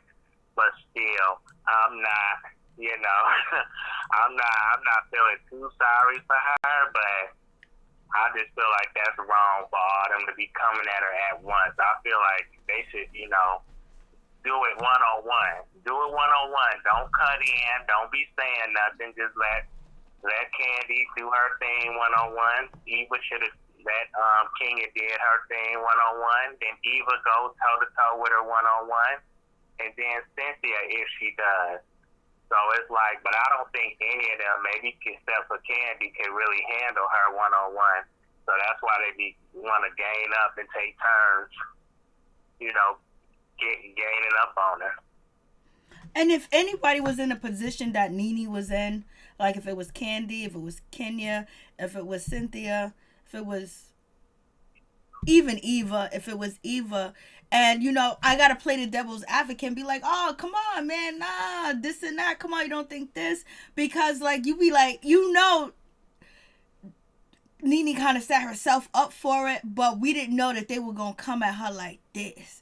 And then when you see somebody, you know, in the corner just basically being stumped on, you just feel like, you know, you feel bad for them. I know a lot of people say they don't feel bad for her, but, you know, it just, because you know personally how she probably really is internalizing that, and it really did a number on her, and that's why she's going to therapy, you know. And, you know, she might have talked to her husband, she might have talked to somebody, it was like, girl, you don't see how this, you don't see that. And maybe she's thinking about, what about everything that they're saying, what if it's true? Because if you have a lot of people saying certain things about you, you think that you can possibly believe that it's true, and then maybe you want to do some soul searching. So I think the therapy is a good idea. But if anybody was in NeNe's position, you know, on a reunion or any show that I watch, when I see one person just getting dogged out, you know, I always play the devil's advocate, you know what I mean? But people don't feel sorry because NeNe was everywhere, all over the place. She was on Instagram Live with this one, that one, just talking about the cast, talking about the show,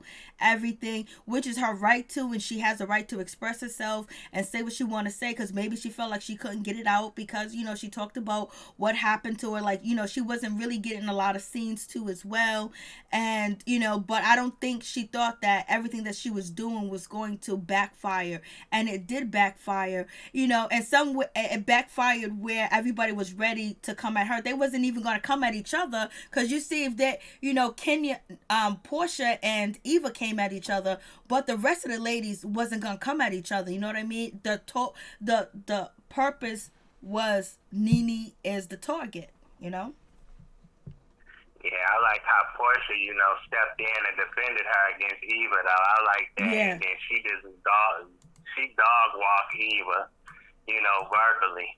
You know, and Eva you see how Eva stopped talking when Portia said, I'll beat your ass? Yep. She ain't do nothing. She ain't say nothing. I'm like, where was all that energy at? I wish a Wayne would threaten me on national TV. I'd be like, come and bring it. Bring it on.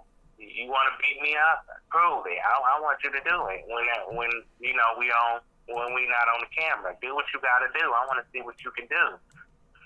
Then she, you know, Eva, but I think Eva is acting out of character, too, just to keep that peace, or get that peace, like you say, and keep it.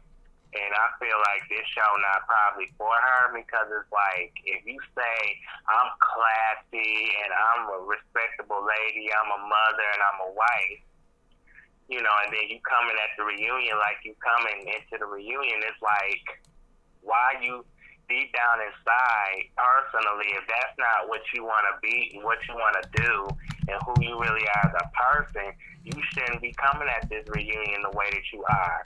You should just, you know, bow out. If they don't give you a piece, you're like, you know what, I did my best, but I'm not going to change who I am as a person to stay on this show. I'm not going to, you know, act out of character. And think about it, Kevin McCall, he could probably maybe come back and use her behavior against her somehow, the longer she on this show. You know, especially when it comes to a court system, he could be like, well, look how she acting on this popular TV show. She ain't so classy on there. She gaining up on a woman, you know, cursing and calling people names and all that.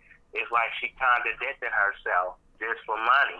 I hear what you're saying, and that will probably be, you know, maybe in some other people's cases, but when it comes to Eva, no, because her husband works in the criminal justice system, and he works in the court system because he's a lawyer. He knows all the people, and then the last time that, you know, Kevin McCall went to court with Eva, he was acting a plumb complete fool and got arrested.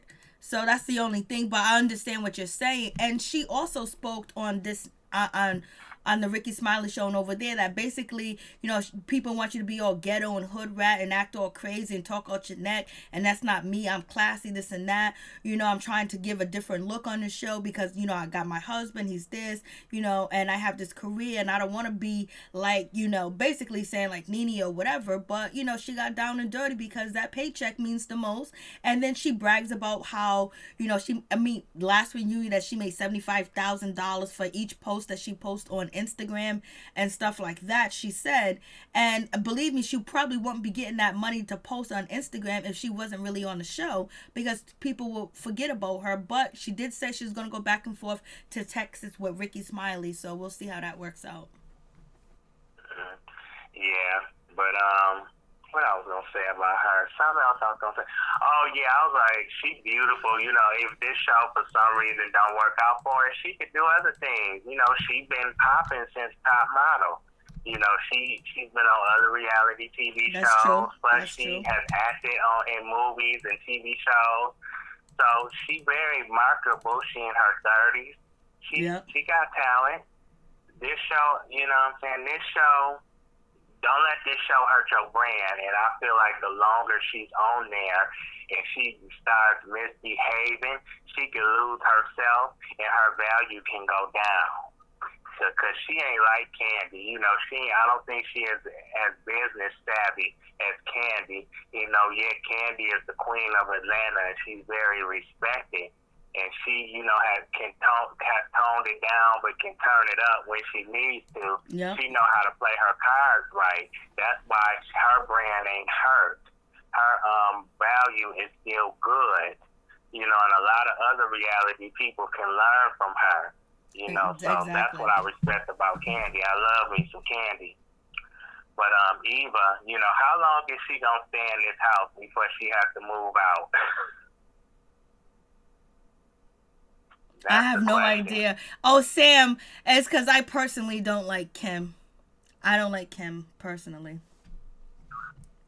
I don't like Kim either. I don't care about. Oh, and they had her on the after show. You know, her and her daughter. I mean, talking about Mother's Day. I'm like, oh my goodness, her daughter Brielle looks just as bad as she do. I'm like, poor thing. You know, what kind of example Kim set for her, making her think that plastic surgery looked good. I'm like, that girl gonna grow up and she ain't gonna look no better when she get older.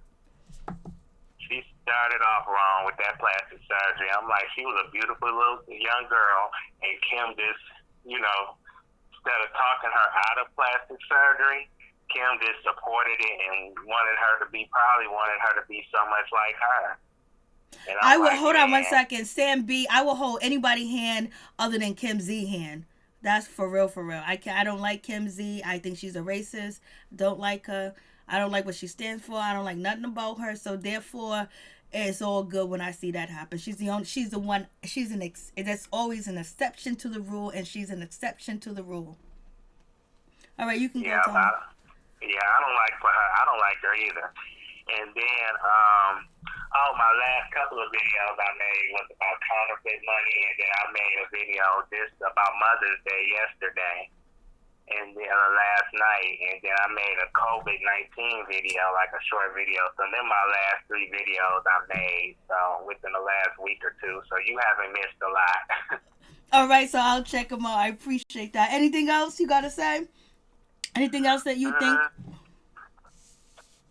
Oh, shoot, I'm trying to think. Candy, I done talked about her, you know, NeNe.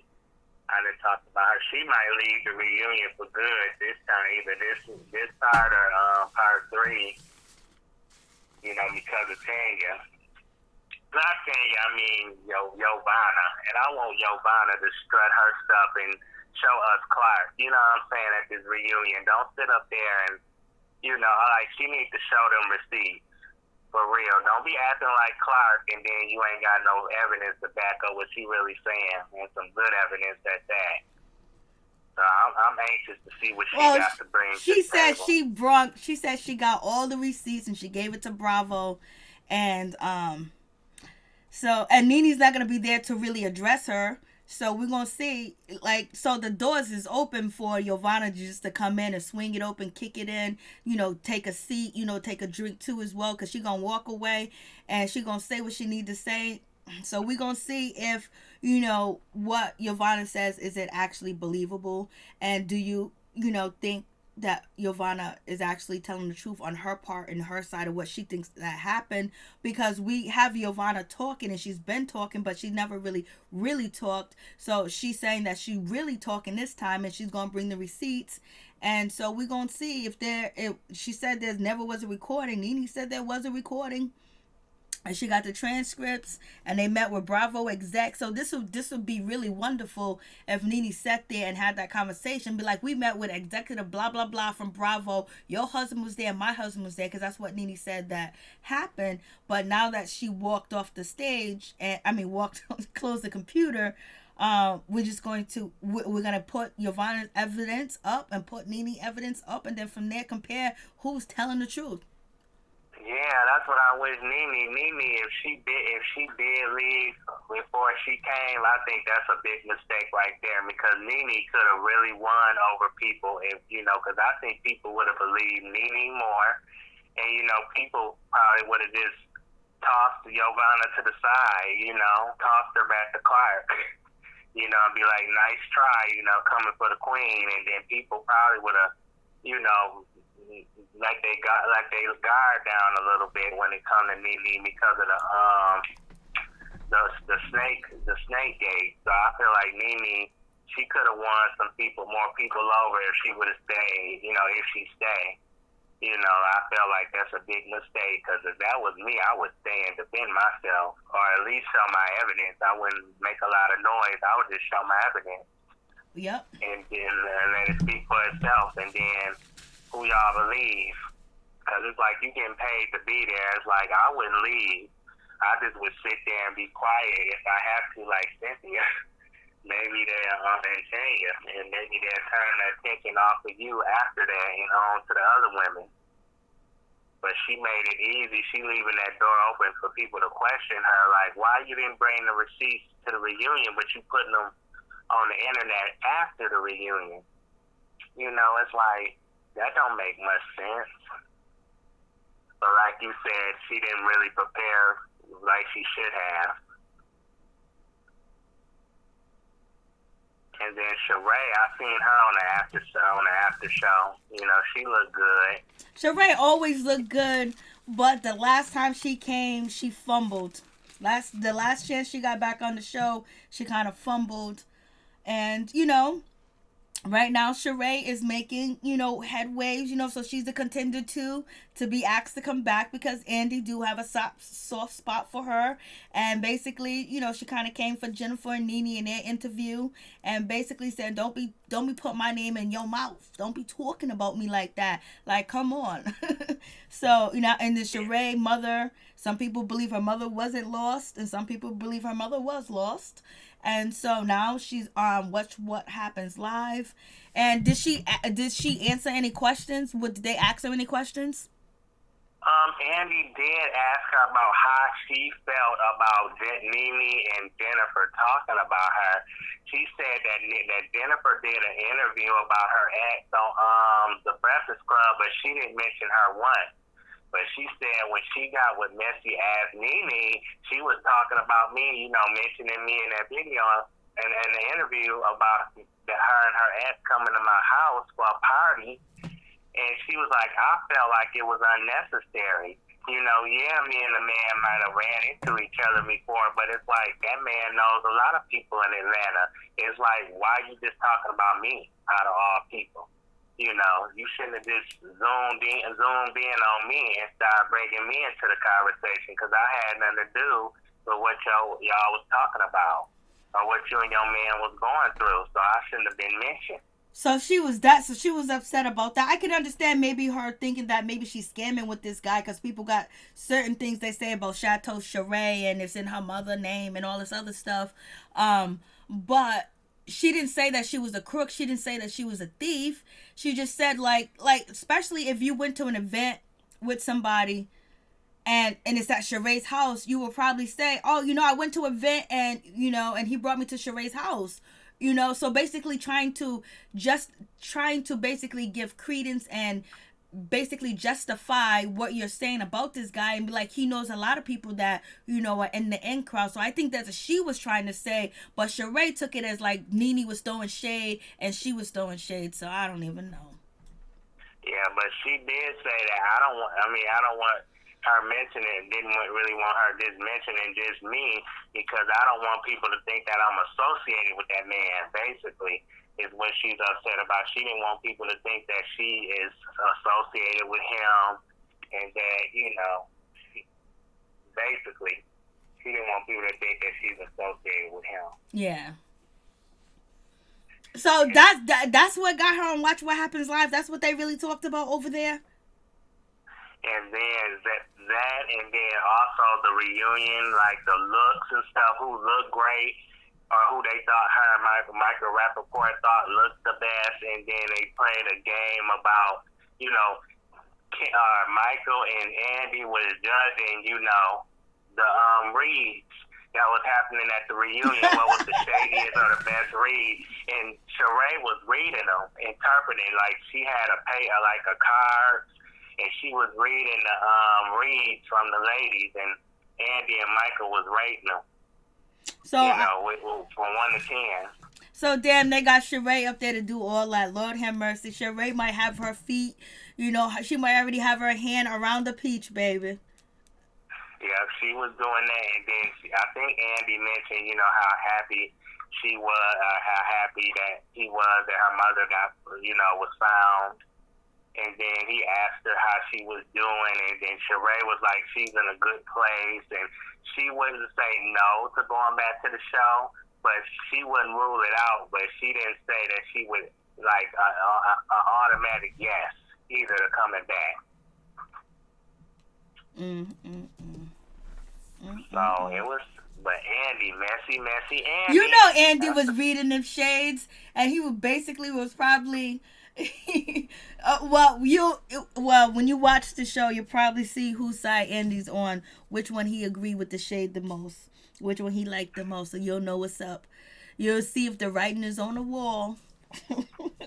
The reason why I think he defended Kim at that reunion was because when she was being ganged up on, or she said she was being ganged up on because she's white.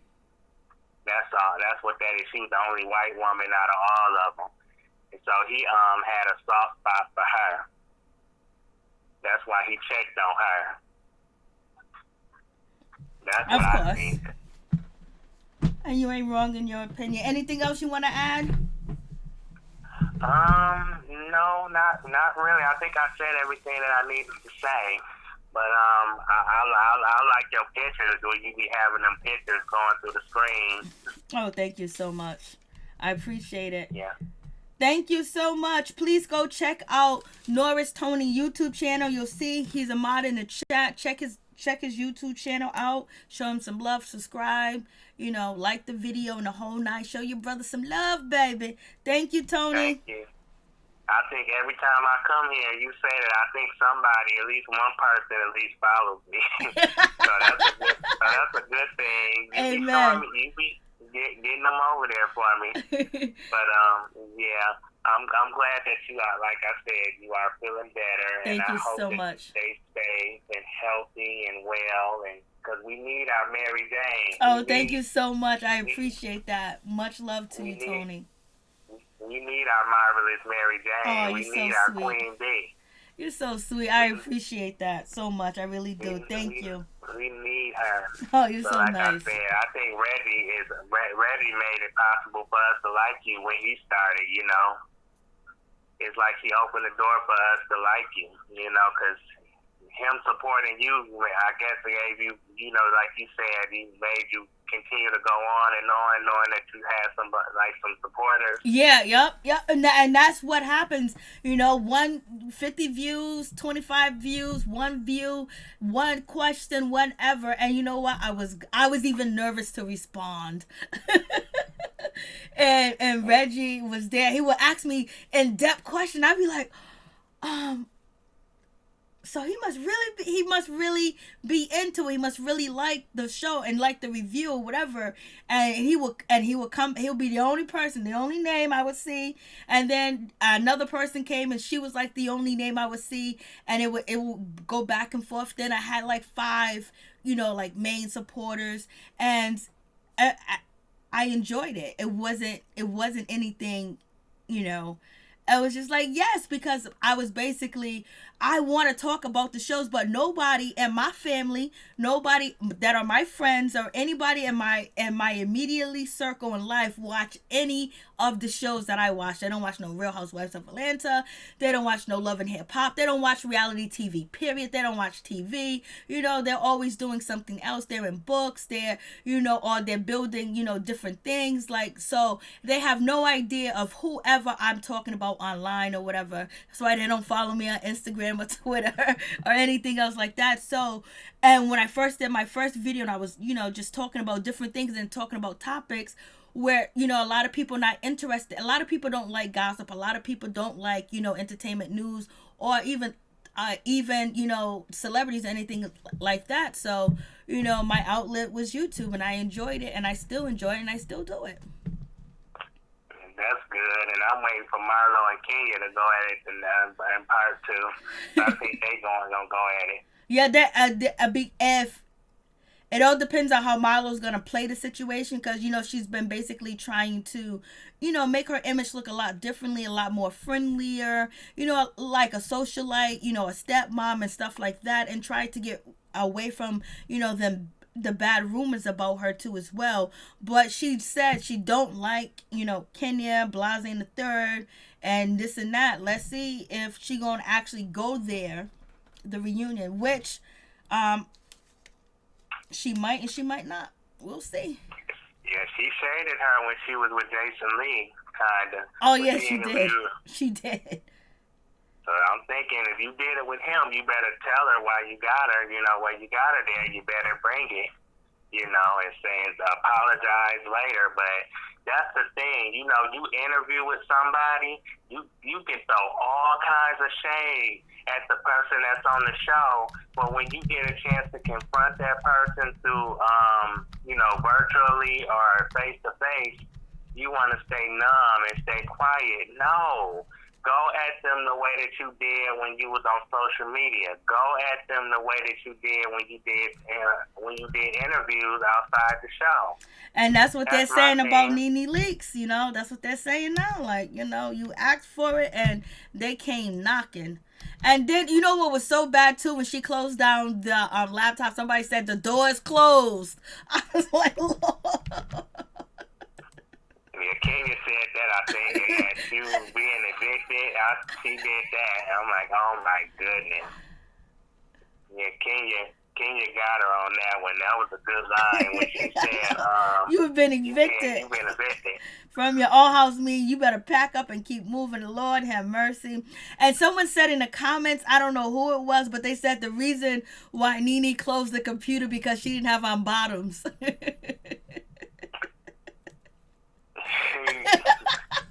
Yeah, NeNe, whole thing. I know. People are saying, you feeling sorry for NeNe, but like, yo, it was bad. Like, she was up against that. Yo, it is what it is. I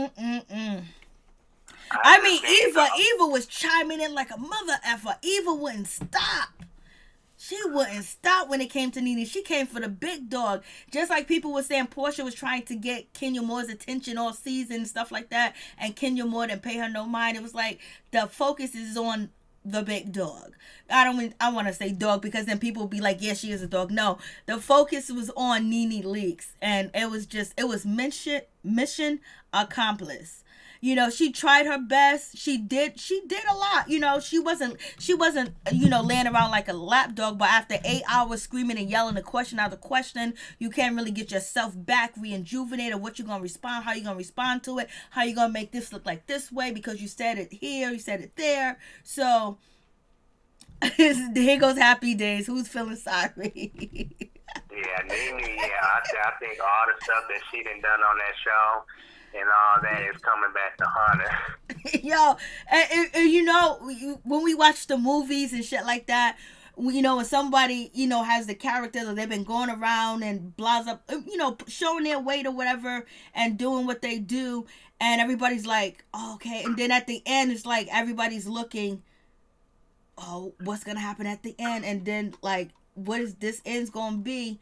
NeNe closing the laptop and not dealing with the biggest accusation is, with, Yo-Yo, not Yo-Yo, but Yovana, basically saying, we set this shit up, we planned this together. So basically, now they're gonna all conjure together on national TV and talk about the plan that you made with this lady and how dirty and low down that is.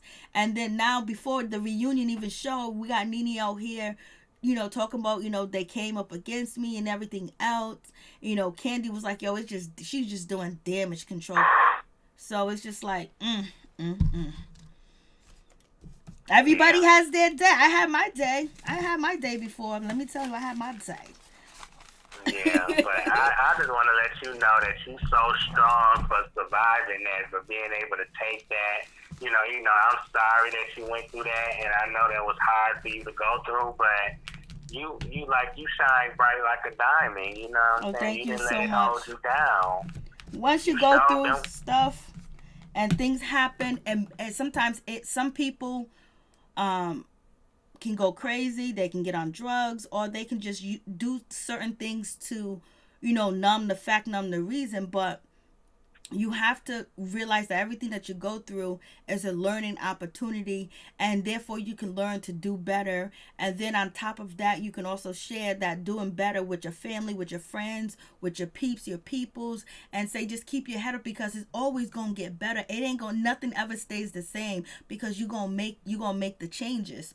And with the situations that I went through, I'm happy that I went through the situation, because I was victorious in the situations. And it's always wonderful when you are victorious. It's always wonderful when you win. You blossom from a flower to a bouquet of roses. Oh, you're so sweet. Thank you so much, Tony. I appreciate you so much, because you done came out of your shell quick, fast, in a hurry. You getting there. You getting more and more and more comfortable. So, and that's good. Yeah, my videos, sometimes I might stutter a little bit in my videos, or I might not sound the greatest, but I'm like, you know what, I'm going to leave it up there anyway, and I'm going to try, to do better next time. Yeah, and that's all. I get it eventually. Yep. That you will. That's all, because regardless, there's always going to be someone that's not happy with the product or with any videos that you put out. There's always going to be a person that's going to point out things and say things, and you probably know that you did make a mistake. People are going to point it out and try to laugh at you and everything else like that, because if you go through my comment section, there's so many disrespectful, rude, hateful, malicious shit that people say. But baby, you ain't gonna stop me. If people in my real life can't stop me, ain't no comments on my video gonna stop me. You know what I mean? And especially if it's constructive criticism, then you know what, that's something that you will work on and do better. But but people are always gonna find, you can think that you did a perfect video, a perfect show, and the more people that come to your channel, the more people that view your channel, there's gonna be someone that's not happy with how you say this and how you say that. They don't like the way that you said this word. They don't like the way you pronounce it. Oh, you got an accent, then you don't have an accent. I just talk like me. I'm from the South. I've been raised in the North. I've been raised around all different cultures. Sometimes I sound like I'm from the South. Sometimes I sound like I'm from the city. I just talk as me. I ain't trying to be nobody else but myself. And so, you have that. You have people say, oh, you misspelled something. Oh, you read that wrong. Oh, you did that wrong.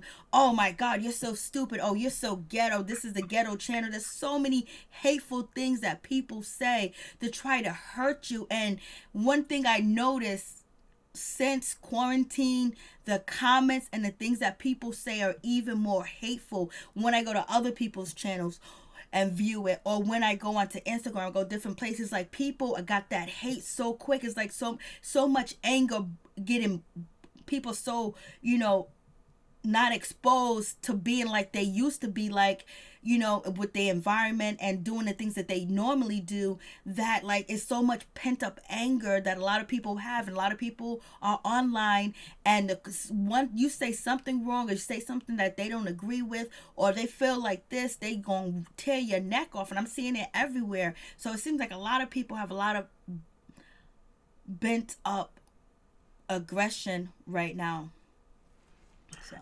So don't worry about the comments. If you see a bad comment, just know I got a lot of them too. Yeah, I'm just gonna remove them. That's it. Just Yeah, remove that's them it. if they're really hateful and disrespectful. Because I don't have time for that. Yep. I mean, like you wasting. I think it's precious energy and precious time being wasted by like saying bad stuff about other people. I think they doing that just to make themselves feel better about their situation. You know, they want to take their mind off of their situation, so they say, okay, I'm going to put down somebody else who's feeling good about themselves. But I done been through that when going through school and all of that. And I'm like, you know what? With the stuff that I done been through in my life, I don't care about these wenches and what they got to say. They can kiss where I twist. I really don't care as long as they don't put their hands on me or try to hurt anybody that I love or care about. Which is you included. You know, I love you too. Oh, thank you. Love you too, Tony. You're a good man. Very good man. Yeah, but I make mistakes and I say things that I shouldn't say. But hey, you know, I'm not perfect and no one is. But this is my line for people. You know, judge me when you're perfect. Exactly, but let me tell you, them comments, they gonna judge the shit out of you. But then the also most important part is when you develop the friendships and the cool people you meet, and then you looking forward to seeing certain people and seeing their comments and then reading the comments that that make you smile, the comments that make you feel good. Sometimes I could be like in a tight spot, a tight situation somewhere, waiting all day, or whatever, and then I pick up my phone and I just go on YouTube, whatever, and I look at my video, and then there'll be something somebody says that is really funny, make you laugh, and I'll forget how I was feeling. So there's always, even though there's a negative side, there's always a plus side too as well. Yeah, I was laughing at Crazy LB. I supported her call. I liked her call, and she been showing me a lot of support on this channel too. She said, she put on there, kiss where I piss. I meant to say kiss where I twist. You know how you dance? Not where I piss. I mean where I twist. You know how you do the twist? Yep. That's what I meant to say. But shoot. I don't care. I like that line too, for real. Because it's like people, like you said, people are so despicable, and it's like they act like therapy don't exist, or they can't talk to somebody that they love or care about their problem. Exactly. It's talk to somebody. I'm somebody, baby. I'm somebody. Like, I've never, that I can remember at this point, go to somebody, they could be saying racial, hateful stuff. I don't stop and leave negative comments. If I don't like the video, I'm just going to click off and keep going. You know what I mean? And I'm not going to write anything negative. I'm not going to talk about anybody because, I don't get pleasure and putting people down. That don't make me feel good. That don't bring no joy to me. Like, you know what I mean? Like, I'm hoping that they read my comment. Look how disrespectful I am. I'm going to hurt their feelings and make them feel bad. That does not do nothing for me. That does not make me feel good. That does nothing for my life. I wouldn't reap any benefit from that. So I don't do it. But I know some other people do. Yeah. Because, like I say, they don't think like you and I and the people in the chat. They don't think like us. It could be their upbringing. It could, they could be sad and depressed about their situation, and they wasn't taught on how to handle their feelings and handle problems. They wasn't taught, right, on how to deal them, or didn't nobody show them an example on how to deal with situations. They're not strong. They don't have that mentality that we have. That's exactly true. And then on the other hand, I also have to take into account that I'm talking about gossip. I'm talking about, things that people have done and giving my opinion on, and people get upset because they don't agree with agree with what I say. Or, I'm talking about somebody that's their favorite person in the world. So then they get angry. So I understand that too as well. So regardless of how it's sliced, I'm going to get something. So I take all of that into consideration too as well, because I'm not like a overly fan of anybody, or just, fan out. Only person I was like that for was Tupac Shakur. I'm not like that. So, if you say something bad about that person, that ain't gonna make that don't do nothing for me. You know what I mean? But a lot of people idolize, and they're really, fans of certain people, and if you say anything that they feel is disrespectful, or they don't agree with it, they might really lash out at you and just say the most horrible things to you. So it is what it is. People just need to learn how to agree to disagree. And I know this year has started off bad. Bad, baby. With all the deaths, Little Richard, Kobe Bryant, the man who discovered P. Diddy. Andre Harrell. And then all these celebrities dying like it ain't nobody's business. And a lot of these celebrities are good celebrities too. I know. Respected celebrities.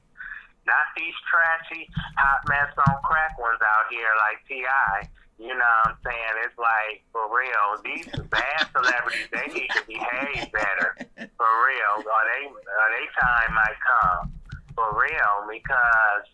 And then this coronavirus, the worst thing ever. It's like, man, and then they can't decide if we gonna get more money or not, which I hope we do. We should get some more money. I hope so. For real, because we don't know how long this thing gonna last. And then it's taking out over 1 million people worldwide, and it's just like, oh my goodness. I thought that when this year came, it would just be a fresh start. Like 2010, like a new decade, a fresh start, put all the old stuff behind and start fresh. But no, this year has came in like a hurricane, and just wiping people out left and right. That's why these people really got to stop and think about what they do before they do it. This is a time to really calm down and think and try to improve yourself and make changes that you need to help you better yourself as a person, because you don't know when your time is going to come. Leave all the hateful shit behind. Exactly. It's a lot going on. Too much already, and it's this May. So much can happen in 5 months. I mean, there's like so much going on. It's just crazy. No one knows when we're going to get back to normal. And now we got killer wasps. They've been found here. So we just have like so many different things going on. And, people are going through all types of situations. And then being excluded or not being able to visit and hang out with the people that you love the most, because you're trying to be protected of your household and their household too as well. And, being without, working, and it's just so much. It's just a lot going on that, is affecting people and is affecting everybody. Like these kids are never going to forget, not being able to go to school. Like, I damn. know. I'm like, stuck in the house. Hopefully before this year over with, this can be over. And what Arbery? This year can end right. Yep. Oh. So it is what it is. All right. Thank you so much, Tony. God bless you and your family. Appreciate it. Yep, you too. I wish the same for you and yours as well. So you have a good, it's morning now, but I'm going to say good night. And, Yeah. Enjoy your week. And You I look too as forward well. to talking to you again. Same here. God bless. Yeah, thank you. You're welcome. Bye. Bye-bye. So yeah, we done stayed up. It's 5:04 in the morning. We done stayed up. Thank you so much, Crazy LB. Thank you so much, J Mac. I really do appreciate it. Thank you, Miss Woodson. Thank you, Crazy LB, J Mac, Denise Rose. Thank you guys so much for coming through and staying and giving your opinion. I appreciate it so much, and being open and talking about how you feel and coming through and just spending some time. Because baby, we spent some time today. And so everybody that came through, Miss T, thank you for coming through. Thank you for calling too as well. Thank all of you guys for coming through. Like, yo, we're in here. I didn't even know we was gonna be here this long, but baby, we are. Even Sam B, thank you for coming through.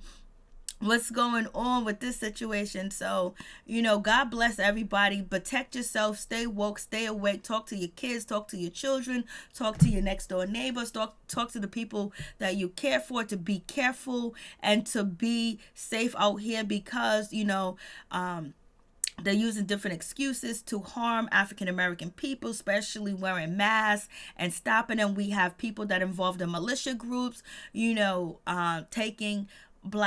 a black man's life. Ahmaud Audrey took his life, and he was just jogging. They took the law in their own hands. We having teenagers and certain people being harassed because they don't have masks on, or they're gathered together when they're black and they're getting mistreated, and sometimes it's the cops coming at them and mistreating them and trying to lock them up and trying to intimidate them and putting their hands on them. And then we have militia groups, that are taking the law into their own hand and trying to police the black community and try to, tell them they better have this, they better have that on. But yet when they go into, a Caucasian community, they're handing out masks, they're handing out gloves, they're telling them to be safe, this and that. But when they come into our community, they try to, use fear, terror, and assault against us to hurt us. So be very careful when you're out here in these streets. Watch yourself, watch your back, protect yourself, and make sure if anything is about to go down, you are ready. You don't need to get ready. You stay ready, because these mother suckers are ready and they're on patrol. And our communities, trying to police our communities, because they have made us the name of the coronavirus and basically saying that we're dying in droves and things like that. And so now we're the face, and people are coming after us and trying to attack us and just spewing out more racism. So we're the high number with coronavirus. So when you go into certain places and businesses, or if you think that people are looking at you funny and acting funny, they might be. So watch your back and be protected. And if you got to go out and go out in twos or threes. And if you see a situation going on in your community, please record the information so we'll know what's going on. So have your phones ready to record and ready to get involved if you need to be, because they are really coming into our community and they are attacking us. And they're doing it under the guise of, we're trying to save your community, because the coronavirus is spreading at a high rate in your community, and there's more of you guys dying, which there is no really documentations of numbers of anything of that actually going on. We even had the president get on TV and said some of the coronavirus cases were fraudulent. People want to get that $13,000. The doctors, the hospitals, and private care physicians want to get that money. They want to get the $53,000. They want to get the money from treating you, because the federal government has put money here. Even though Donald Trump is saying that too as well, that do us no good, because they already said that we are the most large, group of statistics of the coronavirus. That is ADOS, Foundational Blacks, Moors. So be careful and be aware, and let your kids know what's going on, especially when they see strange people in their community, strange people in their neighborhood, and see and what they're trying to do, because they are trying to come and attack, and we need to be ready and prepared, because it's just so hard to keep seeing our brothers and our sisters being slaughtered in the street by militia groups and the police, because the police is supposed to serve and protect, and we pay their taxes. And yes, we do have violence going in our community, but you don't have a right to come in and add to the violence and try to conjure up more drama and more killing and fear and hatred in our community, because we're not doing it to you. Because if we did, we will be behind bars. So just be careful. Yeah, just be careful. Thank you guys so much for coming through. Oh my goodness. Yes. Did you hear about Bill? What happened? Tell me. Who knows what happened with that situation? Yes, it is A to Z. Thank you guys so much. I really do appreciate it. Thank you guys for coming through. You guys stay blessed, stay woke, stay protected. And R.I.P. to Betty White. Rest in peace, rest in power. R.I.P. to Little Richard. Rest in peace, rest in power. And he done gave a lot. to this industry. He done gave a lot, and people took a lot, and he didn't get the monetary that he needed to get to as well, but he did what he did. And, you know, R.I.P. to Andre Harrell, because he brought us Jodeci, Mary J. Blige, and so many different other wonderful artists. And God bless. Lift them up. Go to. Thank you guys so much, right? Be mindful of your surroundings, J-Mac. Yes, you do. You got to be very mindful. Good night, everybody. You guys stay protected, stay woke, stay up. Peace and out. Much love to you guys. And thank you guys for spending the time with me. Thank you guys for being around. Thank you guys for supporting me. I really do appreciate it. Believe me, I don't take it lightly. I appreciate each and every one of you in the chat with your comments, what you say. You know, the things that you say sometimes, you know, it helps too as well, because we're engaging and I could be missing something, and what you're giving is good information too as well. Thank you for calling in, because some people are scared to call in. Thank you for calling in. Thank you for commenting, because there's some people that are scared to comment.